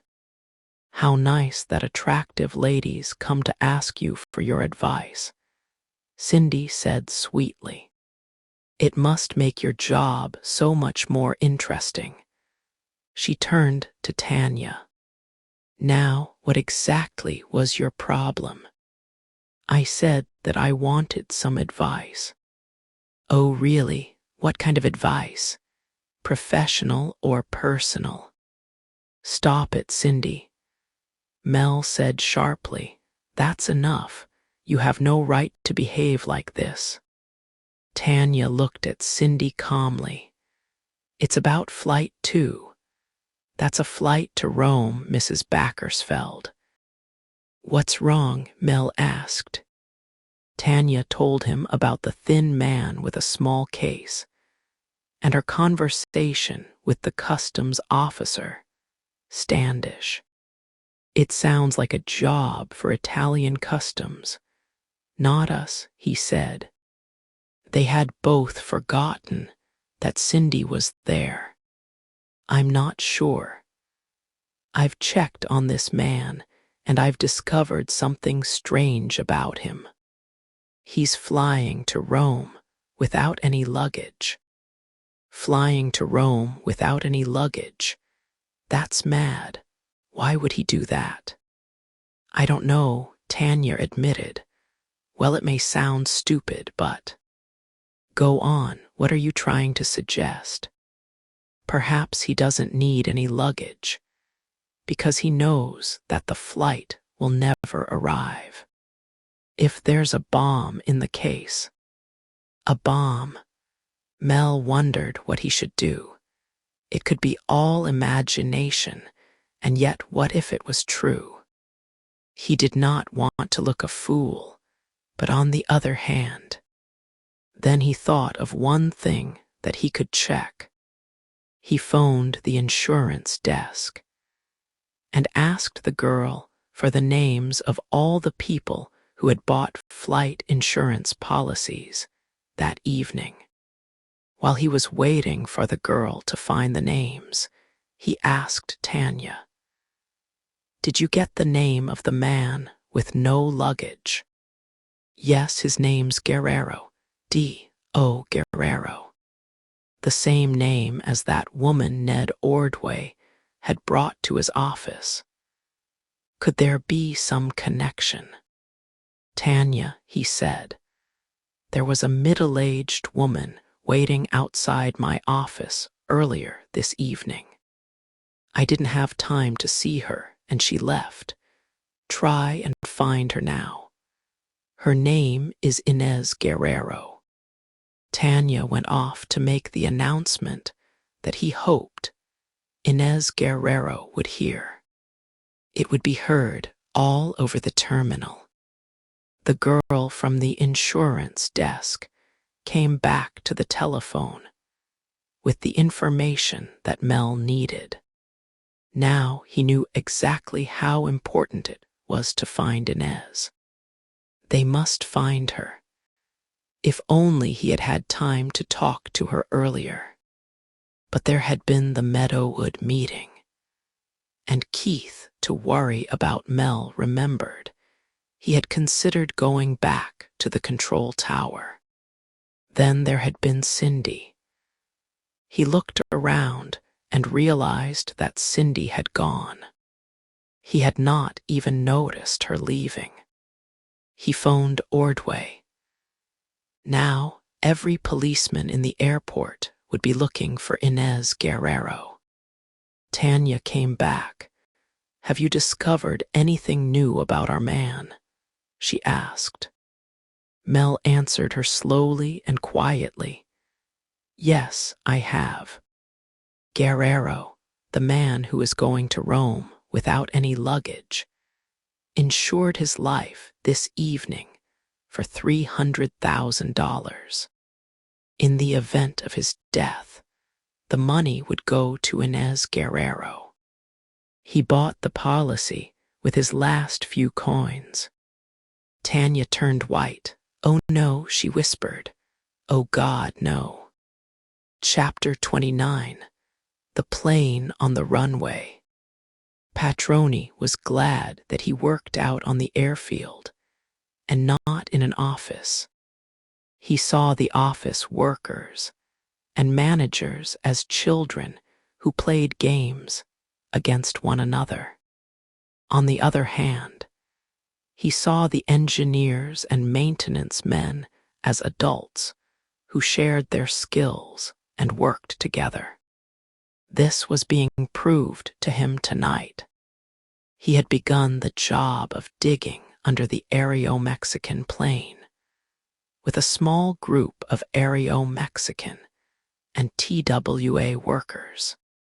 Now they were being helped by others from Braniff and Pan Am, who had come without being asked. That made Patroni feel good. In spite of the additional help, this job was taking longer than he had expected. The digging was progressing slowly because the men had to stop very often to warm themselves. It was bitterly cold. When they had finished, it would be the pilot's responsibility to drive the plane forwards, out of the wet ground. Patroni had been digging too. He enjoyed sharing the work done by his team of men. Now he stopped and said, "We'll be finished in 5 minutes. I'll go and talk to the pilot." The Mexican pilot was listening to music inside the plane. It was warm and comfortable in there. As Patroni came in, he turned the radio off. "Don't worry," Patroni said. "Enjoy the music. We didn't really expect you to come and help us with our work. I have my job to do. You have yours," the captain said in his correct but rather stiff English. "Sure, but we all want to get this plane out of the mud. Would you like me to drive it out?" "No, thank you," the captain said coldly. "It will be very difficult, and I've done it before. Mr. Patroni, I know who you are. I am sure that you are very good at your job. But I am the captain of this plane, and I shall remain in control of it." "All right. But when I tell you to, make sure that you give the engines full power, and I mean full power." Patroni left the captain. Outside, the digging had stopped. They were ready to move the plane. Ready to start. There was a sudden burst of noise as engine number 3 started. Clear to start 4. The maintenance men were running out of the way of the plane. Clear to start 2. Clear to start 1. Patroni was on the telephone to the captain. "Let's get moving." "More power," he shouted as the engines and the plane shook. The engine noise grew and then suddenly died. "It cannot be done," the captain said. "If I give the engines more power, the plane will stand on its nose. Instead of a stuck plane, we shall have a damaged one. It can be done. It can if you have the courage to try. You may try now, if you like. Let us see what your courage can do. Will you accept full responsibility for this plane?" "Yes." "Good night, then." As the pilot left, Patroni examined the ground beneath the plane. As he had feared, the plane was now deeper in the mud than before. They would have to start the whole operation again, a hard job to ask tired men to do. Patroni knew that he could move the plane. This time he would take the controls. Chapter 30. Inez loses hope. Inez Guerrero could no longer remember where she was or why she was there. Her troubles were too great for her to bear, and her tired brain refused to think any more. The taxi driver who had brought her to the airport had added to her pain. She had paid him with her last $10 and expected him to give her some change. He said that he had none, but that he would go and get some. Inez wasted time by waiting for him. He never returned, and he had taken the last of her money. If she had not waited for the change, she might have reached gate 47 before flight 2 left. But she had been too late. She learned from the agent at the gate that Guerrero had left on flight 2. Now she was completely alone and without money. She began to cry. At first, the tears came slowly. Then, as she thought of all her troubles, she began to cry noisily. She cried for the past and for the present, for what she had had and what she had lost. She cried for her home and children, and for her husband who had now left her. She cried because her shoes hurt her feet, because her clothes were wet, and because she felt old and tired and ill. She cried for herself and for everyone else who was poor and who lived without hope. People began to give her strange looks, so she wandered away without knowing where to go. Soon after, a policeman found her and took her to Mel's office. She did not understand where she was being taken, but she went quietly. She sat there for a while, but then she wandered away again. Once she thought she heard her name in an announcement, but she knew that she must be dreaming. Nobody at the airport could possibly know her name. Chapter 31. Danger for the Golden Argosy. Several people were hurrying towards Mel's office as quickly as they could. Mel and Tanya had made some phone calls, and they had made it clear that speed was all important. Bert Weatherby, the transport manager of TWA and Tanya's boss, arrived first, followed by Ned Ordway. "What's this all about?" Weatherby asked. "We're not sure, but we think there may be a bomb on board the Rome flight." Weatherby looked hard at Tanya, but he said nothing. Mel told the two men all that he and Tanya knew. While he was explaining the situation, Harry Standish came in with Bunny Vorobioff, the girl who had sold the insurance policy to Guerrero. As she listened to what Mel was saying, she began to look pale and frightened.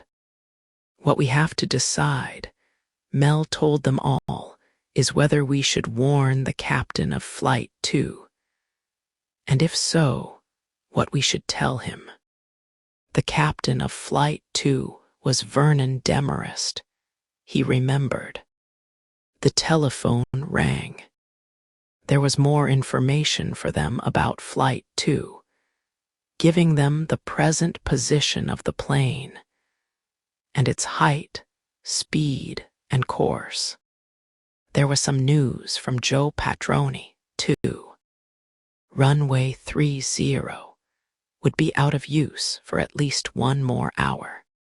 Weatherby asked, "That woman, the passenger's wife, what's her name?"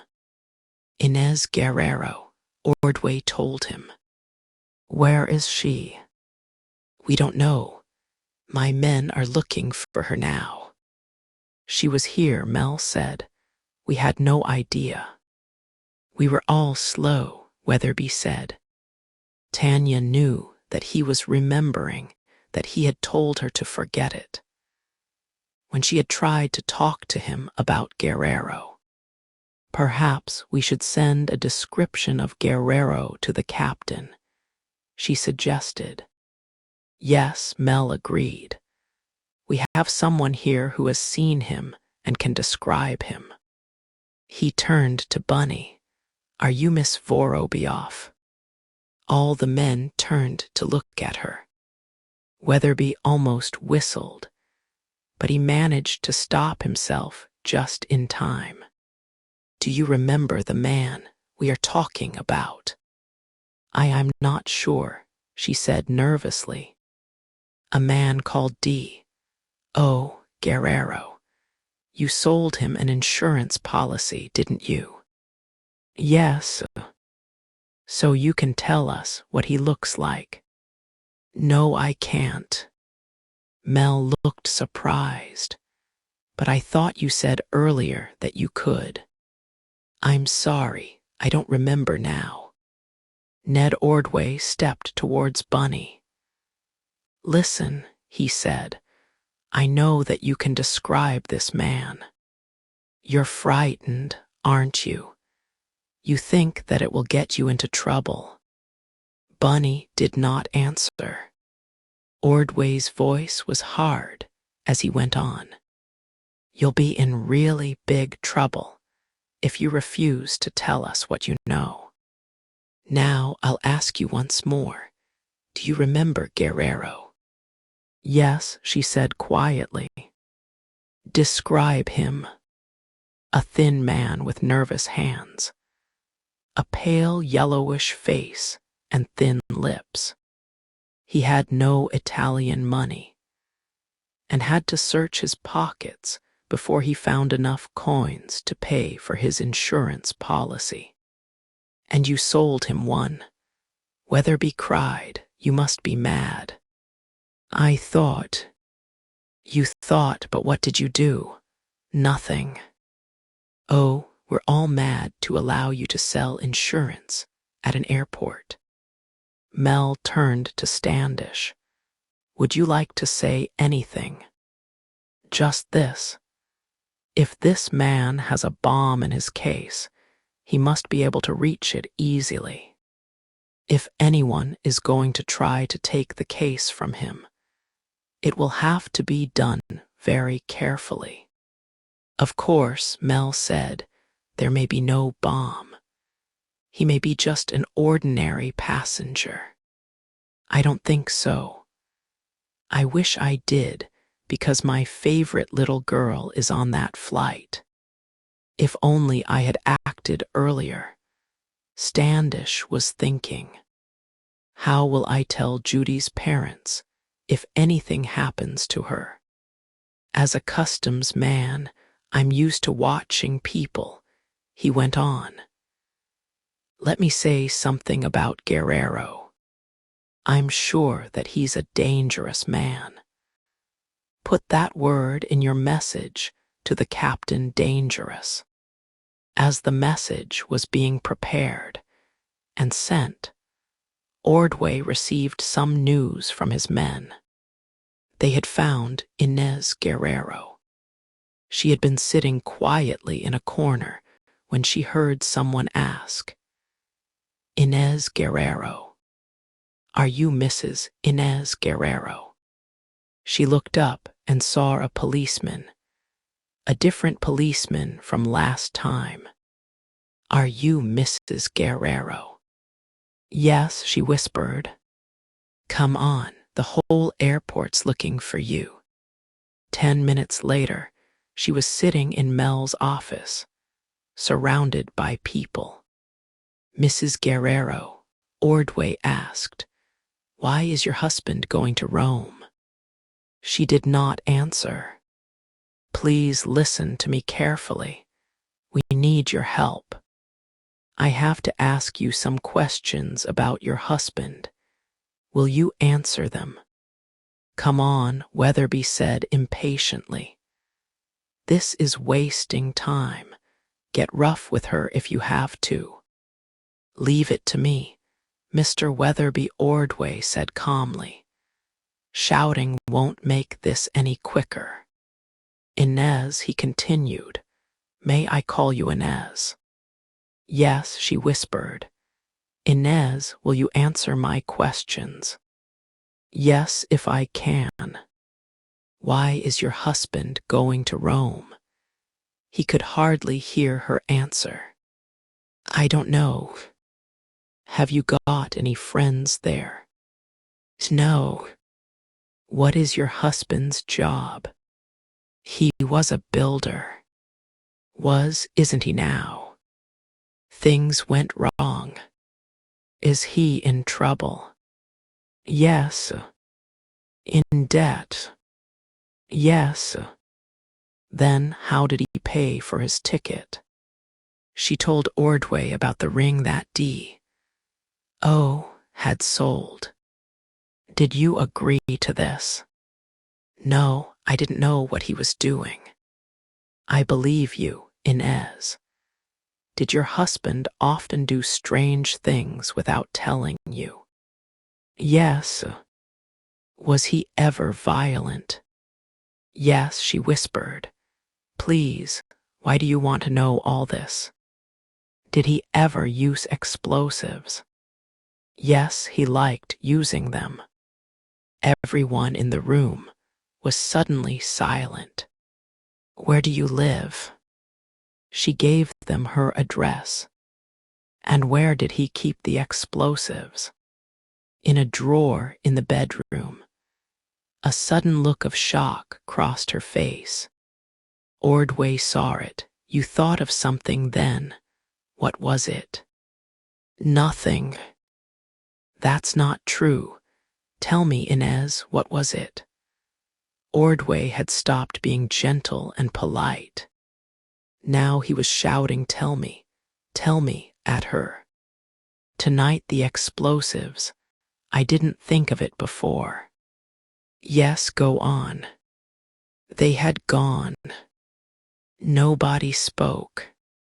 Did you know that your husband was going to insure his life heavily? No. I believe you. Now listen to me carefully.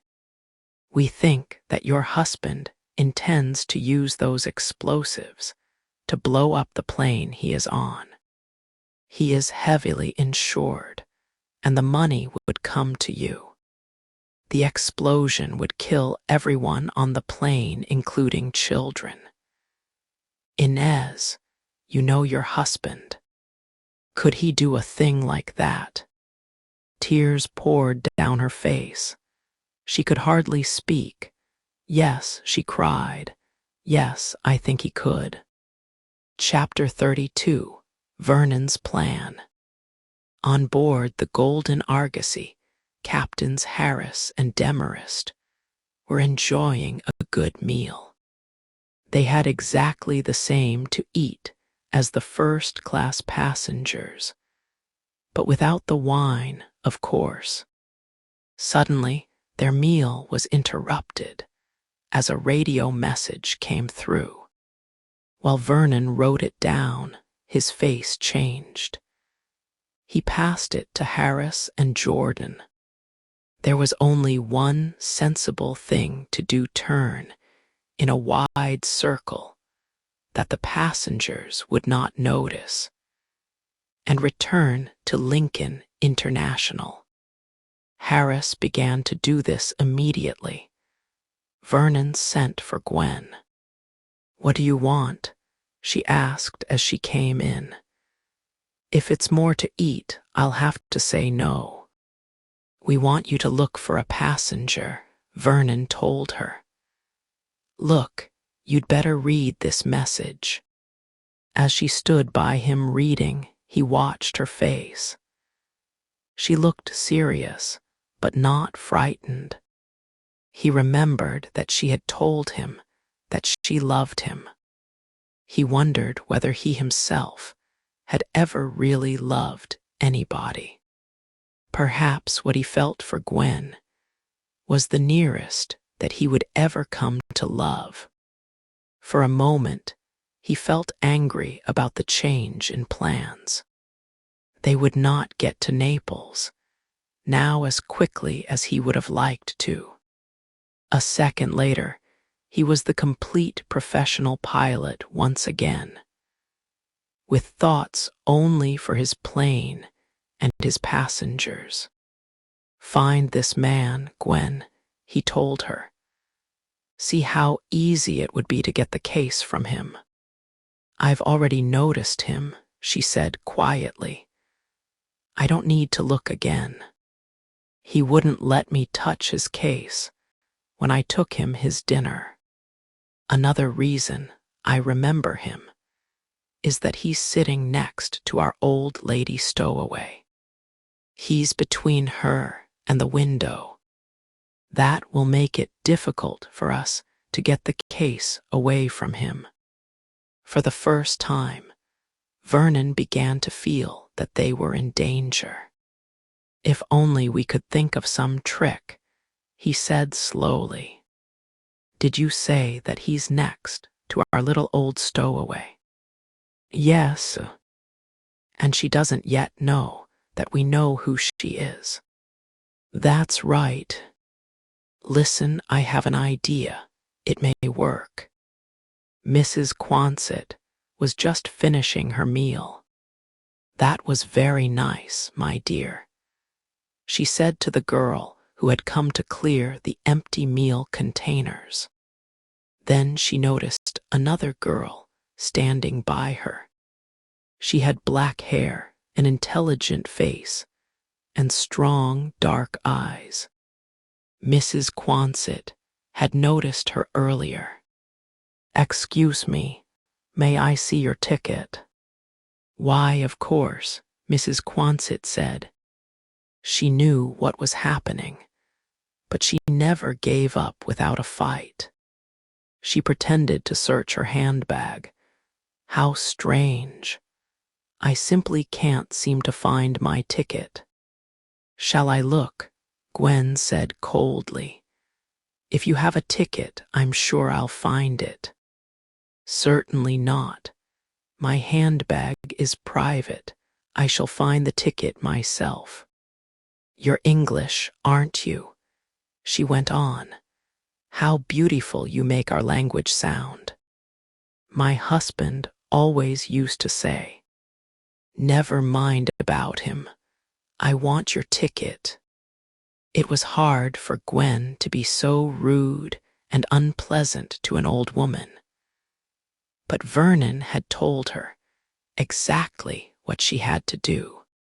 "I'm trying to be patient with you, my dear, but I really shall have to complain." "Will you, Mrs. Quonset? You see, I know all about you. This isn't the first plane you've got on without a ticket, is it?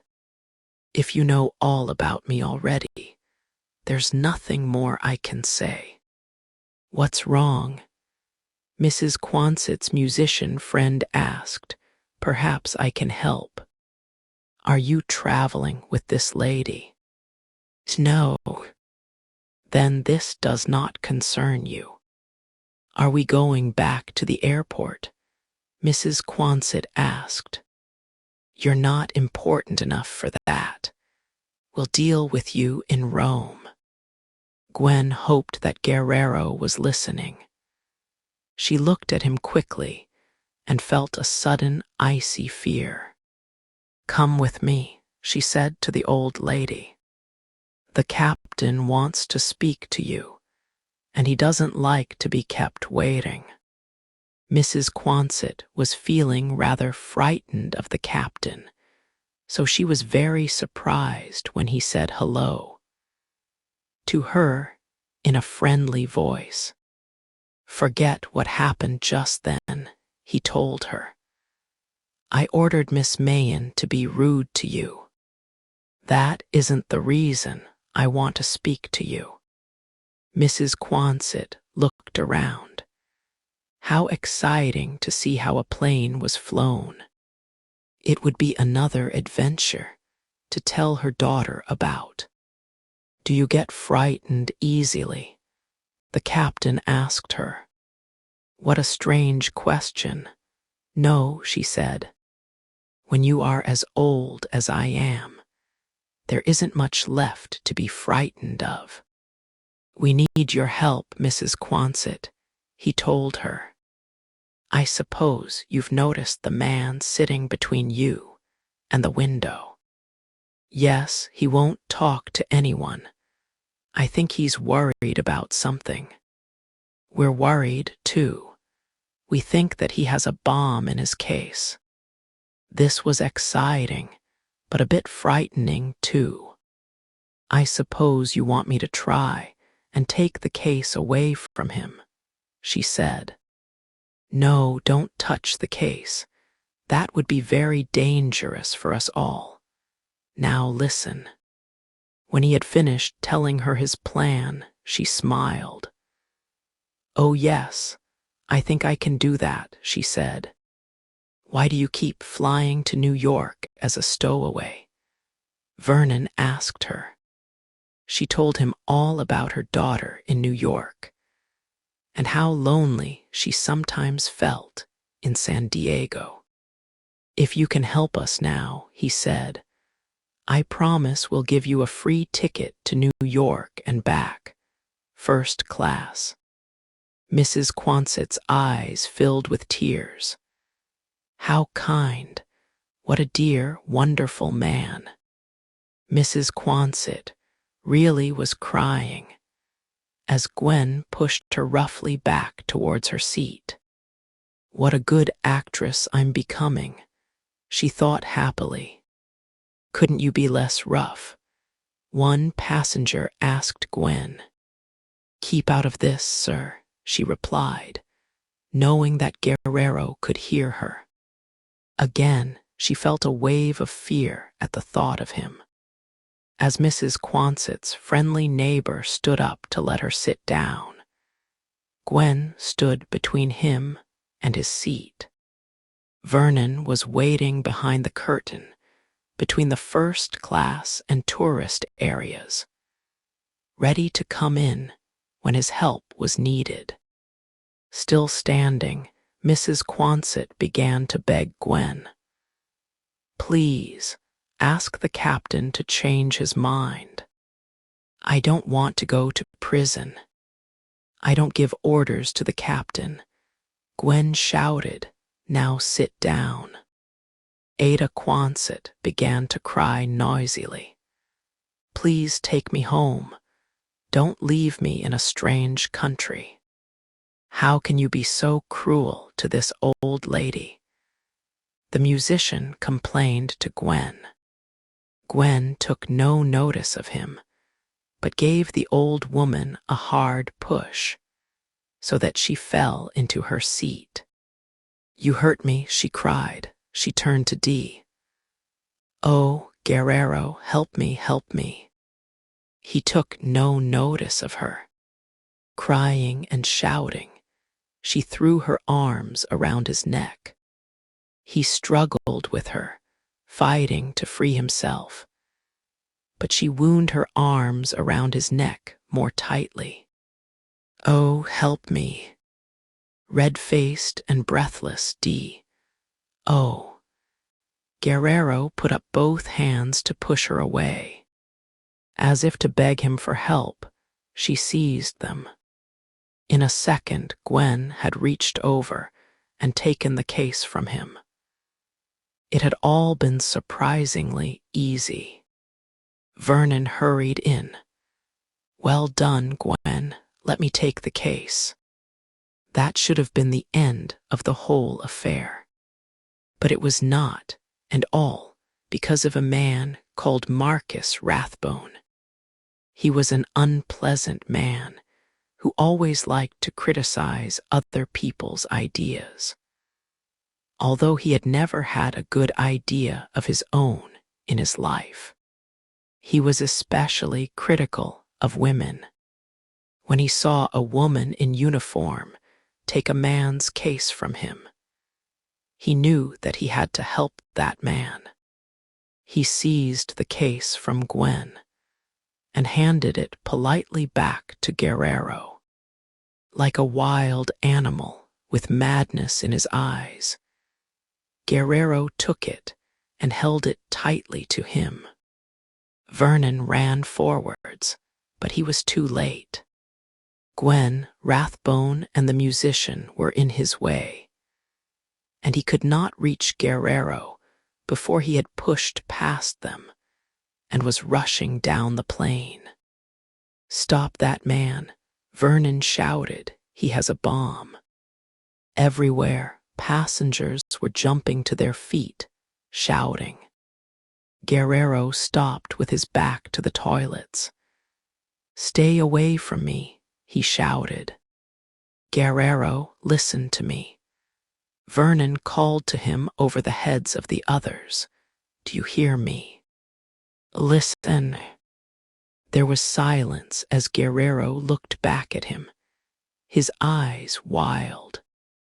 "We know who you are," Vernon went on, "and we know what you're trying to do. We know all about the insurance and the bomb, and they know about it back at the airport, too. That means that the insurance is no good. Do you understand? It's worth nothing. If you die, you'll die for nothing, and your family will get nothing. Worse than that, they'll be blamed and made to suffer. Think of that, Guerrero." A woman cried out. Guerrero paused. Vernon knew that he had to keep talking and hope that Guerrero would listen to what he had to say. "Guerrero, let's all sit down. I'd like to talk to you. Nobody on this plane's going to hurt you, I promise." Gwen was closest to Guerrero. "Try to get into a seat," Vernon whispered to Gwen. "I may have to move quickly." A man came out of one of the toilets behind Guerrero. At the sound of the door opening, Guerrero turned. "Get the man with the case. He's got a bomb," somebody shouted. Guerrero pushed past the man and ran into the toilet. Gwen had run after him, and she stuck her foot in the door as he tried to close it. Guerrero had not really understood everything that had happened in the last few minutes, but he understood that, like so many other things in his life, his great plan had failed. His life had been a failure, and now his death would be a failure too. As he pulled the string, he wondered bitterly whether the bomb would be another failure. In the last second of his life, he learned that it was not. Chapter 33: Emergency in the Air. The explosion on board Flight 2 was immediate. Inside the plane, there was a sudden noise like thunder, or a blow from a great hammer. A sheet of flame shot along the length of the plane. Guerrero died at once. His body was near the center of the explosion and was completely destroyed. One moment he existed. The next moment, only a few small bloody pieces of flesh remained. A large hole appeared in the side of the plane. Gwen Mayen was nearest to Guerrero and received the force of the explosion in her face and chest. The hole in the side of the plane caused an immediate change in the air pressure. A dark, terrible cloud of dust rolled through the plane, carrying newspapers, bottles, and bags towards the hole. Curtains and doors were torn off and thrown about the plane, hitting several people and adding to the confusion. Passengers held onto their seats to avoid being sucked out of the plane. Oxygen lines fell down on them from the emergency containers above their heads. Suddenly, the sucking stopped. The plane filled with mist and a freezing, deadly cold. The noise from the engines and the wind was unbelievably loud. Vernon Demarest had held onto a seat, seized an oxygen line, and shouted, "Get on oxygen," to the passengers. He knew that after only 10 seconds without enough oxygen, their lives would be in danger. He had to get back to Harris and Jordan to tell them what had happened. Breathing deeply, he moved from one oxygen line to the next. As he went, he noticed a young girl helping the people next to her connect an oxygen line to their baby. He found out later that this was Judy, and Standish was her uncle. Vernon had no time to think of Gwen. He did not even know whether she was alive or dead. Before he could reach Harris, the plane suddenly began dropping fast.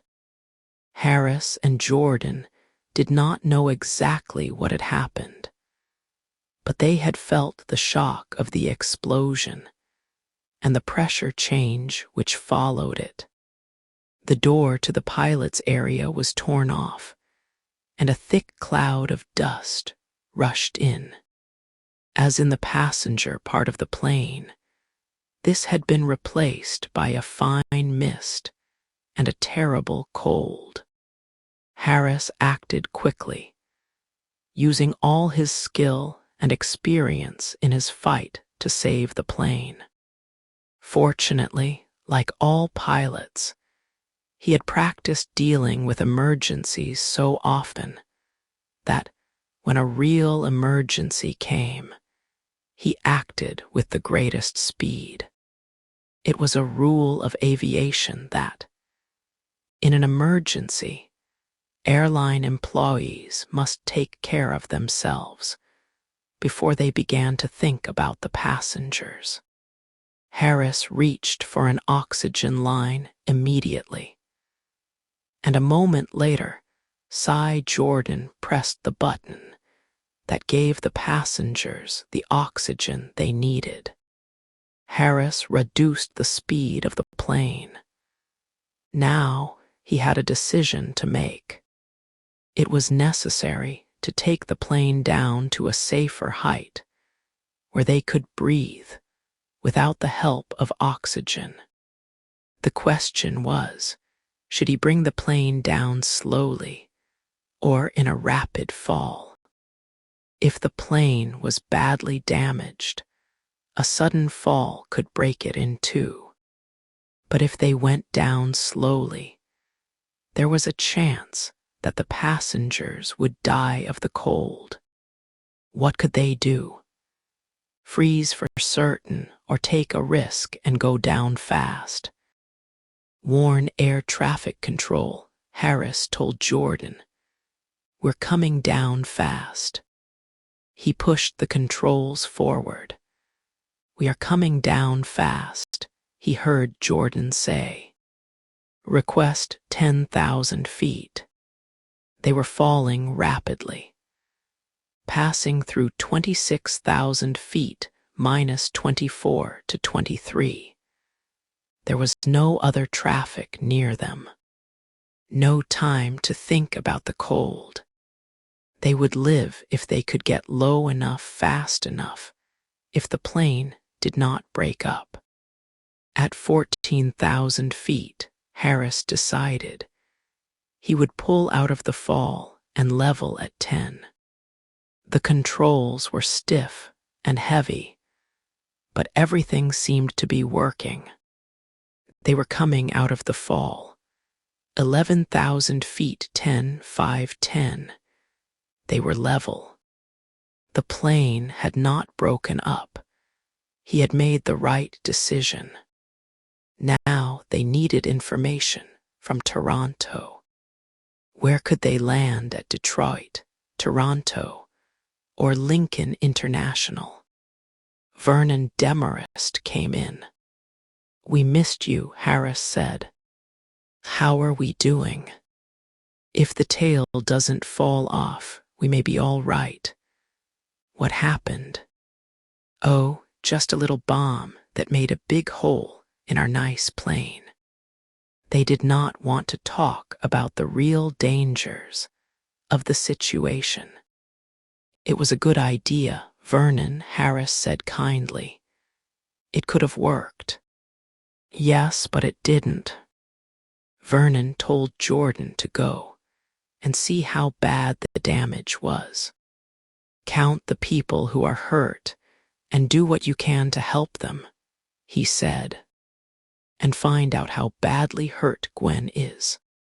It was the first time that he had allowed himself to think about her. Toronto Air Traffic Control Center reported that Detroit and Toronto airports were closed, but Lincoln was still open. Carrying the large amount of fuel that they were, landing anywhere would be difficult. They needed the longest runway that they could get. That was at Lincoln, an hour's flying time away. The question was, could the plane stay in the air for another hour?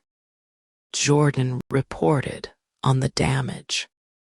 He thought that the plane would be able to reach Lincoln, but he was not so sure about the passengers. There were several doctors working among them. What about Gwen? Vernon asked, afraid as he spoke of what the answer might be. The news was not encouraging. She was more badly hurt than anyone else. "We'll land at Lincoln," Captain Harris decided. Runway 30 was the one that they wanted. It was still blocked by the Aero-Mexican plane. "They have 50 minutes to clear it for us," Vernon said roughly. "They'll have to clear it. It's our only chance." Chapter 34, The People from Meadowood.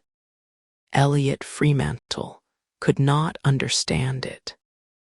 A large number of people from the Meadowood meeting had followed him to the airport and were at the moment making a great deal of noise in the main hall of the terminal.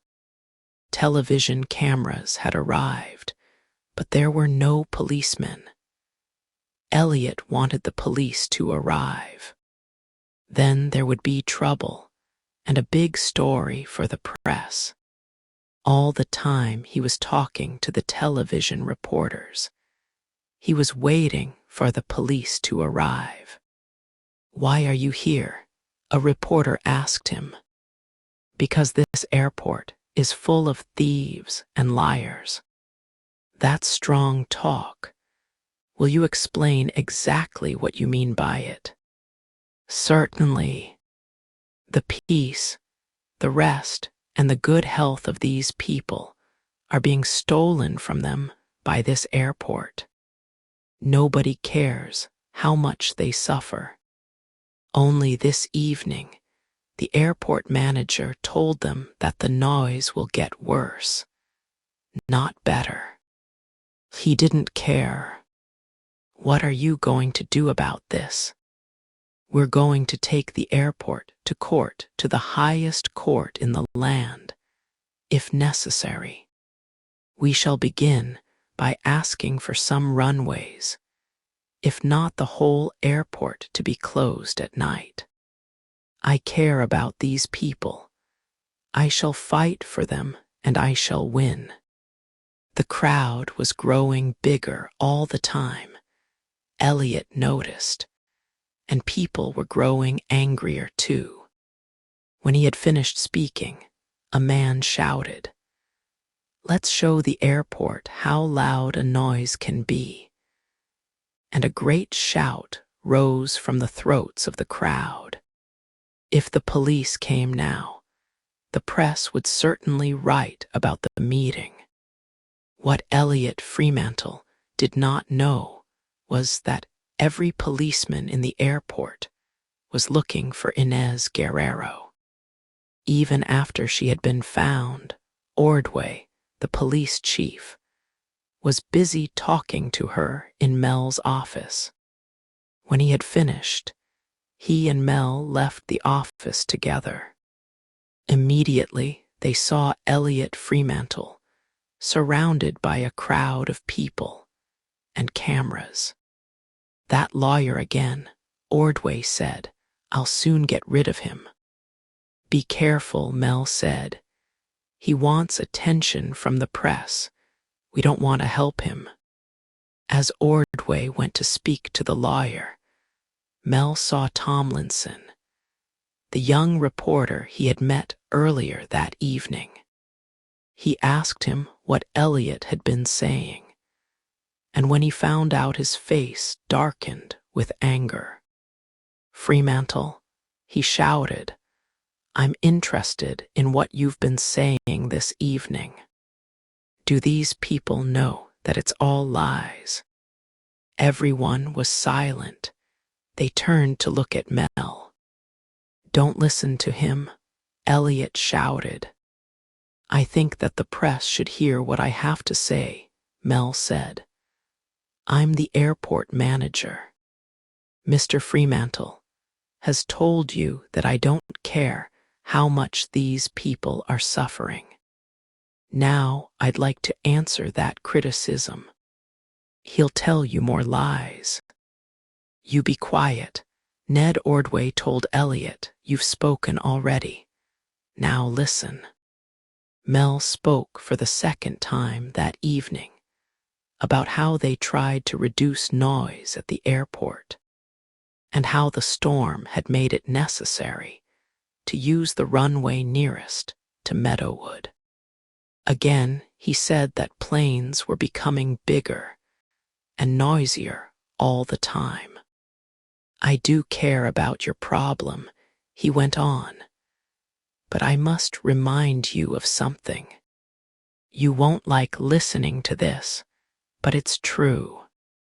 12 years ago, the land where their houses now stood had been empty.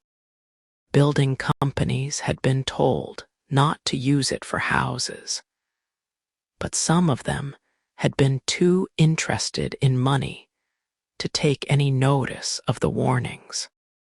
They had built houses and sold them to people without telling them that the noise from planes would be getting worse and worse.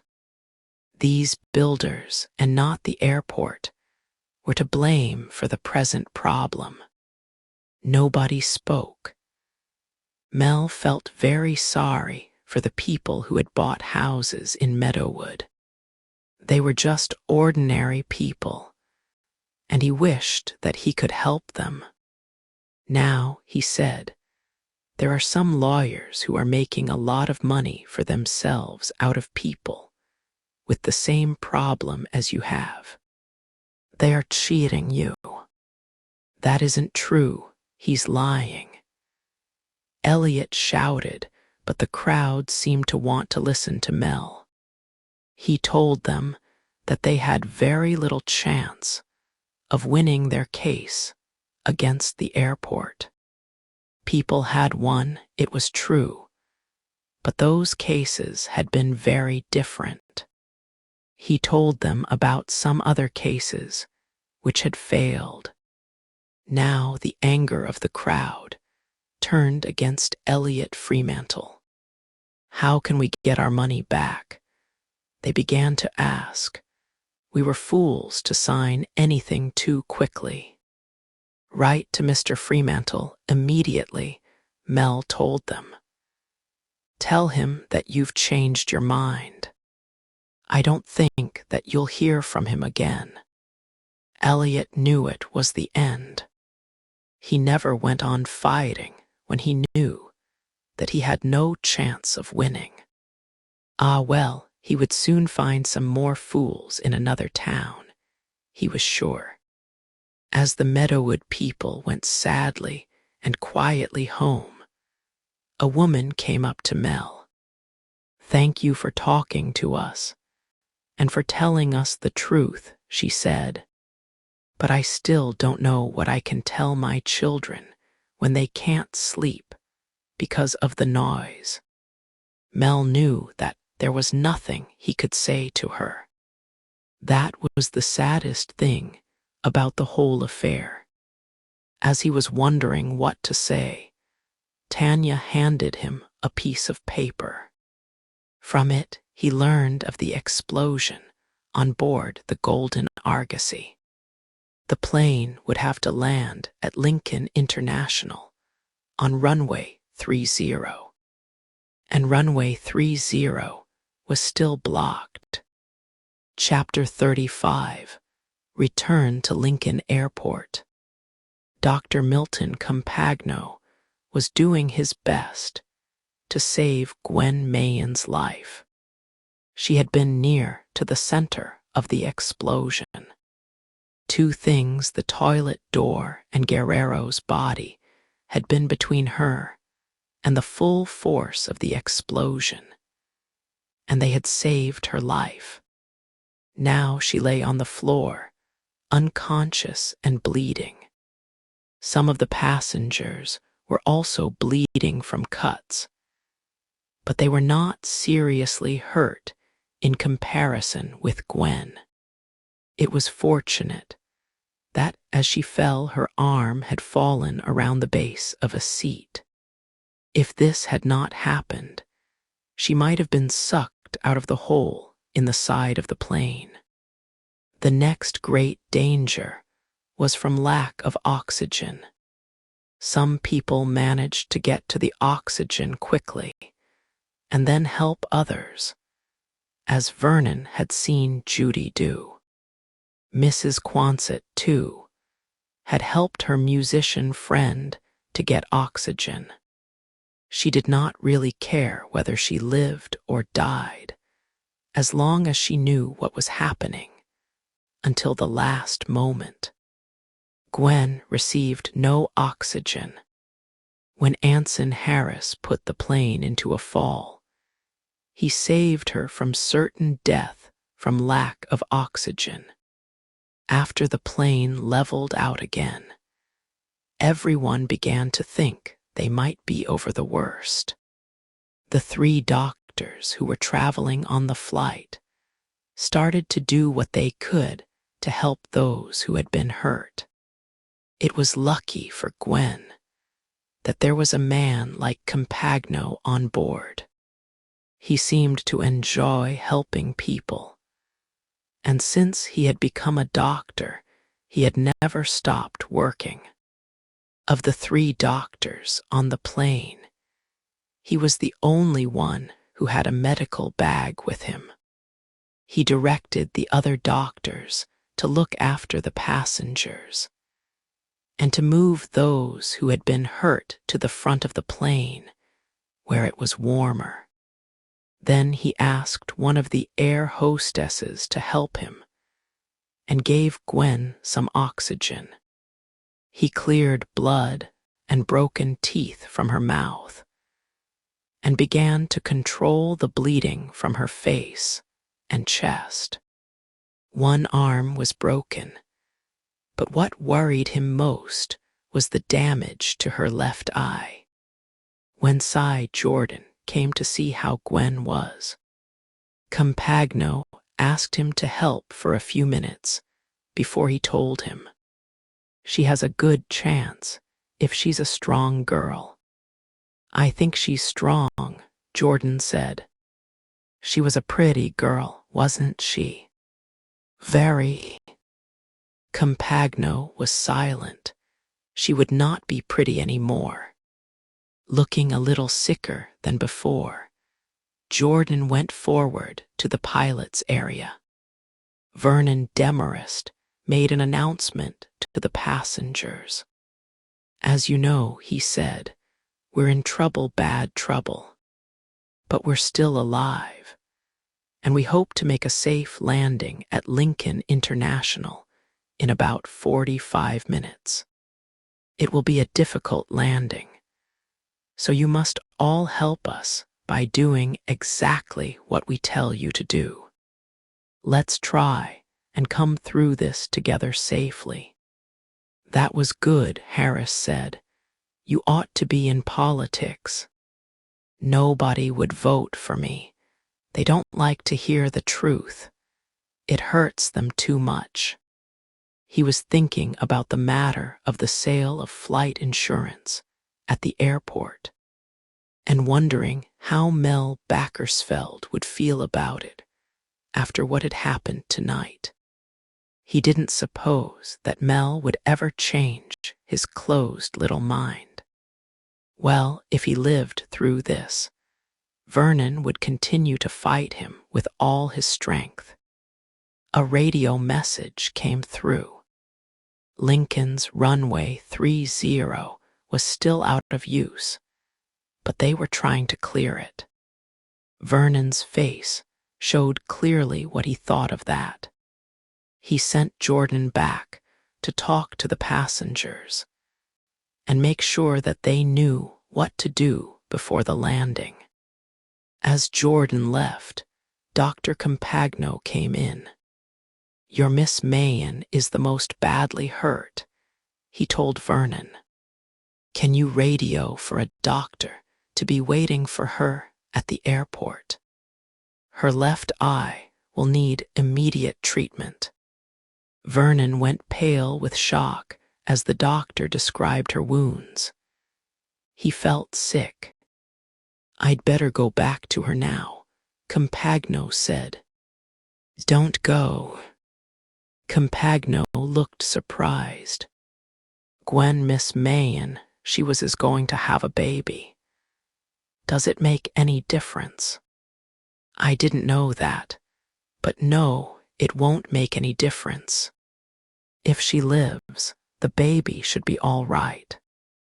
There was a silence until Harris said, "Vernon, could you fly for a bit? I'd like to rest before I make the landing." Vernon was glad to have something to do.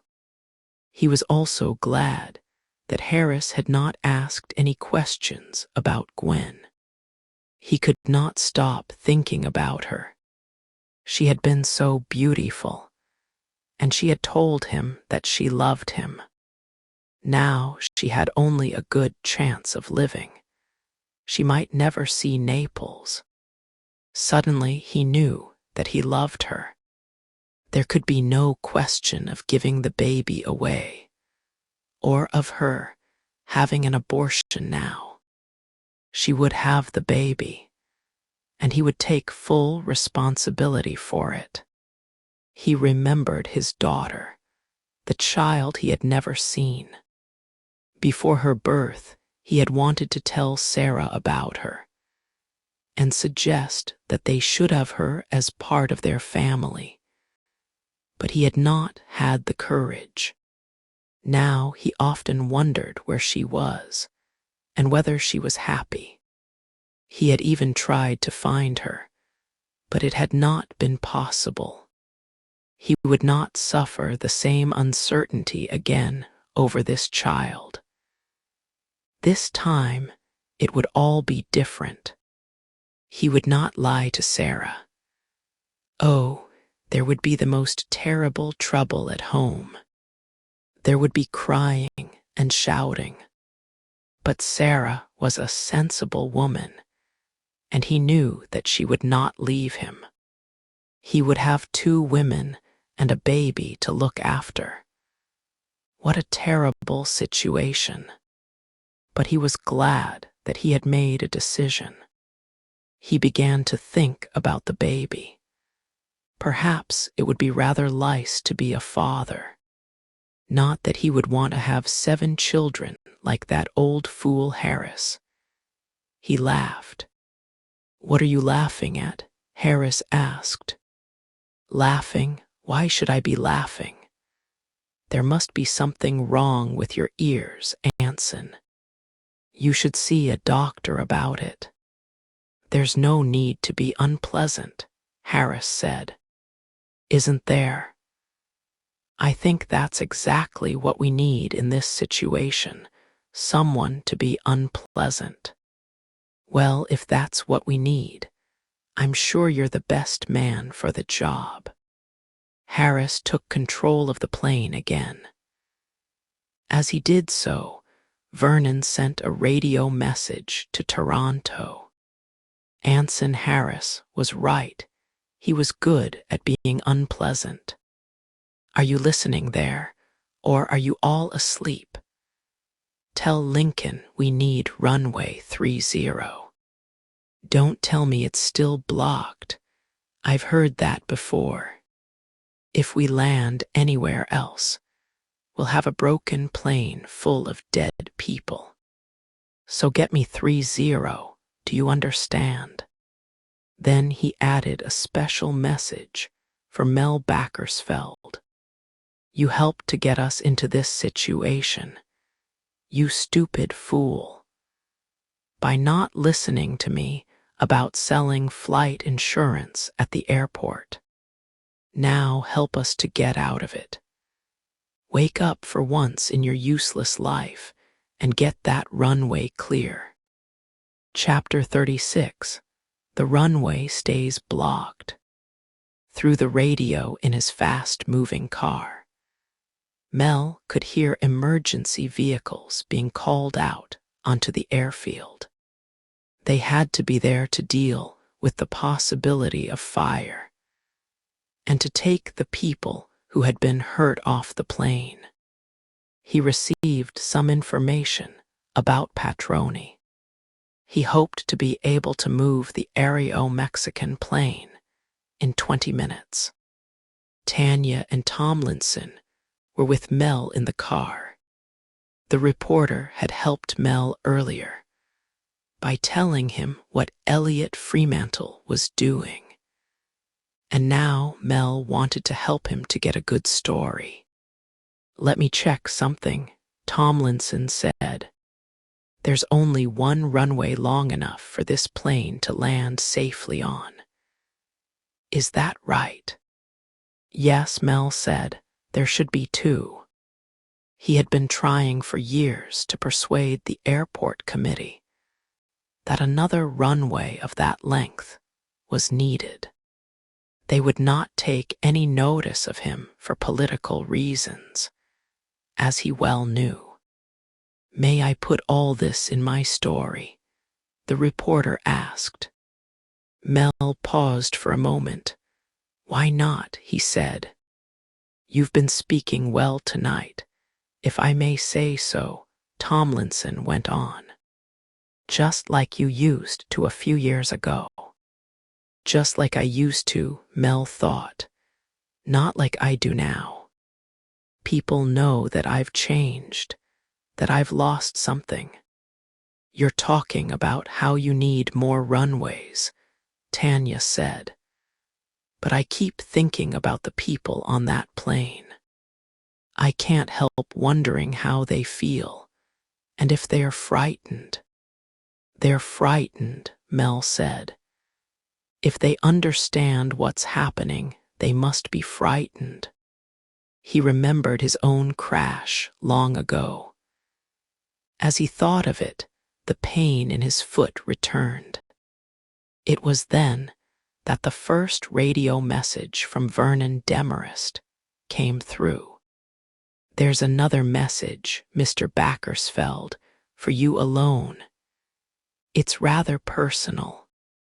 Do you want to hear it? Does it concern the present situation? Yes. Then read it. They listened in silence. Vernon must have enjoyed sending that, Mel thought. He knew that people all over the airport would be able to hear it. In any case, the message was unnecessary. Mel had already decided what he had to do. He spoke to Danny Farrow. Send the snowplows and heavy vehicles to the stuck plane. If Patroni can't drive the plane out very soon, we'll push it out. I'll give the order myself. All right, Danny said, his voice tired. Mel, I suppose you know what those vehicles will do to a plane. They'll move it, Mel replied sharply. And that's the most important thing. Move it, Tomlinson exclaimed. They'll break it into little pieces. You'll break up a $6 million plane. I know, but we may have to do it to save lives. I hope not. Tanya reached for Mel's hand. You're doing the right thing, she said. Remember that. Mel got out of his car near the stuck plane and spoke to a very cold and tired Joe Patroni. He told him what he planned to do. Push an undamaged plane with snowplows. Patroni exploded. You're mad. We may have to do it, Joe. Listen, I'll drive it out in 15 minutes. Just give me a little more time. I will, Mel said. But when ground control gives you the order to stop, you must stop. The three of them sat in the car, waiting. Tomlinson was thinking about his story.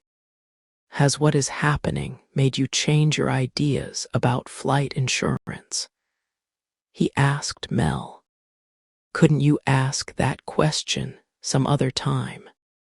Tanya said angrily, but Mel said, I'll answer it now.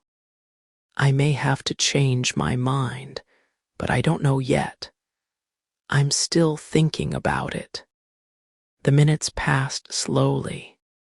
Now there was time for Tomlinson to ask all the questions about aviation that he had wanted to ask earlier.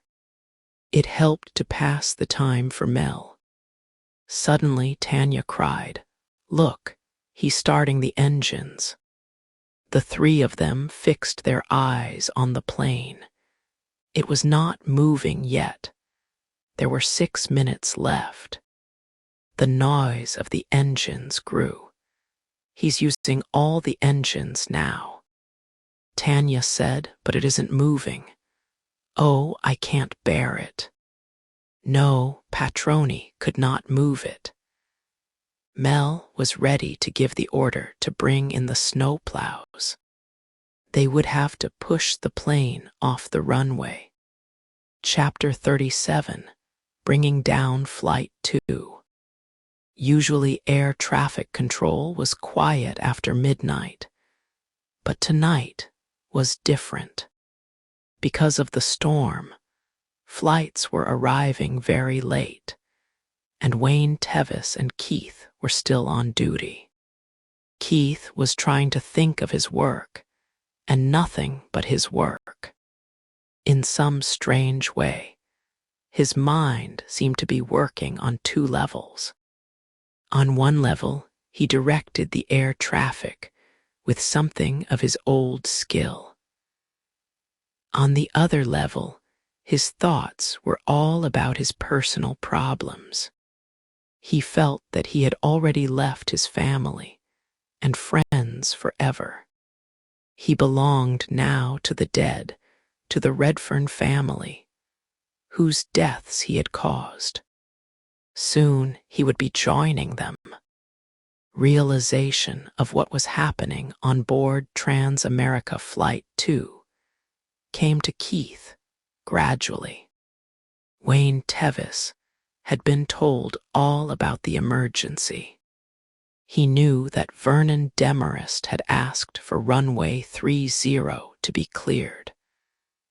But there was a possibility that it would not be clear in time. If that happened, the plane would have to land on 25. Radio communication had been set up between the control tower and Joe Patroni on board the Aero-Mexican plane. Tevis wondered if he should send Keith off duty, or at least ask him to move. Where he was working now, He would be the one to control the landing of Flight 2. He decided to leave Keith where he was, but to stay close to him in case he needed help. A number of radio messages made the situation clear to Keith. He heard Captain Demarest emphasize the importance of clearing 3-0, or there would be a broken plane full of dead people. He heard Vernon's message to Mel, too. He knew that Patroni was trying to move the plane, and that time was running out. As the time when Flight 2 was to land came nearer, Keith began to feel frightened. He did not want to do this. He couldn't do it. If he made a mistake, he would have a plane full of dead people on his conscience. It had happened to him before. Mel Backersfeld, someone said, was ready to break up the Aereo-Mexican plane in order to clear runway 30. The flower-like double signal of a plane in trouble appeared on the edge of the radar screen, unmistakably Trans-America Flight 2. Keith looked around for Tevis. He couldn't do it. He opened his mouth to call Tevis, but no words would come. It was like all the bad dreams that he had suffered from since the day when the Redferns had died. He heard voices. They were waiting for him to reply, but he could say nothing. Where was Tevis? Suddenly, Keith felt a terrible anger against his father, who had pushed him into this job. Against Mel, who always seemed to be so successful. Against Tevis. Against everyone in this airport that he hated. Somehow, the anger seemed to free his voice. Trans-America 2, he said. This is Lincoln. Sorry we kept you waiting. We're hoping to give you runway 30. We'll know in 3 to 5 minutes if it's clear. Keith had no thought for anything but his work now. He would bring Flight 2 down safely. Mel had given the order for the vehicles to move in. Patroni had been told to get out of their way. Chapter 38. Joe Patroni Tries Again. Joe Patroni knew that time was running out. He had not started the engines of the Aereo-Mexican 707 until the last possible moment, so that his men could continue the work of clearing the snow around the plane. When he realized that he could not wait any longer, he had a final look at the ground around the plane. He did not like what he saw. They needed to work for another 15 minutes, but they simply did not have that time. He climbed into the plane and shouted to Ingram, "Get everybody out of the way. I'm starting the engines." Men ran out from under the plane. Snow was still falling, but it was lighter now. Patroni called again. "Send someone to help me up here, someone thin. I don't want to make this plane any heavier." Through the window he could see Mel's car, and behind it a line of snowplows and heavy vehicles. When Mel had told him that he might have to push the plane off the runway with these vehicles, Patroni had been shocked. He found it hard to believe that anyone could destroy a fine machine on purpose. It was not that he did not care about the people on board the Golden Argosy. It was just that he loved planes and could not bear to think that this one would be destroyed. A young mechanic ran over to the plane. "What's your name, son?" Patroni asked. "Rolling, sir." Patroni laughed. "We're trying to get this plane rolling. Perhaps you'll bring us luck." "Ready to start," Ingram called. Patroni started the engines, number 3 first, and then 4, 2, and 1. The noise grew louder and louder. "Hold on, son," Patroni told Rolling. He increased the power. To their left, he could see Mel Backersfeld's car, and he knew that they had only a few minutes left.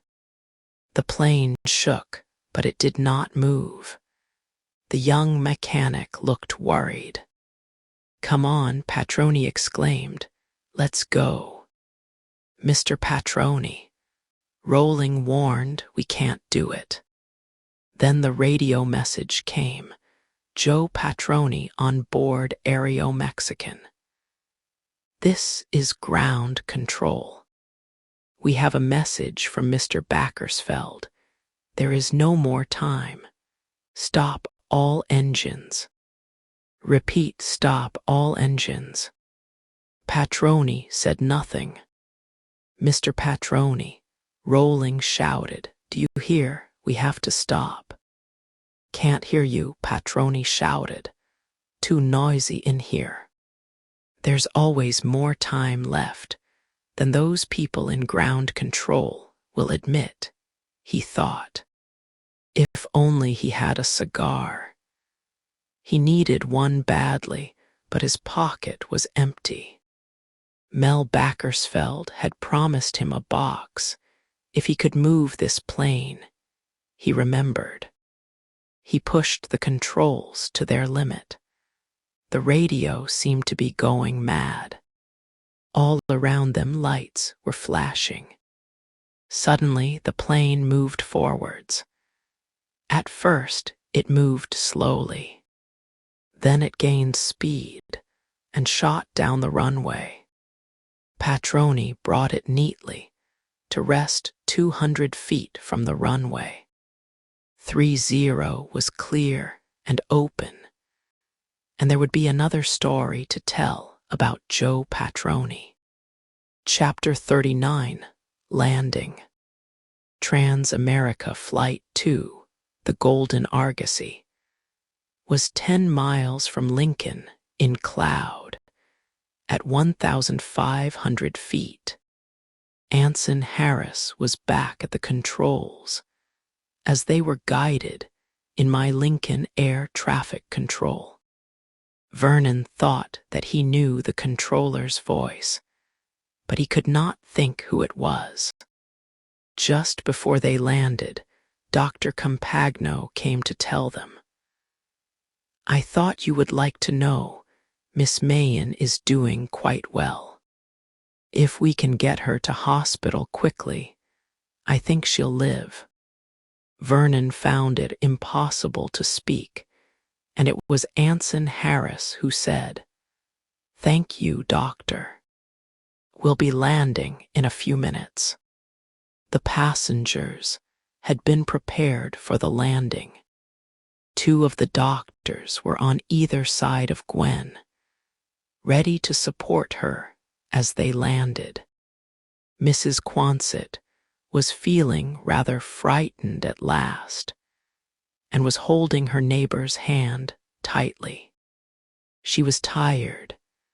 So much had happened to her in the last 24 hours. The captain had thanked her for her help and had promised her a free first-class trip to New York and back. What a kind and wonderful man he was, she thought. The only thing was, would she be alive to take the free trip? Judy was still helping her neighbors with their baby. The child was sleeping peacefully, with no idea of the danger it was in. They were flying at 170 miles an hour. The weight of the plane meant that they would lose speed slowly after touching down on the runway, so that an extremely long runway was necessary for their safety. Keith Backersfeld's voice announced, "Runway 30 is open." "Thank heavens," Vernon said at the very last moment. "We're going in low," Harris said. Vernon was looking out into the clouds and darkness, trying to see the airport lights. He was thinking of the great danger that they were all in. The landing would be heavy and fast, and there was a chance that the tail of the plane might break off. If it does, he thought, we're all dead. That man who made the bomb, what a pity he died. I'd like to tear him to pieces with my own hands. They were coming down at 90 feet a minute. Harris was doing everything perfectly, but Vernon still wished that he could be at the controls. "You must live, Gwen," he said softly to himself. He knew that somehow they would find a way through their difficulties. The plane came out of the clouds, and they could see the runway lights ahead of them. Clear to land, Keith's voice said, "Good luck and out." They sped over the edge of the airfield. To the two pilots, the runway had never looked shorter. They were above the runway now and still moving at great speed. They were down heavily. The end of the runway seemed to be rushing towards them. Beyond it lay snow and darkness. Then they were slowing down. The darkness came nearer and nearer. The plane stopped, just 3 feet from the end of the runway. Chapter 40, Keith Says Goodbye. In the radar room, Keith Backersfeld looked at the clock and knew that he should remain on duty for another half hour. He did not care. He stood up and looked around. "Tevis," he said, "I'm going. Thank you for trying to help me." "Goodbye." He walked out of the room forever, knowing that he should have done this years ago. He felt extremely happy. He had brought Flight 2 down safely, and that would be his last job in air traffic control. He went to the small rest room where he kept his food and his coat. He took the photograph of Natalie out of his pocket, as he had done earlier that night. When he looked at her smiling face, he wanted to cry. He put the photograph back in his pocket. He would never come back to this room again. It was at that moment he came to a new decision. He was not going back to the hotel, but home to Natalie. He knew that he would never work again in aviation, and that he would have to live with his memories. He would never be able to forget little Valerie and her death, but he would live. The Redferns were dead. Nothing could change that. But his own family was alive, and he was going to them now. As he walked to his car, he threw the Nembutal into the snow. Chapter 41, The End of the Storm. Mel Backersfeld watched from his car as Flight 2 landed and stopped safely at the end of the runway. The airport's emergency vehicles raced towards it. Tanya and Tomlinson were going back to the terminal with Joe Patroni.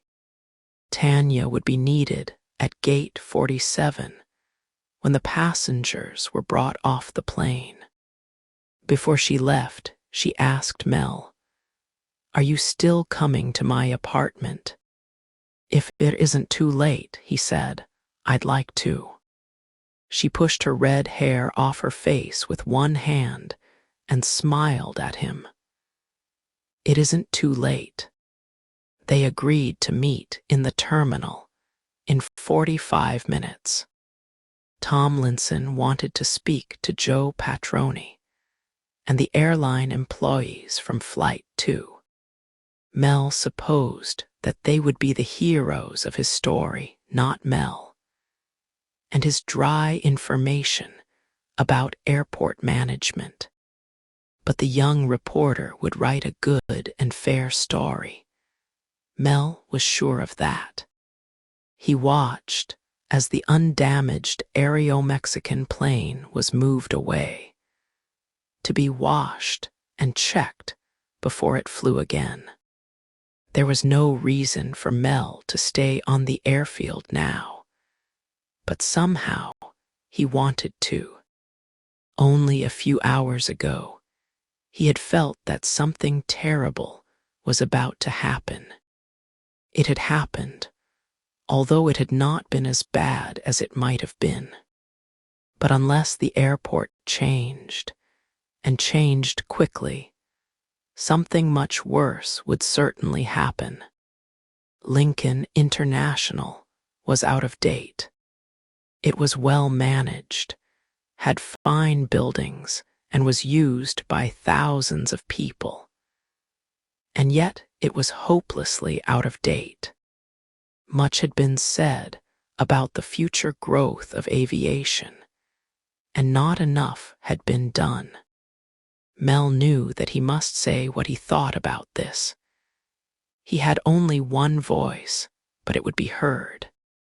He would begin by calling a meeting of the airport committee. He would tell them how important a new runway was, and that what had happened tonight had shown him how badly it was needed. If they did not agree with him, he would fight them as hard as he could, and he would make sure that the newspapers and the public knew all about what was happening. People who thought that Mel Backersfeld was finished were about to discover their mistake. Tomorrow he would move into a hotel. It would be an unhappy time, and he hoped that neither Roberta nor Libby would see him go. Later, he supposed, he would get an apartment of his own. He knew that he would never live with Cindy again. And Tanya, he was not sure yet what would happen. He knew that tonight he had needed the comfort of her friendship, but he did not know whether their relationship would be short or would last for many years. Other planes were now beginning to use runway 30, arriving in a steady stream in spite of the late hour. As one landed, Mel could see the landing lights of another flight coming nearer, and a third beyond that. The fact that he could see the lights of the third plane made him realize that the clouds had gone. He noticed suddenly that the snow had stopped falling. At last, he thought, the storm is moving on.